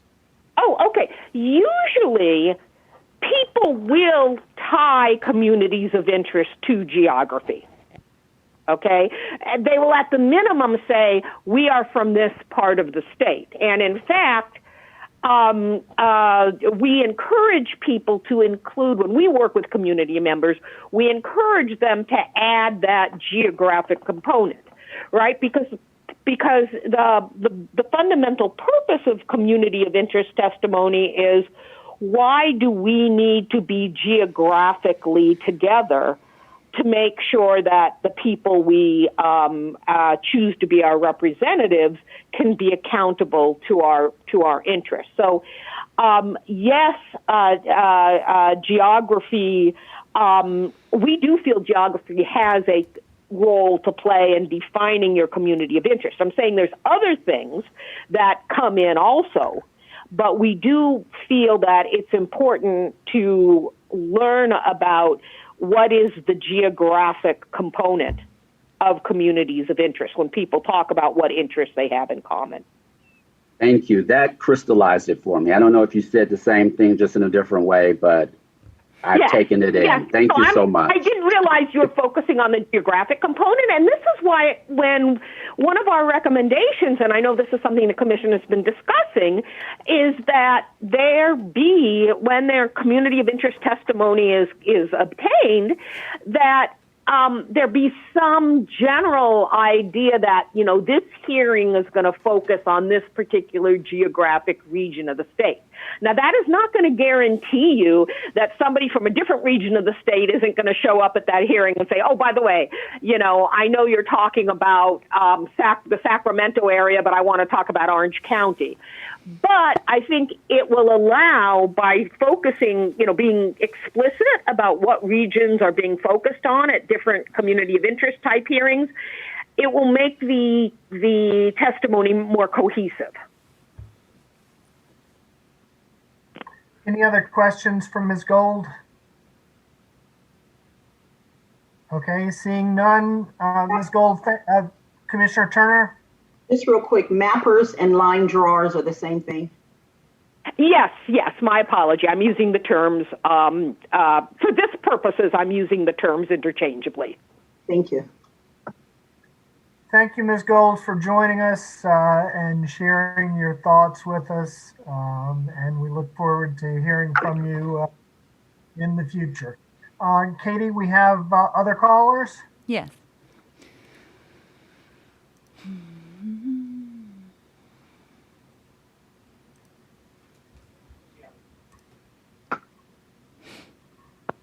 If you'll please state and spell your name for the court reporter. Good afternoon. This is Lori, Lori, Schellenberger, Schellenberger. I'm the redistricting consultant for Common Cause. And good afternoon. And the floor is yours. Thanks, as always, for the opportunity to comment. And I had called in response to the question about the presence of the line drawers, and my colleague Rosalind Gold, I think, covered that. But I'd just like to offer a me too on the importance of the line drawer being there for the community of interest testimony. And in response, I think Commissioner Anderson, I first got in the queue this afternoon when Commissioner Anderson asked about the importance of line drawers being present after draft maps have been posted and having additional meetings on those. So I just wanted to reinforce her statement that is a really critical phase of the line drawing process. The community often weighs in even more significantly once they see things on paper. And just to respond to Commissioner Lamont's really excellent question, drilling down on sort of that relationship between the line drawer and the distinction between what the data manager would be doing and why it's important to have the line drawer there. I think the other thing, and that's what gets at why the RFP is so important, is that you are going to have a relationship with this line drawer and a dialogue, and they're going to be really hard choices. This isn't all going to fit together and fall into place in a nifty little puzzle. There will be really hard decisions you'll have to make, and sometimes prioritize one community's interest over another in order to get final maps. And so having the line drawers there to hear the narrative as well as the geography is going to be really important for that dialogue that you'll have with them as you make those really tough decisions. So I just wanted to respond to that. I also wanted to raise a couple of other things that came up in the discussion and one that hadn't yet. So the first was just regarding kind of this range of bids or per meeting bid. I think that's a really good idea. And I would encourage you to follow Director Claypool's recommendation regarding 60 meetings, because it seems to me that you're going in that direction, and it would be really helpful. The other thing that I think that I understand now better, I think Commissioner Sadlani explained what you meant by meeting services. I still don't think that's clear in the way it's written. And in order to elicit consistent responses that you can evaluate, I think it would be helpful to clarify. You want to know how many staff would they consider appropriate to have, or that they would need at each meeting, and what you mean by that in terms of the presence and what services need at meetings from your line drawer. The other thing that I think you may want to ask, and in this RFP, is because this is such a huge project and pieces of it will be incredibly time intensive later next year, to find out what other projects the line drawers are undertaking or may have on their plates, because as I think the subcommittee has discovered, there is a narrow pool of folks who are going to be eligible for this, for a project of this magnitude. And there's going to be a lot of redistricting happening at the same time next year. And so understanding what their other commitments may be is going to probably help inform your decision. And then I wanted to just encourage you to have a discussion about the progress report component of this RFP that you have outlined in our comments. We had asked what the goals of those were. And so and that's something that I wouldn't leave to just a tweak later on. I think it wasn't clear to us in reading it what the goal was of having regular progress reports, and leaving that hanging there with the possibility of wanting reports at the whim of the commission or executive director or staff without understanding what the purpose of those are could be really burdensome to the line drawer. And I'll use the artist analogy again as a line drawer I know had used, which is like tapping the artist on the shoulder as they're painting. It's going to be very involved when things are really rolling, and to ask them to stop and do reports that may be redundant of other documentation that you have may be unnecessary. So I just appreciate hearing from the subcommittee and for you all to discuss what the goal of that would be.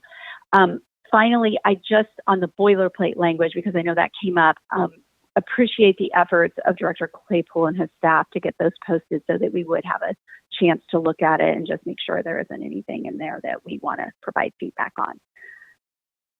And those are my comments. I realize I've been a little long. I'm happy to stay on if there are questions. Okay, Commissioner Turner. Thank you. Ms. Schellenberger, we've had conversation about the data manager and the role that they would play, and then the line drawer or the mapper and the role that they would play. How do you see them interacting in a meeting? I'm not sure how much they would interact in the meeting itself. I think having that data manager, as I see that position evolving in your discussions, be the person who compiles all of that in a way that you can go back to it, right? Because what you need, and there is other data they'll be compiling that's outside of the meeting, written comment that's been submitted, what's come in through the COI tool potentially. But during a meeting, I'm not sure. I'm not sure there would be a lot of interaction between the two, other than potentially as you move further along. And I'm sorry, I'm just thinking off the top of my head, but as this might play out I could see the line drawer potentially asking the data manager to, if they're doing live drawing, to pull up past testimony or certain items that have been submitted that they may want to reference while they're moving lines. But otherwise, I would see that data manager as someone who's really doing the documentation as it comes in, and the line drawer is actually engaged in moving lines. So to follow up on the question that I'm trying to still gain clarity on, also I appreciate your kind of imagining with us. The data manager person compiling data, ensuring that information is retrievable as the line drawer would need it. Are you thinking through that person also being live in the meetings, or just ensuring that the information is accessible? I'm not sure. That's a good question, and I'm not sure I know the answer. And there are probably those who I would actually suggest you ask a line drawer about that, and how they, and in particular, you may want to ask Karen and her team, since they, I believe last time around, had to do both of those things. And I'm not sure if they would need that to be simultaneous during the meeting, or if they would just be looking back at notes. But in terms of, I guess if I were the person doing it and I'm not a data manager, I might also want to be there to hear the testimony as it's coming in, and especially in the beginning, to think about how I'm going to be organizing that and tagging it. But I would pose that question to Karen's team from Q2, and how they handled that last time, and what would have been helpful to them, or what they wish they had. And I think they would be better suited to answer that, probably. And then a data man, whoever, and maybe someone with data management experience, or some of those folks that you had on Tuesday may be able to answer that as well. Thank you for your perspective. Thank you. Any further questions for Ms. Schellenberger? Commissioner Sinai. This may be similar to what Commissioner Turner was asking, but a little broader. I mean, one of the questions we will need to address is, do all commissioners need to attend all of the community input meetings, or last time they were called hearings? And I know the last commission chose 2 because they want to make sure that everybody had access to the same information. And that's kind of the response we heard for the data manager and line drawer.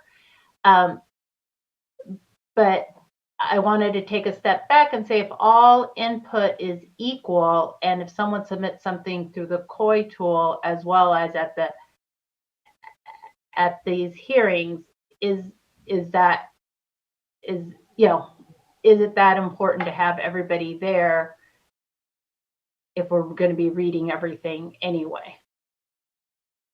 I'm not sure if I'm clear. Sorry.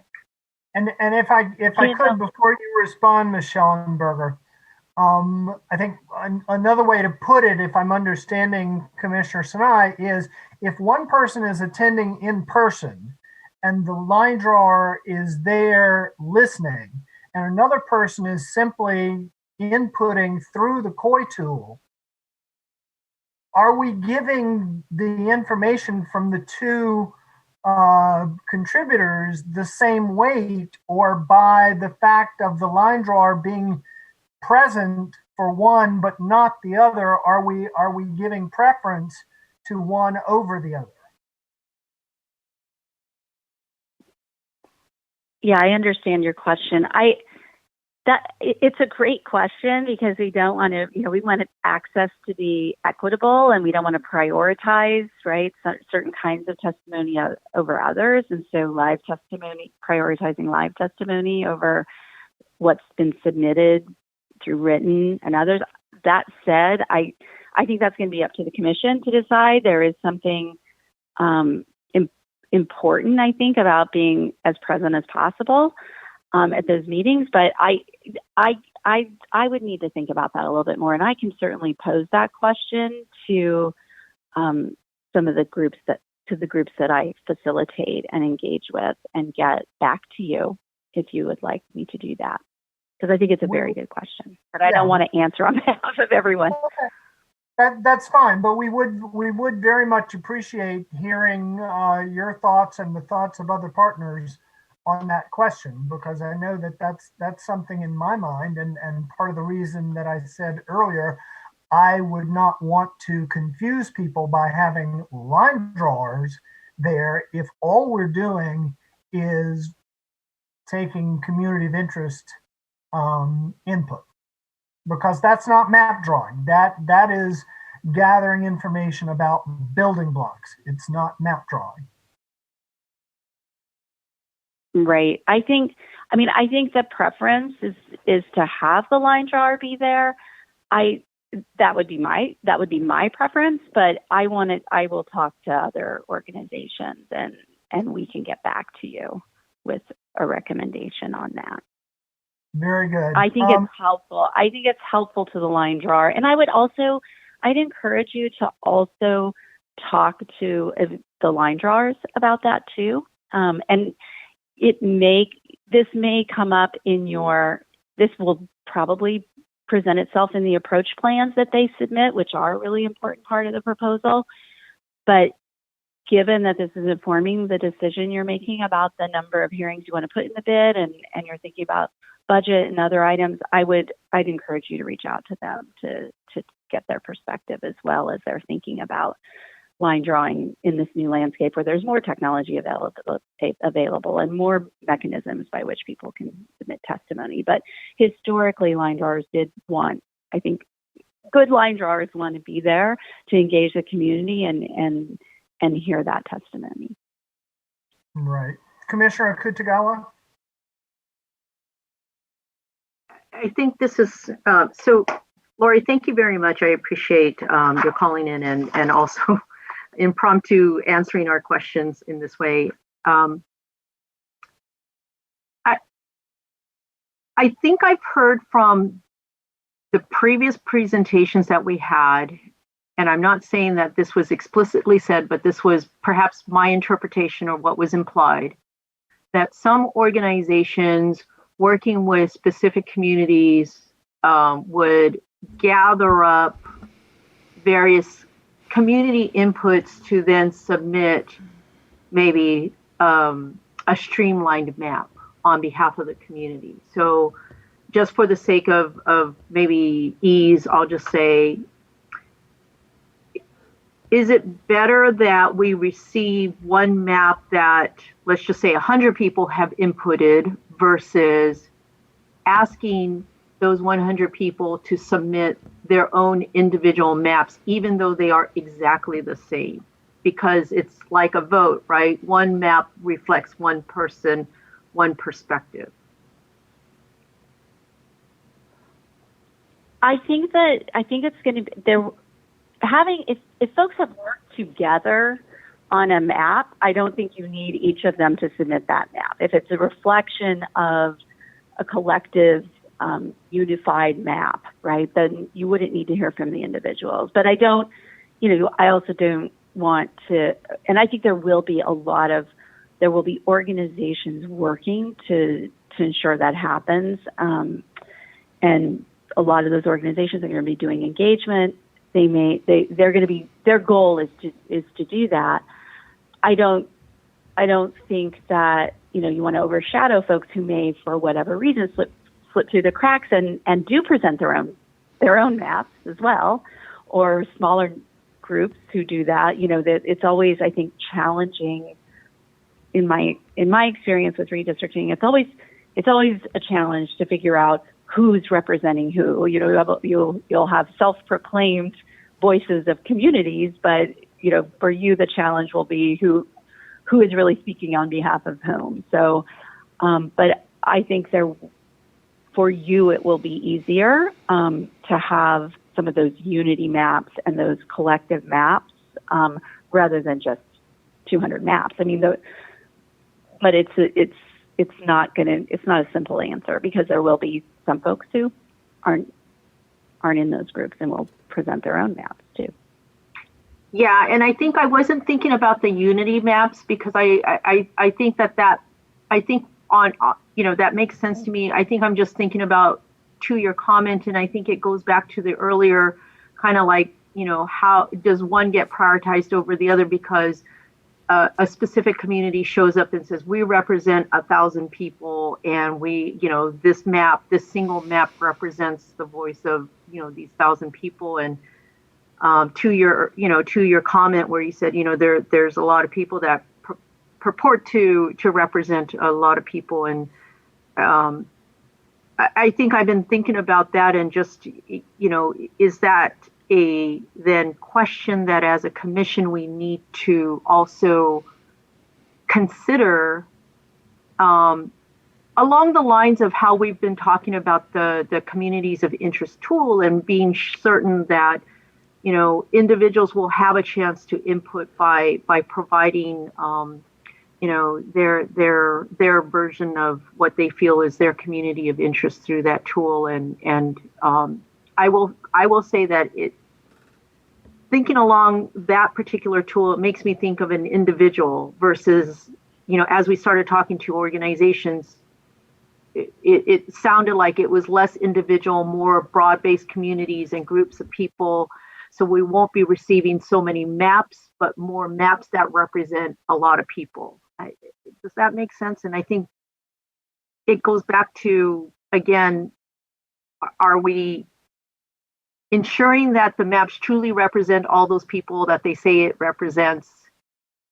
And or are we still better off, even though it may seem a little tedious, to just say we want to hear from every single one of those people, so that we know it's every single one of those people's voices represented? I mean, I hope what will happen is you'll get a sense through the process from groups that are engaging, there would be trust that will be built and relationships built where you'll understand some of those organizations who have been working in community for many years and work in coalition and are doing work that represents the communities they say it does. And then I'm sure there will be others where you may have questions, but I think there are a lot of really trusted, just like you're talking about trusted messengers that will be doing outreach to communities, that those are groups you can trust to bring that work in community and are really careful about making sure they're representing a broad, the broad perspective of their communities.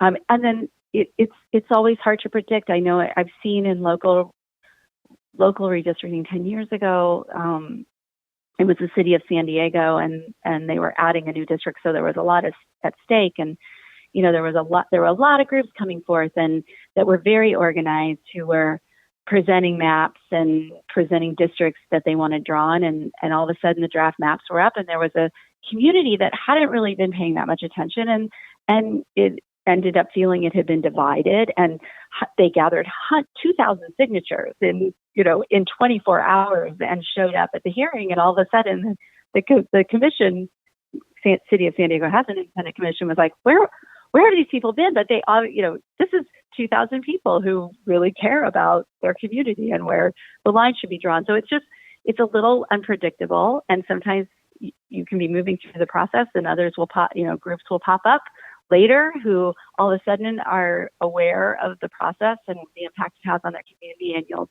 you'll have to be a little bit nimble and cautious in understanding whose voices are being represented and whose you trust. But that's just I think that's the challenge when you're trying, and for you at the state level, it will be the challenge. And I think the more you're in community and the more you're engaging with the community, the better the sense will be for all of you of who those trusted messengers and voices are. Thank you very much. That was very helpful and very indicative of the complicated nature of what we're facing. Yes. Thank you very much, Ms. Schellenberger. We'll look forward to of course. In the future. Yeah, and I'll get back to you on that question, and appreciate all the work you're doing and your discussion. Perfect. Thank you so much. Katie, I see that we had another hand raised.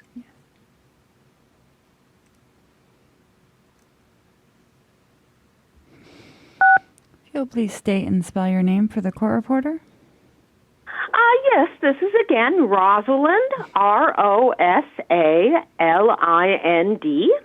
and the last name is Gold, Gold, Rosalind Gold with the Naleo Educational Fund.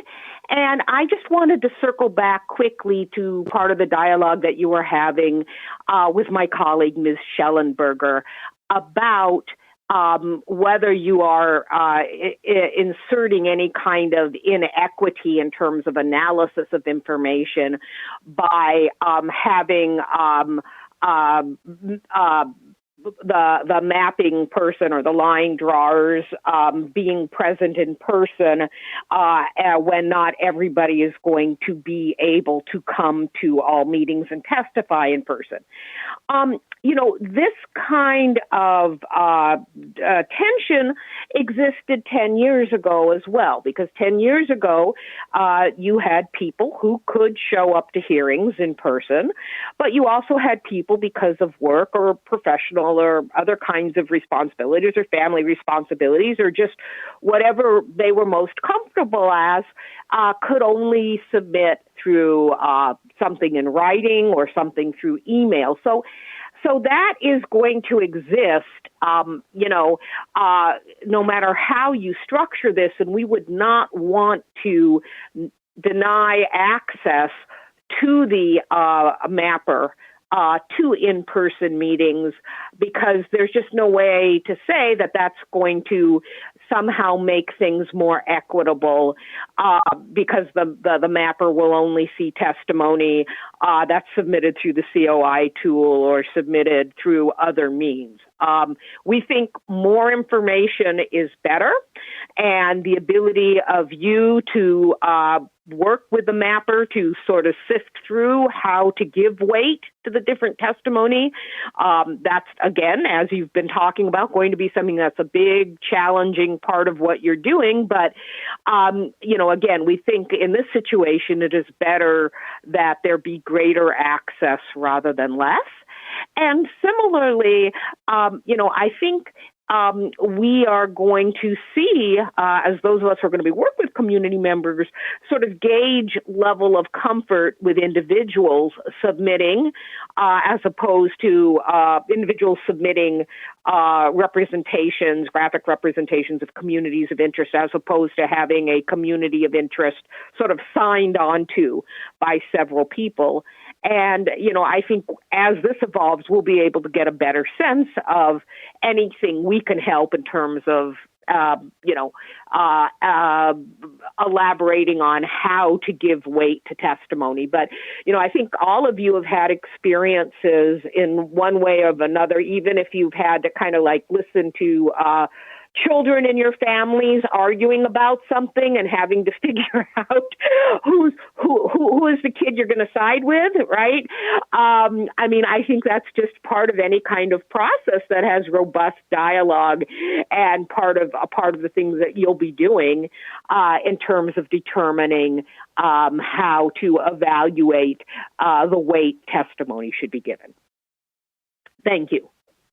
Thank you, Ms. Gold. Thank you for sticking with us and coming back around on that. Thank you. Katie, do we have any further callers? Nope, that was it, Chair. Okay, very good. So, to the line drawing RFP subcommittee, what do you need from us at this point that you do not have?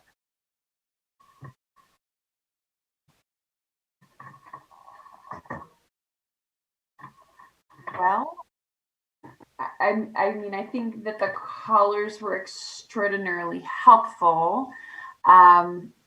Is there agreement with some of the things that were laid out by them? For example, Rosalind Gold laid out 4 different types of meetings: Yeah. public education, community of interest collection, CBOs, line drawers, but ultimately that community of interest would have a line drawer at the, do we feel comfortable with that?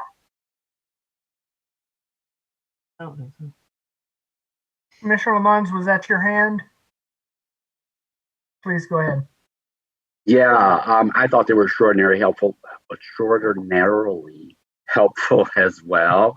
And I want to recant my earlier support of line drawers not being present at the if the COI type meetings that they described. So let me put a frame around that.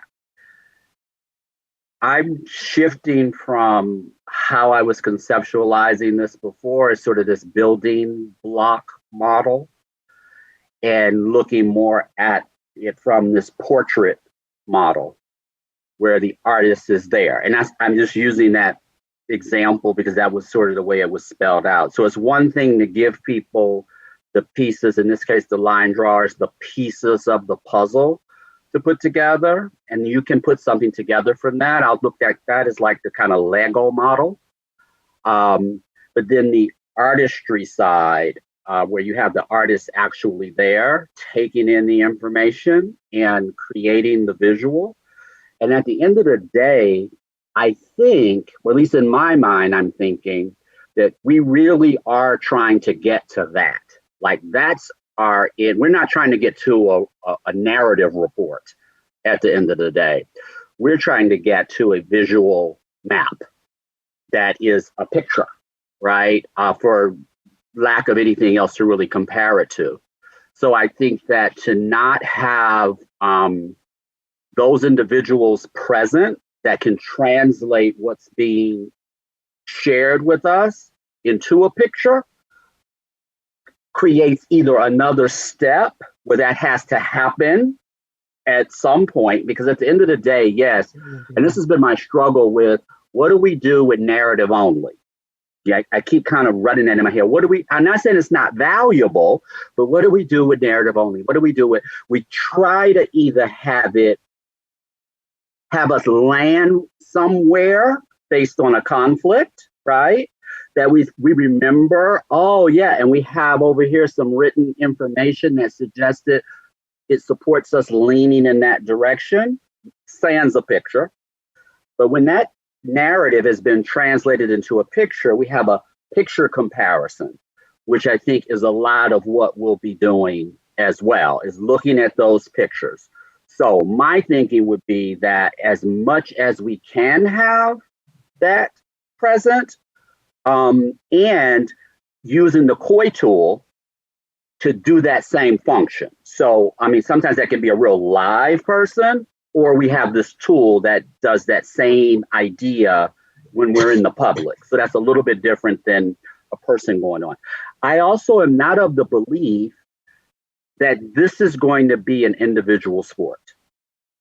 So even if I'm logging on to the COI tool as a person, Joe Antonio that lives in Toluca Lake, I am probably not coming on here drawing a map in isolation.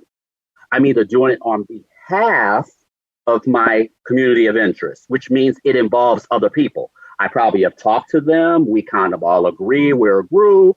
We're concerned about X. So I throw that part out there for other commissioners' thoughts on that. Because I think, again, when we talk about this, we kind of slip into this talking about it from an individual. I don't think we're going to have a lot of individuals because this is about groups. It's about communities. So maybe that's a duo. I don't know. I'm thinking it's more than that, but okay, maybe a duo, but not individuals. So I think there is individuals. Those are my thoughts. Thank you, Commissioner Lamons. I just want to say that I have not recanted. I believe that we are the artists. Yes. The line drawers follow our instructions. It's almost programming a computer in my mind.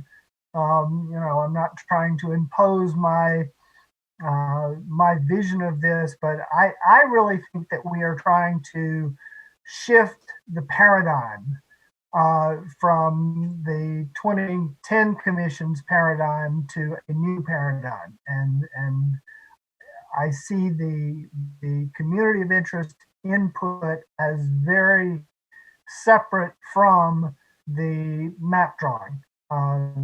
We'll have plenty of input during the map drawing. And even though we're the ones instructing the line drawers, yes, I would like the line drawers there during those mapping sessions. But I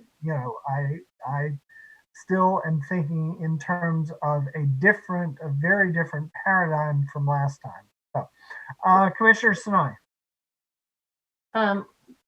Thank you for saying that, Commissioner Kennedy, because I think I've been more on your, what you're saying is more in what was in my mind, but I keep trying to figure out if I've just been in a different world, which could be also. But it's interesting, Commissioner Lamont, to hear you say I don't see this as an individual sport. Sorry if I'm not using the right analogy. I actually did see it as in this day of COVID that some people would find this really interesting. And even myself, I sat down and said, okay, let me think through what communities would I map? How would I define communities? And it was really an interesting experience for me to think about it. How would I define it at the county level, at all the different levels? And yes, you would hope that it would be based on other people, but people self-identify to a community, and then sometimes communities identify themselves collectively, but some people self-identify. And so I've seen it both ways, that individuals will do it. And if you share it with a friend and say, hey, what do you think? What are your communities that people would use it?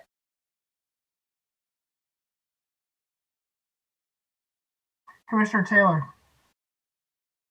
Yes, as we think of about line drawers being present, I also felt that there was an issue of transparency with them being present, that the public wanted to see their input physically come to form and shape. And so I don't think that can be overlooked, that the public wants to see their input in action. And speaking to the narrative, as the narrative has to be translated to a like kind for the mapper or for the line drawer to synthesize. So I don't see as one having more weight than the other once it's translated to the same. So they just have to be put into an equal value of use, so they all can be used in the same manner. So I feel that the data management piece can sort of equalize the narrative and the written or the COI tool. And I guess that might come to the funnel that we were talking about prior. But again, I don't think we can overlook the importance of the transparency of having a line drawer present at one of the meetings. Thank you for that. I've got Commissioner Fornachari next, then Commissioner Sinai and Commissioner Toledo.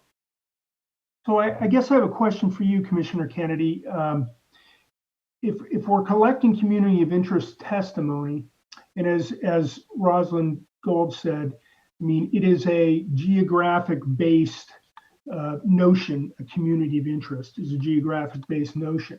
If we don't have I mean, and I think it's maybe a semantic thing too, but if we don't have someone there to draw a picture on a map of what the testimony, then how do we capture that in a way that we can use it? No, that's a good question, and Commissioner Taylor's formulation of it really helped me think this through further. I'm certainly I'm not fully persuaded yet, but I definitely see the point. I mean, I guess I think the data management people could be drawing or taking the input into the COI tool and displaying it during those sessions. But yeah, I'm putting together a picture. Commissioner Sinai, Commissioner Toledo, Commissioner Turner, and Commissioner Anderson. And just a note for everyone. We still have to have the discussion on future agenda items and meeting dates. And so we need to be asking support staff if we could come back after a 5 o'clock break. I will. I'll look into that, Chair. Thank you. Commissioner Sinai. Thank you, Commissioner Taylor, for your comment. And, you know, I keep going back to the equity and transparency, trust. Those are all, you know, kind of our values that we brought up at different times. And I think we need, whatever we do, and I might be jumping way ahead, we need to be clear. And I think the way you just described it was clear, but that when we're at a community of interest forum or any forum, that the lines are either it's a COI, you know, it's one piece of what we're looking at, or it's the actual maps that are being, you know, I see them as two different. One is the building blocks, and one is we're getting to finalize the maps. And we just need to be very clear on what we're doing throughout the process, so people don't. If we had the line drawer there, they drew the map, and someone went away thinking that was the map, and then they came back. We came back with a different map, like, but wait, what happened to the map I drew? And so and that just goes into communication and how we talk about all of this. But that's going to be very critical in this. Right. Commissioner Toledo? No, I too am grappling with this, the possible confusion that might occur with the COI, the line drawers being at the COI and drawing the maps, and then but them not being the maps and the maps looking different. But I do think it's likely a communication issue. It's an education issue as well. And if we communicate clearly, we might be able to ensure that there's minimal confusion or try to reduce the confusion. But that's just something I'm grappling with right now. Thank you. Yeah, thank you. Commissioner Turner? Thank you, Chair. I agree to start with Commissioner Toledo said. I think it is a communication issue. I think at the start, Ms. Gold gave the 4 different types of meetings that I thought was very helpful: public information, and I put /education, collecting COI information, the voters' rights groups, CBOs, and then the line drawers. My thought is that in the first meetings that we have, the public information education meetings, that we don't need line drawers there for public information, public education, line drawers, and perhaps not even data management, because we truly are giving out information sharing.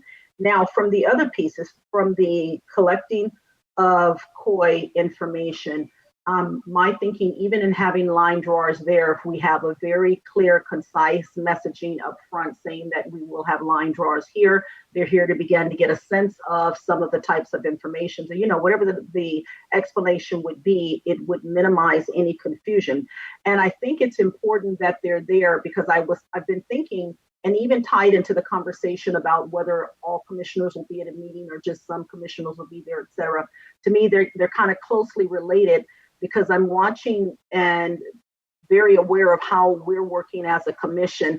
And when we have something that we're owning, we really hold on to it. And it seems that we also prioritize things that we have experience in. And so I'm thinking likewise from just human nature, if you're hearing something firsthand, it provides color and shading and some life to it that's different than if you're just being told something that is kind of mechanical, a step removed, and becomes just maybe a technical drawing, as opposed to the coloring that can be had from hearing firsthand conversation and testimony. So from that reason, I think it's important that they are involved, they're hearing the colorful conversations, testimonies, et cetera, as people are describing or drawing their communities of interest.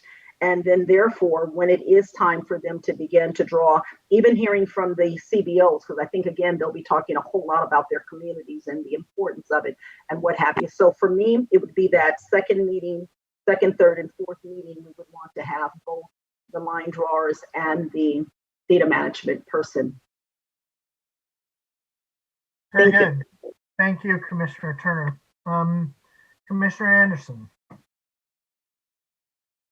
So I like and I appreciate what Commissioner Turner was just saying. Excuse me. In terms of the mapper and does the line drawer need specifically to be there? If line drawer and the data management piece, the issue is who is exactly doing what. And I believe as we've the data management people have already been said, here you go find out a little bit more. I'm hoping that you will do the same with the line drawing, and because I believe both of us need to immediately go to, in our case, Karen McDonald and the people who actually, the line drawers who were taking the input from in 2010 and get their insight, and the data management to go to the people at the data management who can give an idea of, yes, we can do that, or, we really can't. And let us kind of put the two together in terms of delineate. We understand that as a commission, our intent, we need someone to help us draw the communities of interest. We need someone to help us because we're just the commissioners or the community. If the commissioners aren't going to be actually drawing the community of interest tool, we're not going to be doing that. We need a person to be doing that and taking that information in. And exactly who it is, if it is the line drawer, if it is the data management, if they can both be there, I think we need just right now, I believe both RFIs and or RFPs include both. And I think we need to delineate just a little bit more in terms of what people can do. So that I'm hoping can move us along. I'm seeing a couple of hands, so obviously I'm not explaining this well. But in terms of, when we really have to have the line drawers, it's certainly it's the artistic part. I also have to agree with Commissioner Kennedy. We are the artists, and line drawers are indeed, they're going to give us an idea. But it's not, they're not the only people, and they certainly aren't going to be drawing it. We are. They would be assisting us. So I still think there's a possibility. We just need a little bit more input. Thank you, Commissioner Anderson. I have Commissioner Yee and then Commissioner Lamont. Thank you, Commissioner Anderson. And yes, I think, it comes down to very practical roles during meetings, like who controls the display, who generates a line that gets drawn on the screen. In my thinking, data management is a passive role in a meeting. It takes in information, right? That information comes in through meetings. They're also managing information that comes in just through COI tools, people that submit things that don't show up in meetings. In fact, that's going to be a lot of input, probably, including individuals. If actually, I think we're getting all kinds of input from groups. Myself, I would, as an individual, absolutely submit a map of my own, or maybe several. But who controls the display? And as I'm thinking about it, I'm thinking that would be the line drawer, because that's the person with the technical expertise to handle maps and lines. Now, the testimony, some people will come with a COI tool product to display, and I guess the line drawer in that case would actually help us display that that submission for that member of the public. But I'm guessing a lot of people, maybe most people, will just come in with thoughts. Don't split my town. Or somebody from Long Beach. Yeah, sure. Actually, I feel closer to Orange County than to LA County. Include me, And if you actually show them a map of their city, they'd actually might be surprised at what the actual boundary is, because they don't think in those terms, right? They're not thinking of, if I showed you a map of Oakland, it's really surprising how much of Oakland is actually above Berkeley, north of Berkeley. People don't think in those terms. They just think in terms of who you include me with, don't cut me in half, and so forth. So as someone makes a comment like that, to then draw a map of it, that's almost an educational task, for the line drawer. Oh, do you mean this? So don't do this, when they weren't thinking of exactly how that looked on a map. So for those reasons, I think we do need the line drawer. As long as we are clear, absolutely, Commissioner Kennedy's points well taken, to make it super clear what stage of the process we're at, when we're at a particular meeting, to tell them when we are or are not actually drawing potential district lines versus just a community of interest, or so on and so forth, and to make that part of a good and clear and robust educational component of our meetings. Very good. Commissioner Lamont. So as far as my recanting, it was based on my support was based on the confusion. And I agree with all the commissioners who feel that can be resolved through clear communication. Because that was the weight of that for me, is that we wouldn't want to confuse what we were doing. So I'm happy to hear that we have a potential solution for that. Also, in how I'm wrapping my mind around this, the thing that keeps throwing me, because we keep getting corrected, that we're drawing the lines. And so I want to understand, when I think of it, the easiest thing that comes to me is wireframes. And I think Commissioner Kutagawa brought this up yesterday. So I have been involved in very detailed wireframe development for building not just websites, but really robust tech programs, right? I'm not the one doing the coding. I'm not the one doing the technical aspect of it, but I am the one giving the narrative. I'm telling them what I want. And I can tell you, having gone through processes like this for months, like working with the architects who are actually creating the wireframe, they're taking what I'm saying and translating it into the wireframe.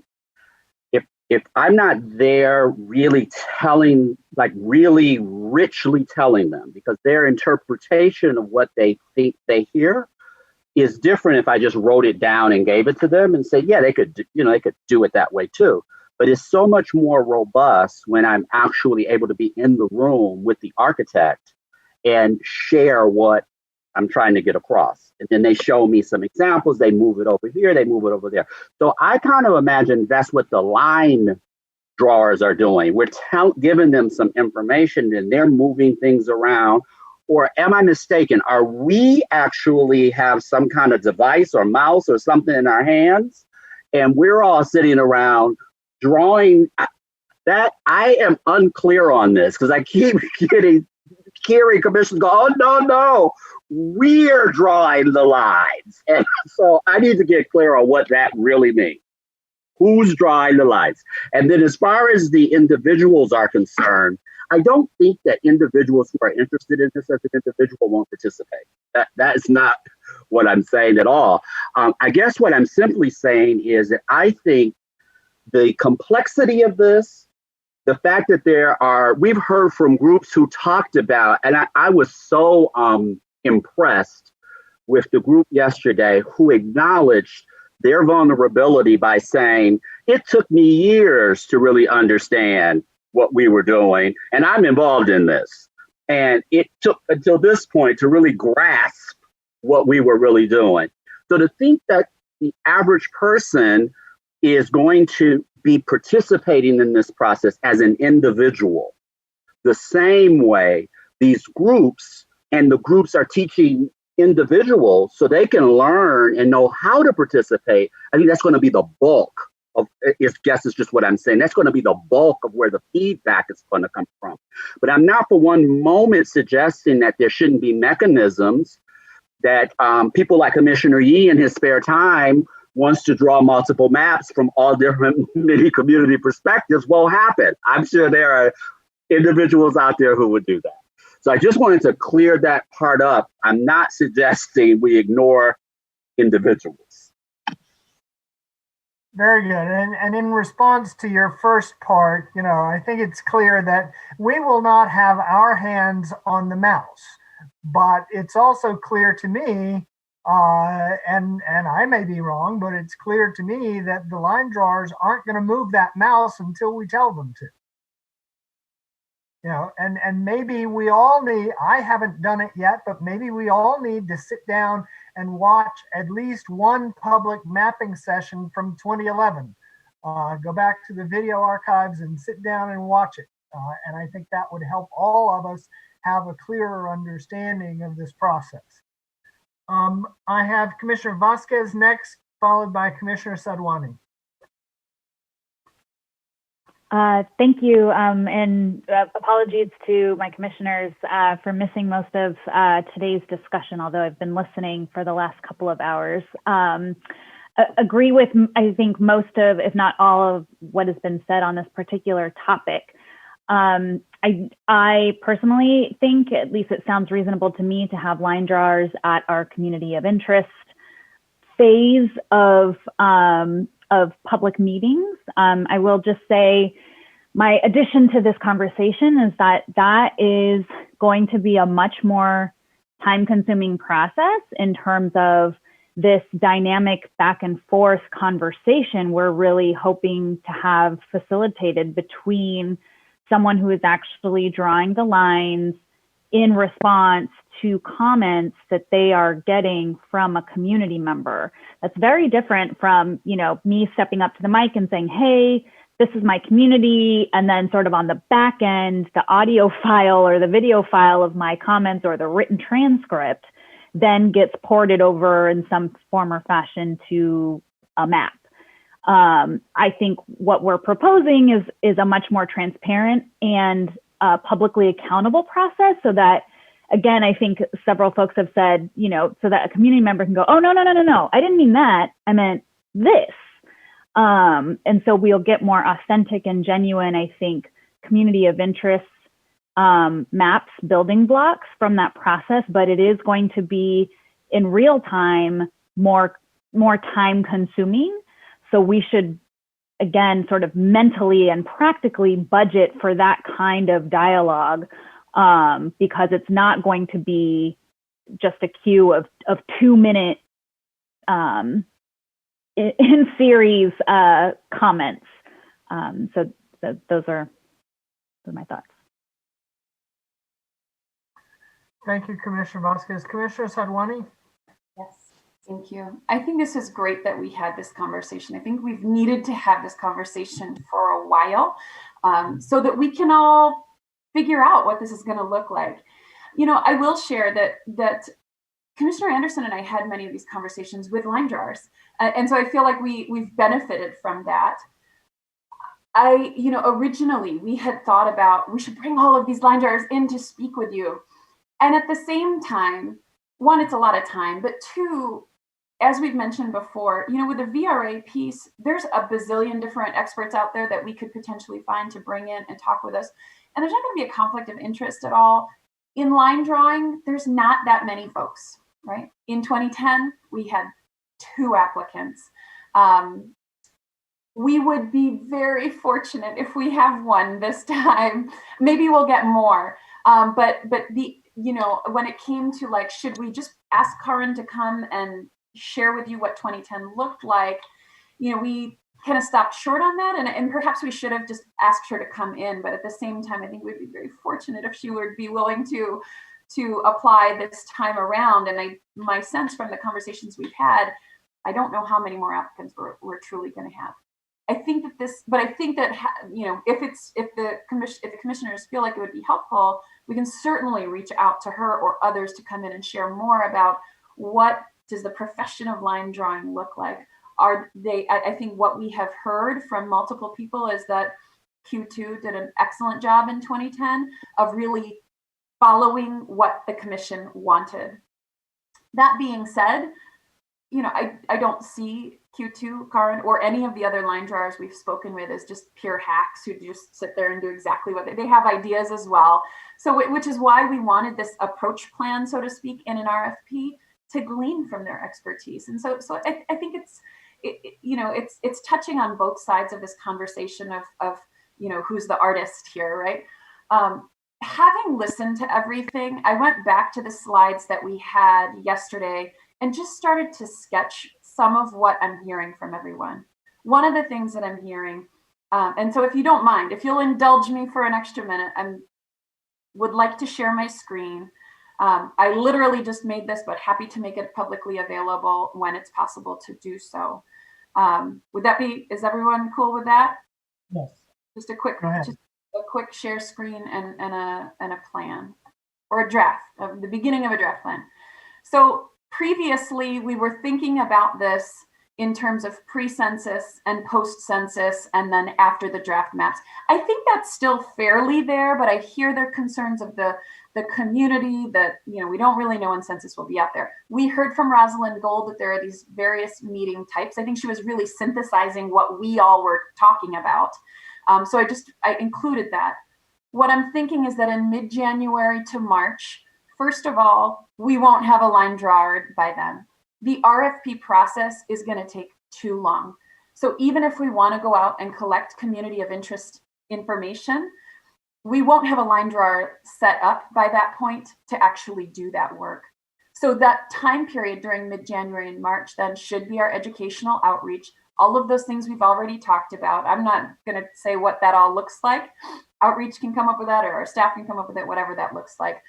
We know we have 10 regions. I would still continue to ask us to think about how many meetings, how many educational outreach meetings would we want to have? What do we think that looks like, right? Maybe they're educational videos. Maybe it ties into the grants. I don't know. But that time period is that educational piece. And we don't have a line drawer anyway, because the RFP will simply be out. Perhaps, I don't know how quickly the RFP will move for the data management system and or a manager or person, if that system ends up having a person attached with it. Perhaps during that time period, we might be securing that. We'll also be having, hopefully, fingers crossed, the RPV analysis that's going to be public statewide, which will give us recommendations of how to be VRA compliant, what additional analysis we need. Come March, right? Hopefully we'll be able to secure the line drawer and data management person or system. I know Commissioner Anderson, a workshop is really important. So one of those meetings then is a workshop and or training for the CRC. How are we going to go out and collect community of interest info and how to map it, right? So in March, we have to make sure that whole plan is there and ready. And I'm sorry, just to go back, I think a part of the education then, part of that message, and I know people have asked, well, what's our message?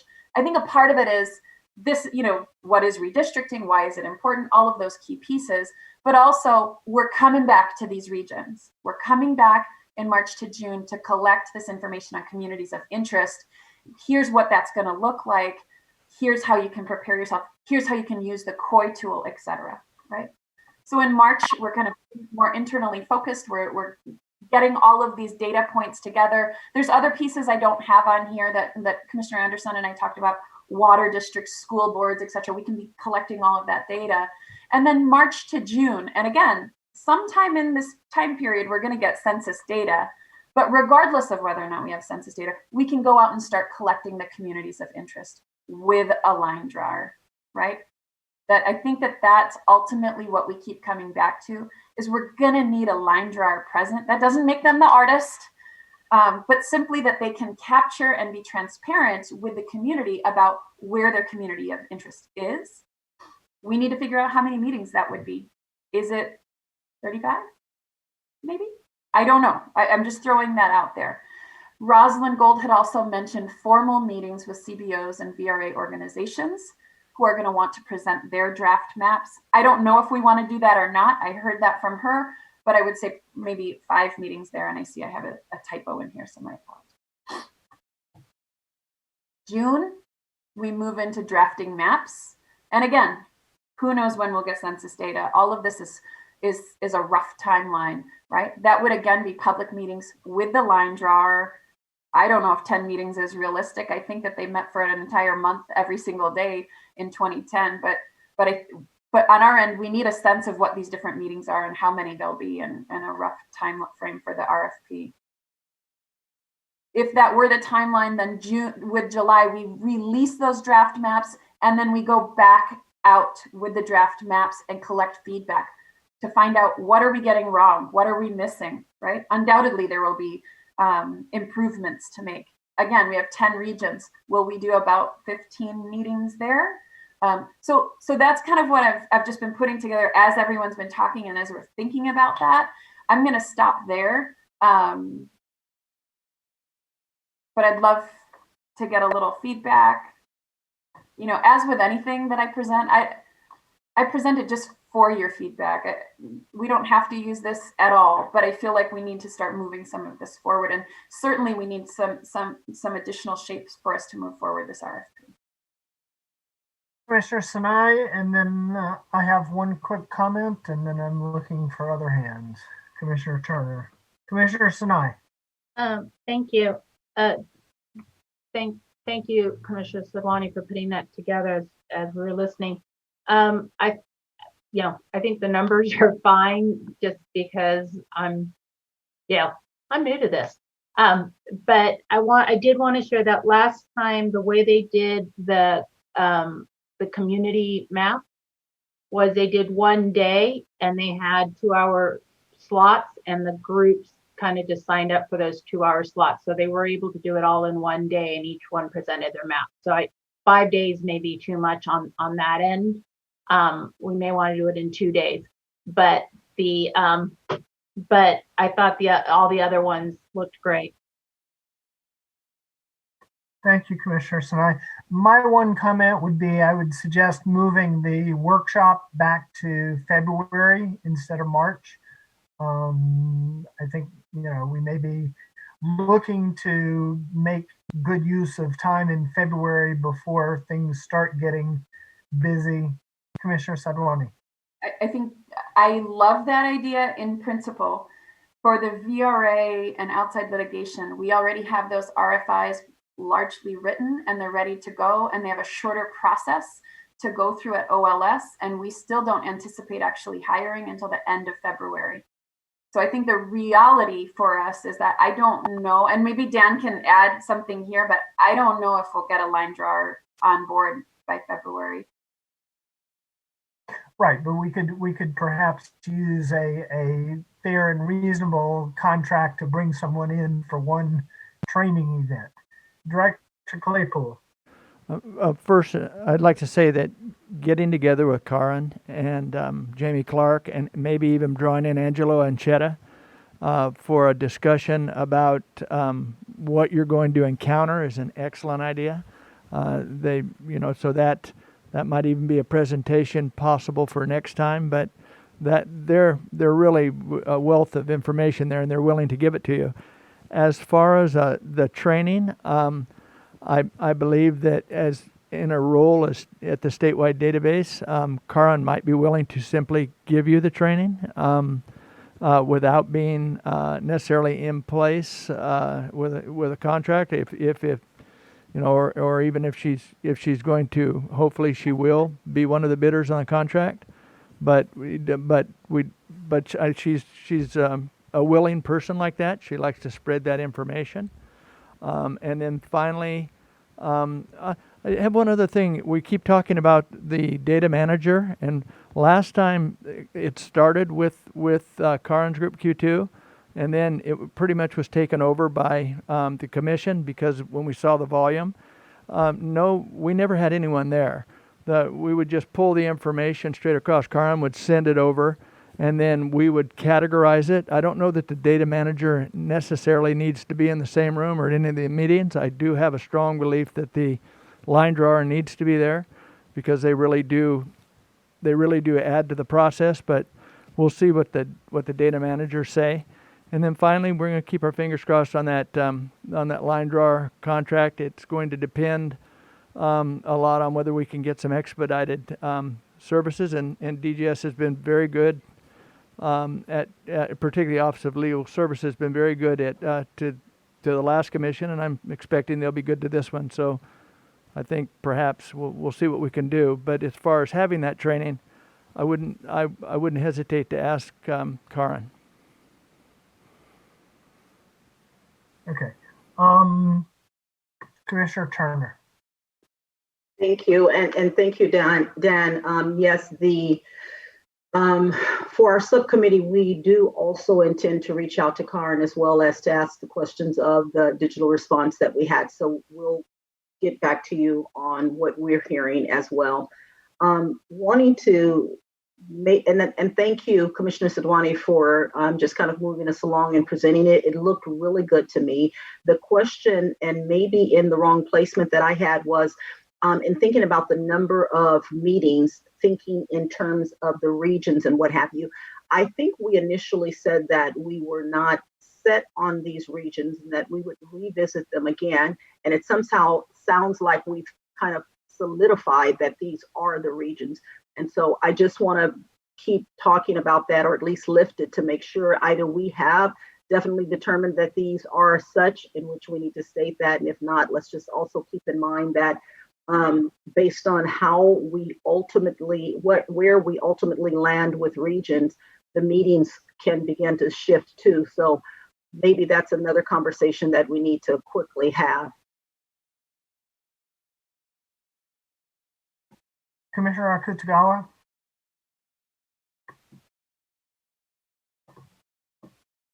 Yeah, I want to support what Commissioner Turner just mentioned. I think given also our earlier discussion about the size of some of the regions, I do agree with what she just said, that, I think we may just need to make it a little bit more manageable. I know that some commissioners, for the purposes of I'll call it the data gatherings, doubled up and participated in more than one region. I think if whatever solution it is, whether or not whatever. Anyways, I just wanted to say I do support that. I think, LA County alone is huge. The far north is very, very large. And even the Inland Empire and San Diego County, those could be broken up into maybe smaller pieces as well too, just to make it so that we're ensuring that we're covering these regions adequately. Okay.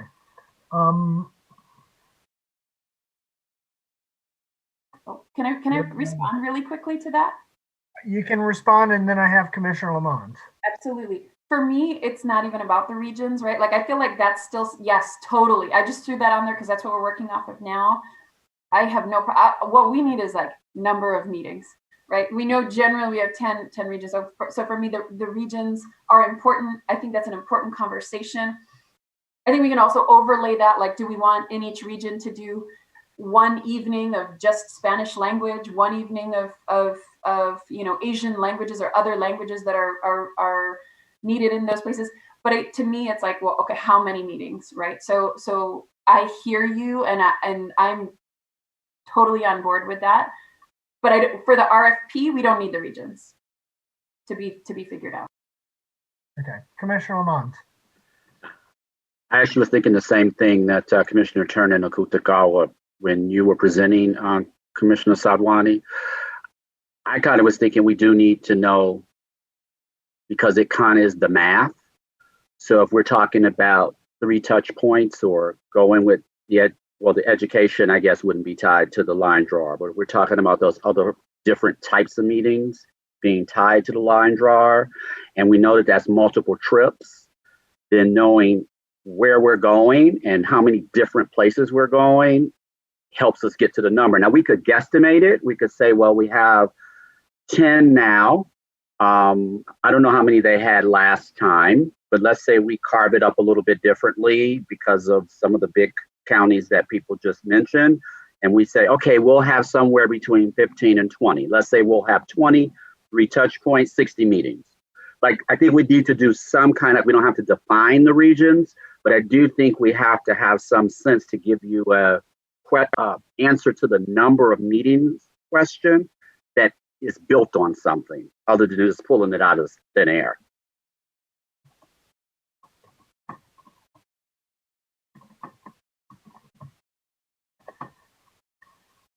Commissioner Sinai. Even though I said everything looked great afterwards, I remembered, is July late for us to have the maps? I mean, I know that's when they did it last time, but I guess I always kind of thought we might do it in June, or so I just wanted to bring that up. Director Claypool. So you have a requirement to have, and I think we looked this up, a 14-day display of maps in July. So automatically you have to be there. The last commission, actually, there were, Commissioner Sinai, there were 2 large group meetings. There was one in Northern California, one in Southern California, but exactly the same format that you were talking about. They were given expansive time. After that period, so they did 20 meetings, or about 20 meetings, maybe it was 18.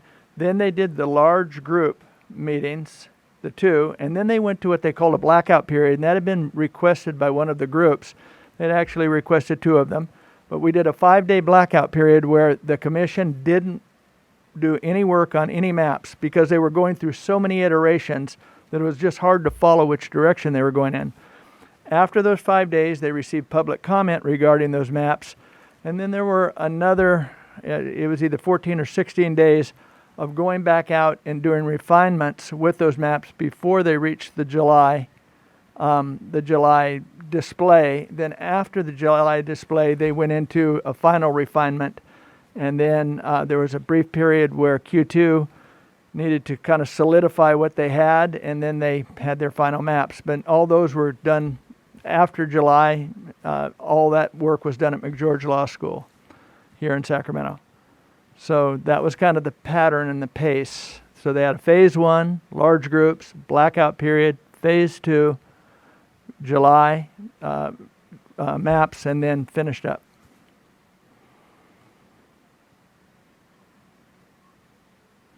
Okay, it's 5 o'clock. we need to take a break. We need to have the discussion on future agenda items and future meeting dates. We may need 10 or 15 more minutes to provide everything that the subcommittee needs from us. So I'm estimating that we will be here until 6:15.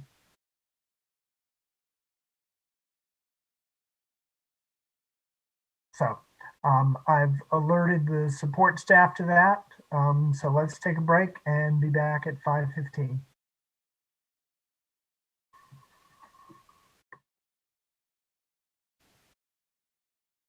Thank you everyone for joining us after the break. Hopefully we will be able to wrap everything up within the next hour. So first order is to get the subcommittee everything that they need. So Commissioner Sadwani and Anderson, what do you still need? I mean, I think we have a rough sketch here. I know that there are definitely some lingering pieces around regions, etc. But if we're all in agreement that something like the time frame that I put together, and again, things can adjust, etc. Certainly, we don't know the time frame for the census data, etc. But this is no longer exactly based on that. We can continue to work with staff and try to push out an RFP. Hopefully before the December 14th meeting, at least to get it to DGS for review, if the commission feels comfortable with that. And certainly we would have it be reflective of this meeting and all of the comments we've had here, as well as all of the public comments that we've received. Commissioner Anderson. Yeah, I totally agree. I think we've gotten, this conversation has really moved along. We certainly have enough because as you say, we're not saying there's a specific number, but we have a range that we can work with. And that's what we need to put in the RFP because and then we have, the variations. So I believe with all the comments and things, I believe we have enough that we can certainly move ahead. And I know that our wonderful staff is more than willing to help us. And we should have this done, I would think, well before. And we'll have this done and be able to put it up on our website rather quickly. So if the commission goes ahead with it, then we're ready. Okay. The one thing that I would say is that Ms. Schellenberger indicated that there would very likely be more public comment forthcoming, that those were their preliminary, high level, etc. So we might expect some further input to arrive from partners. The one other thing I would ask is if Commissioner Sadwani could share the presentation with Commissioner Taylor and me so that we can update the Gantt chart. And we will update the Gantt chart with that and with Director Claypool's revised procurement timelines and have that ready in advance of the next meeting. I'm absolutely happy to do that. Question for council: do we need to, because I shared screen, do we have to make that publicly available in general? Okay, so perhaps. Yeah, and we want it shared in general, but I'd like to get a start on updating the Gantt chart. I don't want to slow it down, but I'd like to speed my part up. Sure, it's a Google Doc, so I'll share it with you right now, and I'll send it to Daniel or posting at whatever point in time that can happen. Okay, very good. Are we agreed that we can allow the subcommittee to move forward with finalizing this between now and the next meeting? Thumbs up. Thumbs up. Okay. So thank you both for your work on this. We all know how important it is to the success of our joint effort. And we just want you to know that we appreciate the work that you've put into this and will be putting into it. With Commissioner Fornashari. Sorry, just quickly, was that your expectation, or did you want us to approve this based on our comments so you can go ahead and get it done? This was the expectation for us. I think there's a lot of pieces that we need to change and clarify, so I wouldn't want it to be based on wordsmithing or anything like that. Yeah. Okay, so the plan is we approve it then at the next meeting? No, I'm thinking that like the other ones, we have sort of approved it's going to go ahead, and we'll actually see the final document at the next meeting, but it will, hopefully at that point, it will be just like the others. It'll be into, was it GSL or, the OLS. OLS. Commissioner Fornashari. Okay. Okay. With that, then I would like to actually turn it over to Commissioner Lamont, who is going to chair the next couple of meetings to lead the discussion on agenda items that need to be on the next couple of agendas. Thank you, Chair. Myself and Commissioner Taylor will be chair and vice chair beginning at the December 14th meeting. What I'd like to do in this meeting is there aren't any additional dates officially established, at least that I'm aware of. If you look at the agenda that we posted, it had a TBD. So if we can get through that part, that would be helpful. And then I'd really like you to use the Google Doc for additional agenda items. Just post them there and we will incorporate them in the subsequent meeting to follow. So I think we really need to focus on between now and the end of the year if we're planning on scheduling some more meetings. So we probably need to get our calendars out. Commissioner Sinai? My understanding was that we did have January meetings that were scheduled. We had January 6th if we needed it, January 11th through the 13th. Excuse me. So I'm talking about before the end of the year, before January. So let me restate that. What we discovered is that there may be some things that need to get handled business-wise between now and the 31st. And we didn't have anything scheduled between now and next year.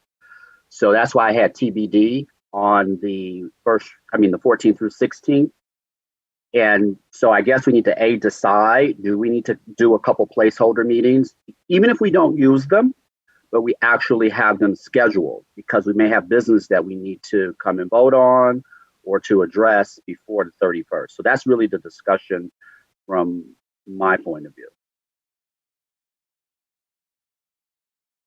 And I would imagine that if you think about in the context of future agenda items, do you have things that can't wait until January?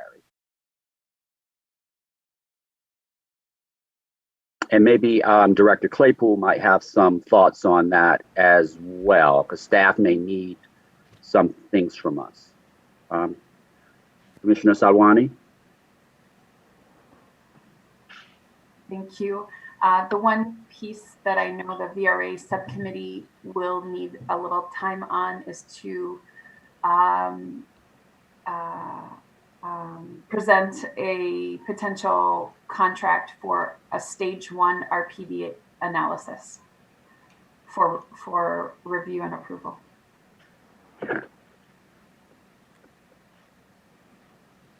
Commissioner Kutagawa?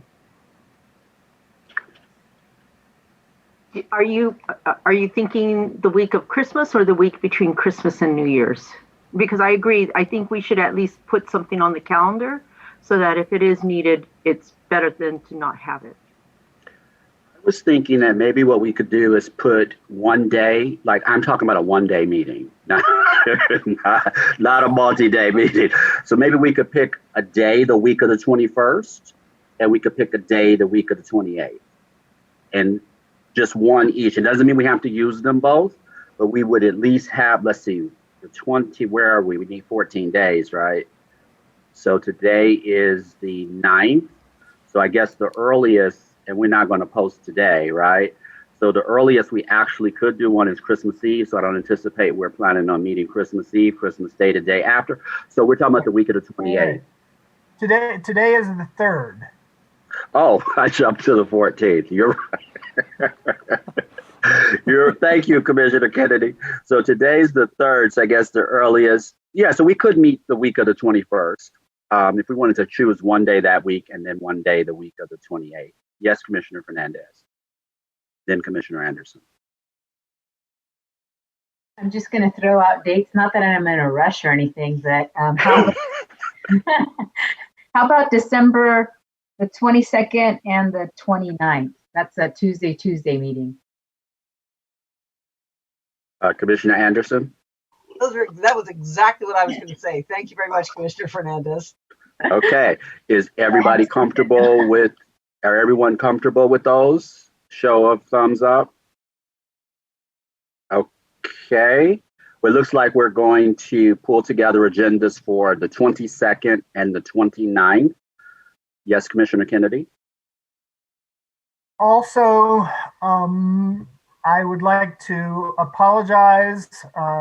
The intent, Commissioner Lamont and I had intended to have this discussion of commission dynamics, which, unless people are wanting to stay even later tonight, is not going to happen at this point. And so I want to apologize for that and say, we do want to have this, and so it's just a question of when it does go back on an agenda.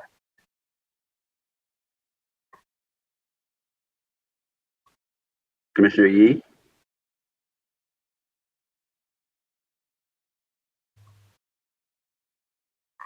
Thank you for that. I also wanted to mention Director Claypool's email that we all got yesterday about the chair rotation.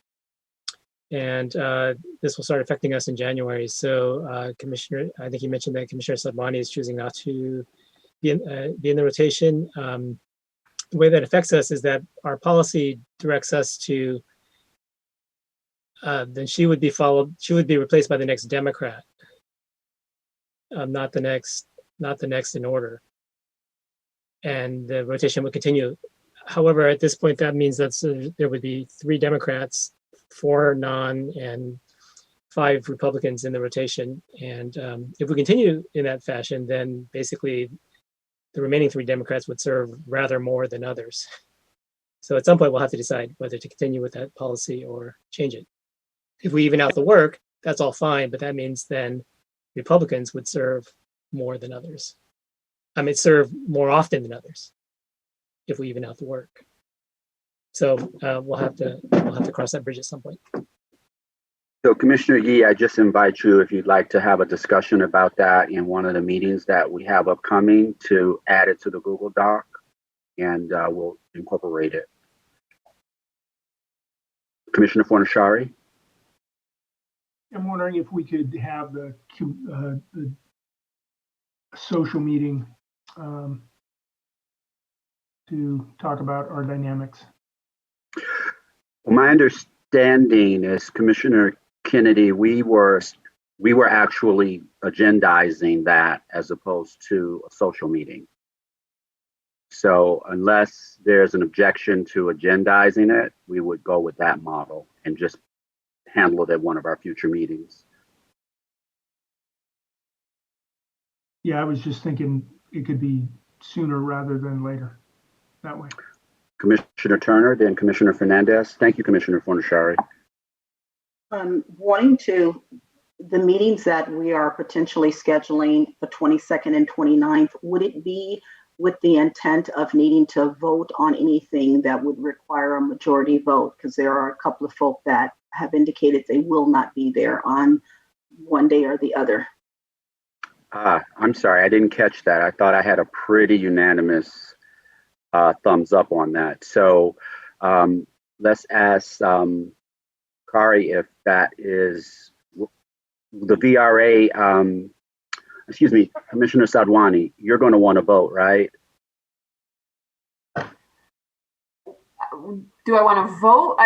No, I'm saying you're going to need a vote, right? Yes, that will need a vote, I believe. Right. And so will Chief Counsel, will that require a super majority? Is that what that's called? Yes. It will?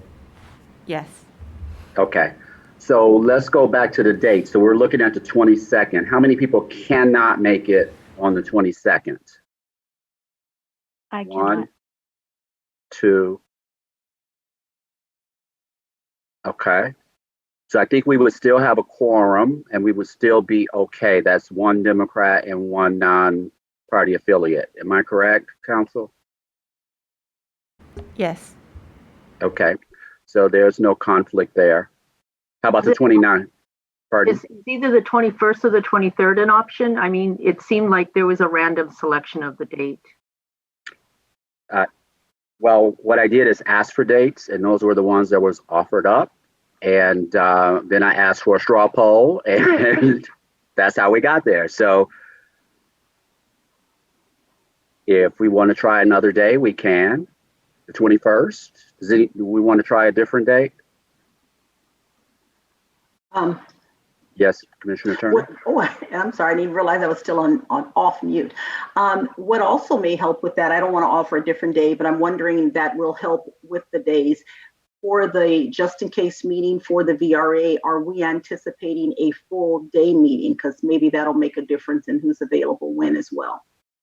Are we going to try to, I'm sorry, are we going to try to build in a full agenda, or are we meeting to be able to address that issue? What we could take guidance from commissioners. I mean, I think it's going to depend. I didn't think we really wanted to get into it tonight. Maybe we need to, but if we looked at the requests that are put in the Google Doc, and we can build a full day and take advantage of, being together and having that time to take care of things, that would have been my intention. However, if the commission feels like we only want to have that day for, not emergency, but things that require a vote, and that's the reason we're having it, then I could limit the agenda to those type of things, which would then dictate the length of the meeting for that day. Okay. So for me, my preference would be that since we're building in the day to take care of business issues that we don't want to have timing compromise, I would prefer that we choose a day and just schedule in time to take care of the time sensitive issues. Okay. Would be a preference, not stating that's all I could do. Is most commissioners feel that way? Time sensitive issues only? Okay. Does that change your availability if it's a half day meeting, Commissioner Vasquez or Commissioner Kutagawa? On the 22nd? Not for the 22nd, but it does for the 21st. Okay. How does everyone feel about the 21st?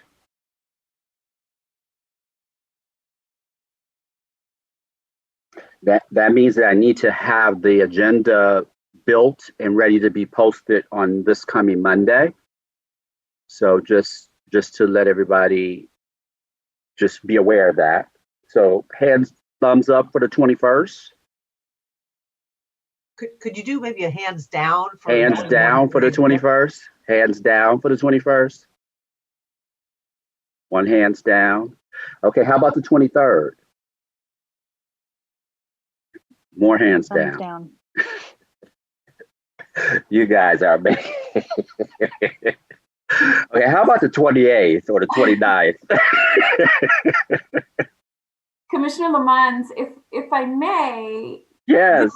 We have actually already discussed conceptually the idea of this analysis. The problem is we just didn't get the information. We don't have a contract ready yet. We could probably have it ready for the 14th to the 16th meeting. and just do it as a part of our subcommittee report. I just know that people like to discuss, and I know we were trying to keep those subcommittee reports to 10 minutes. If there's a way to just make a little extra time for any discussion, Sure. then we might not need that meeting. I don't know if there's a lot of other agenda items. It was on me. I failed to get that information. No worries, no worries. We could certainly do that. We'll go to Commissioner Fernandez, and then I do want to check in with Director Claypool because I know staff are working on multiple things behind the scenes, and I think we should at least have one day between now and the 31st scheduled for a business meeting. It doesn't have to be the week of the 22nd. That gets right up on Christmas. Maybe we'll look at the last week as an alternative. Commissioner Fernandez. Okay, if I was the only one for the 21st, I mean, go ahead and have the meeting. That's my last official day, and I just don't want to. Understood. Would it matter, Commissioner Satwani, whether it happened the week of the 21st or the week of the 27th? Well, I know I won't be available the week of the 27th, so I don't know if that. Okay. If Commissioner Yee can be there to explain it, then I feel very confident with that. But that's okay. Thank you, Commissioner Turner. I was going to, yes, Commissioner Lamont, back to our original date, 22nd. I think I saw heads that said if it was a time-sensitive meeting that was specific, that it seemed like there were at least one of the commissioners that would not have been available. So we might be only missing one on the 22nd if we need. That's correct. You're correct. I think we'll be missing Commissioner Vasquez. Is that correct, Commissioner Vasquez, if we go with the 22nd? Yes, there may be, it may be possible for me to join, but I will not guarantee it. So yes, you should proceed without me. Okay, so I think because Commissioner Vasquez was so gracious to suggest that we proceed without her, we'll go, because we'll be in the same dilemma. Either we be without someone on the 21st or we'll be out without someone on the 22nd. So we'll stick with the original 22nd. I have until the 8th to get the agenda, and I'd like to do that by Monday the 7th. So if there are any, and we will have an abbreviated, so we just, if you have business that needs to be taken care of in terms of votes or pressing matters, we'll build it, and we'll build the time around what we have on the agenda. It won't have to necessarily be a full day meeting. Everyone in favor of that? Yes. Okay, fantastic. So I know I said I was going to ask Director Claypool. So Director Claypool, will that suffice for staff? If there's any business that the commission needs to address, it can be handled on the 22nd of December? That would be great. That's actually perfect timing. The only real issue that we would have outstanding is the interagency agreement, and we would want to just get approval so that we could move it to see what type of a quote we're going to get on it. That's other than that, it's strictly an emergency if something came up. But so that worked for us. 22nd. Perfect. Okay, there it is. We'll schedule December 22nd.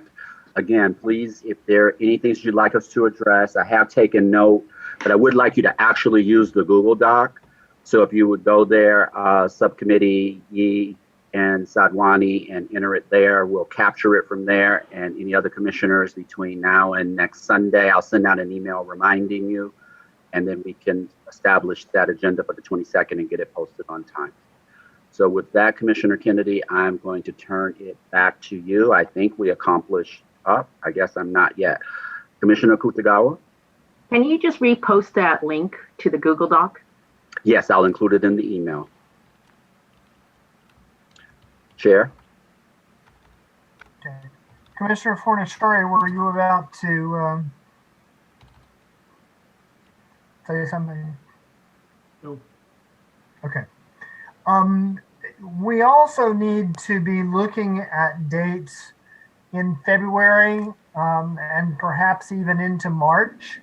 So let me flip over to January. We currently have a meeting scheduled on the 6th if needed. We have the 11th through the 13th. We have the 21st if needed. We have the 26th through the 28th. Yes, Right. Commissioner. It's not, it's not the 27th to the 29th? I have it down as 26 to Ooh, 28. I'm glad we're reviewing. Thank you.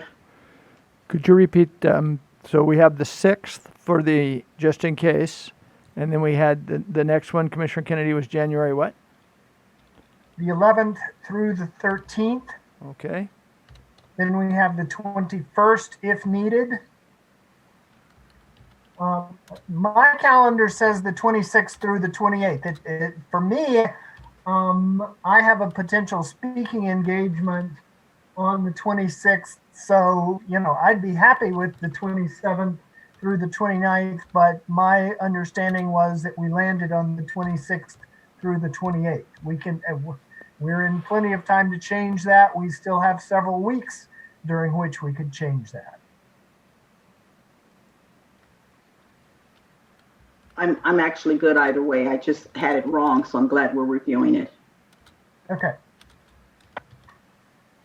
So then we go into February. Director Claypool, I wanted to ask your thoughts on what we might need from your perspective in February. Okay, I'm just looking at the timeline because at that point we will have posted RFPs across the boards. We'll have some stuff coming back from the review. It's going to, most of our contracts will be either in February, but they come back late if we go with 30 days and we don't get some type of relief. So I would just say that from February 15th through the end of February, there's the possibility that we're going to need staff review and the committee reviews of different people coming back with their proposals. So at the end of February, at the earliest, we would have to have votes on those contracts. The only other thing is going to depend on your public engagement schedule, and so staff will be working through. So as far as votes go, we're really only looking at the end of about the end of February, 1st of March. Everything else will be taken care of by during January. The three, the litigation and so forth, the RFIs. So that's the only thing we have going. End of February, we'll have a slew of votes to do, and then whatever we're doing in support of the commission for engagement. Okay. Let me ask, are commissioners better with 2 days a week every week, or alternating one day if needed with a 3-day meeting agendized for the following week, and then one day if needed and 3 days the following week? Commissioner Lamont? I kind of like one day if needed and 2 days the following week. And if we need to add it on, we'll know that session before, like based on how we build the agenda. That would be my thought. 3-day meetings are tough, right? 3 days in a row. Seconded. Director Claypool. So before we do that, we're looking clear into February. We're looking into a period where you are now also going to start scheduling other events. Do you want to wait until possibly at least through the next meeting set to see what that's going to look like for your schedule before we start planning business meetings on top of it all? Or do you want to spot your education and engagement meetings in between your meetings?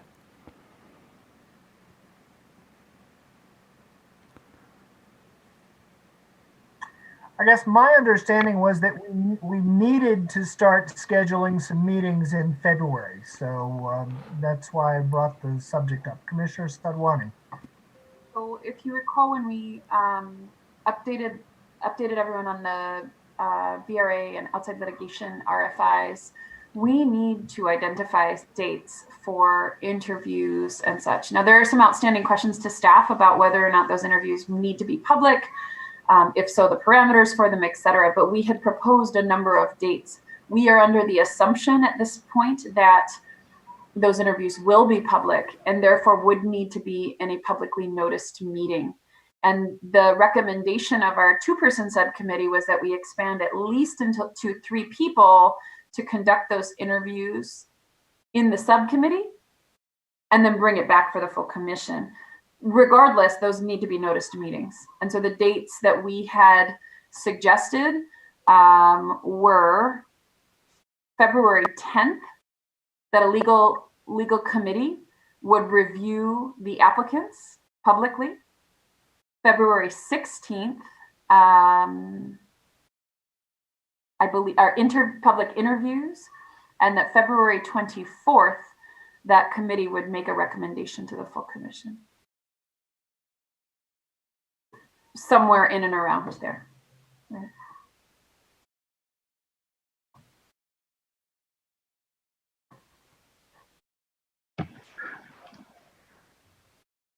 Okay.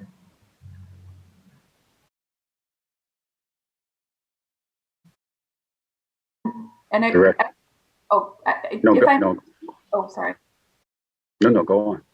Oh, I just wanted to note, so to the other piece around removing myself from chairing, thinking about all of these pieces that I'm already working on, and I've had some home issues as well, some family issues. That was why I removed myself. I'm happy to serve in the future and to chair. So it doesn't necessarily mean that there's only 3 Democrats that are chairing, but if I could just be removed and put to the end of the list, that was my preference. I just have a lot of family obligations as well, and especially during COVID.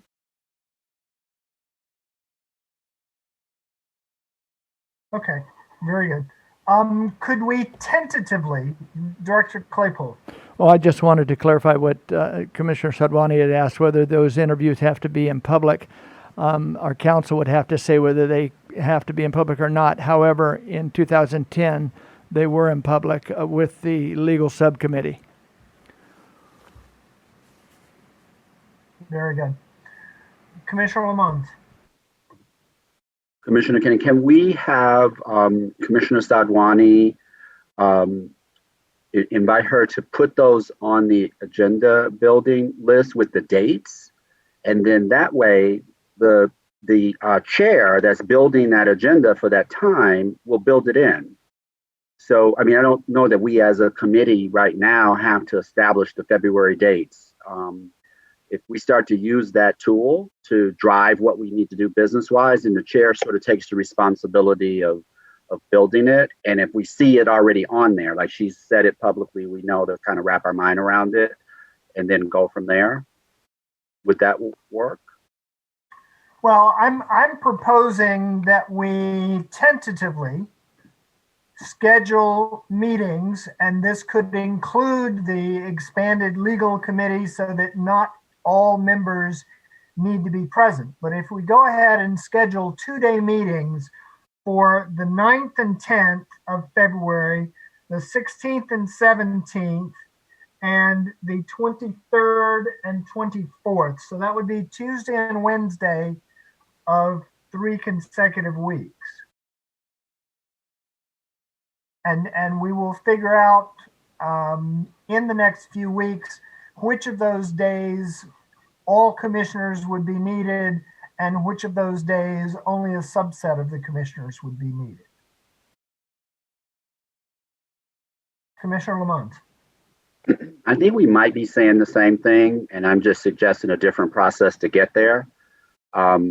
I think if we post that there and invite all of the commissioners, so for example, if Commissioner Sadwani, if it's just a 3-person meeting, then she could note that in the agenda builder. And then I still would imagine that the chair of that particular period of time will be responsible for building that agenda, not the commissioner asking to have space. So I think, I don't even know who that chair is. And I think at this point, I just kind of feel the energy of the room and wonder, do we really want to get that deep into February dates and trying to figure out what we want to do or don't want to do today when we do have time in January. But I would encourage to put them in that agenda builder now so that people can start to look ahead. Okay. Commissioner Kitagawa?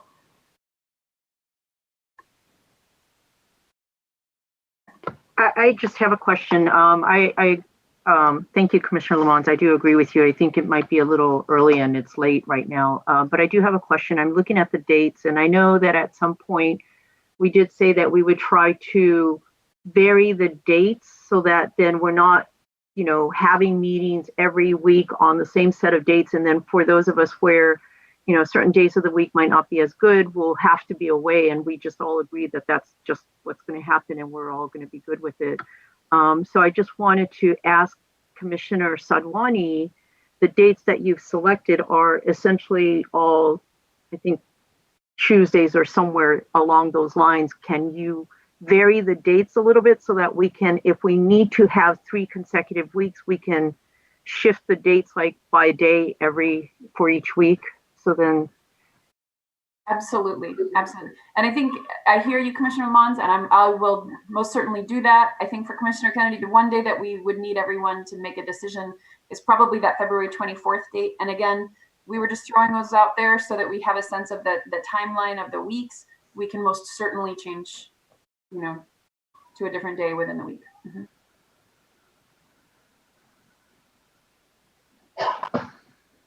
Very good. So we will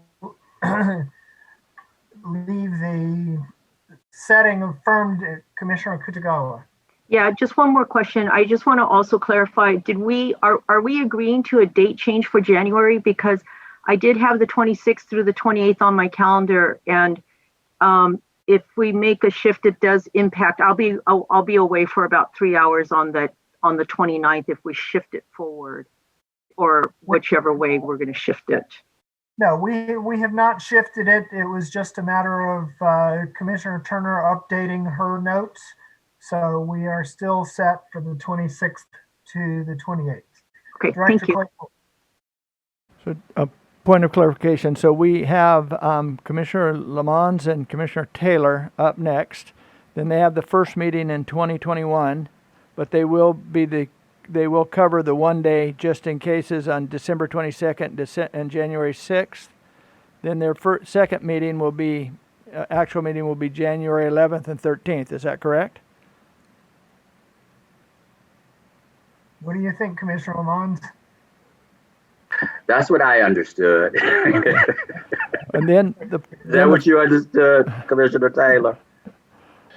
That's what I understood. I figured we would also have a conversation about that on our usual Sunday mornings, and we would discuss whether or not, what it was optimal for us to cover that, or how that would factor in so that we could present a plan or a willingness together to cover these emergency days. Okay, I'm good with that. So it'll be one of us on the 11th or the 13th. Okay. It'll either be both of us or Commissioner Taylor and his coaching. Commissioner Taylor and Commissioner Toledo will pick up the emergency day on the 21st.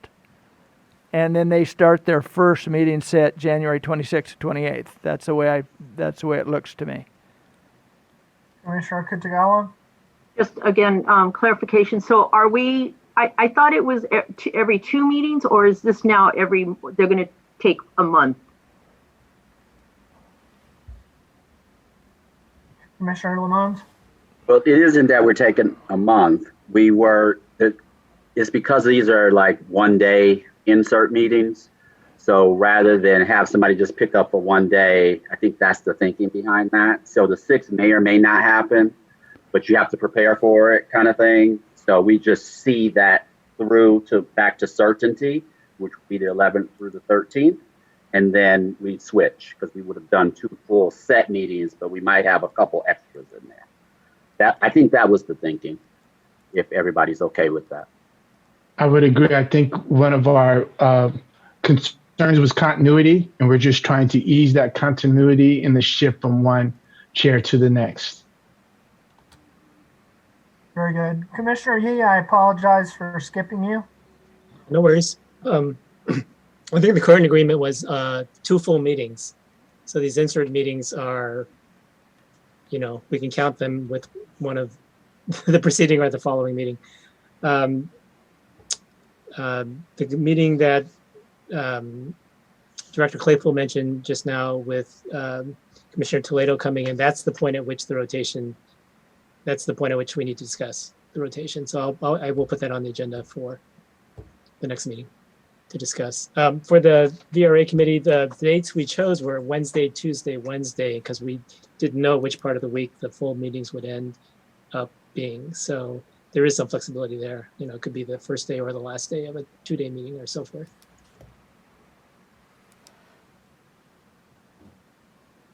Okay.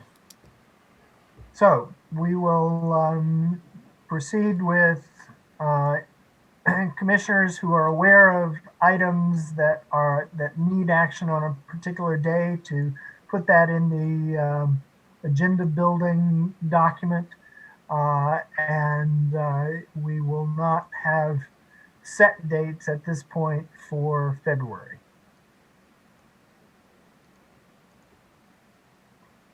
Commissioner Lamont. Just as a point of clarification, it sounded like Commissioner Satwani wanted a firm commitment on the 24th. Is that accurate, or did I misunderstand? Of February, that is, February 24th. Either way, I was actually just saying that because it sounded like Commissioner Kennedy had wanted to be able to put it on his calendar. So either way. My calendar is flexible. I'm trying to be sensitive to those who need to know farther in advance than I do. Commissioner Anderson? Again, I agree with everyone on this, and it was the staggering, and it was just trying to get people to have an idea of when their calendars would be. In which case, I would say in February, if we're penciling it in, why don't we pencil it in as the 8th, 9th, which is the Monday, Tuesday, then the 16th, 17th, which is the Tuesday, Wednesday, and then the 24th, 25th, which is the Wednesday, Thursday. Does that give people who really want to stagger those days? That's the 2-day, but it's just, instead of being Tuesday, Wednesday, all 3 weeks, it's Monday, Tuesday, Wednesday, Thursday. And it covers the days, well, except for the 10th, you have to move that one, but it covers the days that the VRA committee was talking about. Commissioner Yee? Could we then adjust that just to be 9, 10, 15, 16? No, that's President's Day. Yikes. Sorry, I can't pack up into Monday. We could do 9, 10. Oh gosh, 16 or 10, 11. Is 10, 11 better for people if we stagger it that way? 10, 11, 16, 17, and then 22, 23. I mean, is staggering it that way desirable? Commissioner Kitagawa? If we can avoid that 10th, that's just like a really, really bad day. So the 8th, 9th was ideal. So I was like, yay, Commissioner Anderson, I like that suggestion. That worked. That's the day the VRA committee said it would review the submissions in open session. So maybe that's when our new legal affairs committee does so, and not the whole commission. Right. We're saying that some of these days may not be the full commission. They may be a subset. In which case, Commissioner Anderson's suggestion or proposal is fine. Sorry, I thought that those days were arbitrary. They hadn't already been set. That's why I proposed changing it. I didn't realize that you'd actually gone ahead with the 10th.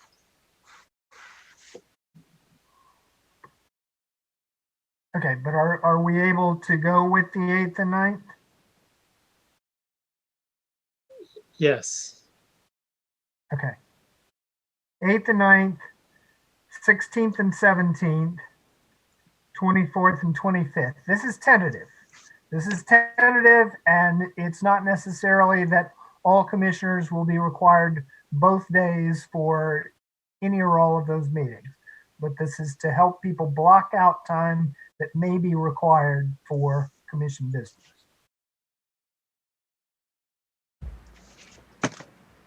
Okay. Director Claypool, is that your hand about to go up? I just wanted to, just as we've come into a conclusion here, I'd like to just repeat on the dates. We're saying the 8th, 9th? 8th, 9th, 16th and 17th, 24th and 25th. Perfect, thank you.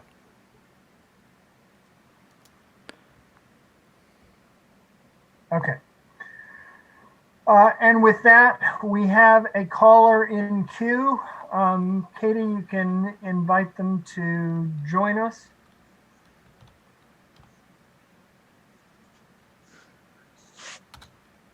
If you'll please state and spell your name for the court reporter. Hi, my name is Helen Hutchison. It's HelenHutchison. And good evening, and thank you, commissioners, for sticking with this really long meeting. I'm Helen Hutchison with the League of Women Voters of California, and I just have a really quick suggestion for you to add to your future agenda meetings. That some of us are thinking that a reflection on your onboarding and training, doing that sooner rather than putting it off until after all your work is done, might be a good idea. You're now kind of really up and rolling, and so having that time to stop and think about what could have been done better would be good to do now, or sometime in the near future, rather than too far in the future. So thanks. That's it. Thank you, Ms. Hutchison. As one of the members of the Lessons Learned Subcommittee, I appreciate the suggestion, and I'll confer with Commissioner Ahmed, and we'll look at when we would like to schedule that. Katie, do we have anyone else? Katie, do we have anyone else online? We do not. That was it. Okay. 601, are there any questions, comments, announcements before we adjourn? Commissioner Sinai. So sorry. The dates for in February, the middle dates were 16, 17? Correct. Okay. I wrote them down as 12, 13. It's late. Director Claypool. I will go ahead and, per Commissioner Ahmed's suggestion, I've just put all the dates and left it the way it was without making any adjustments for Democrat and so forth. That can go next, but I'll put what we have right now into our Google Docs so everybody can have access to it. Very good. I want to thank all of you for your patience, not just today, but all 3 days. Things have gone, I've tried to be flexible enough to get done what we needed to get done, and also allow time when it seemed that discussions needed to go beyond the allocated time. I hope that this has worked for all of you, and I think, I actually keep a list of who has raised their hand so I can check people off, and we've had a lot of participation from commissioners, and I really appreciate that. Well, thank you for all your hard work. I think you did a great job. Really want to appreciate you and the work you've done on the agenda. Thank you very much. Good job, Chair. Good job, Chair. Great job. With that, unless there are any objections, we stand adjourned until the 14th of December.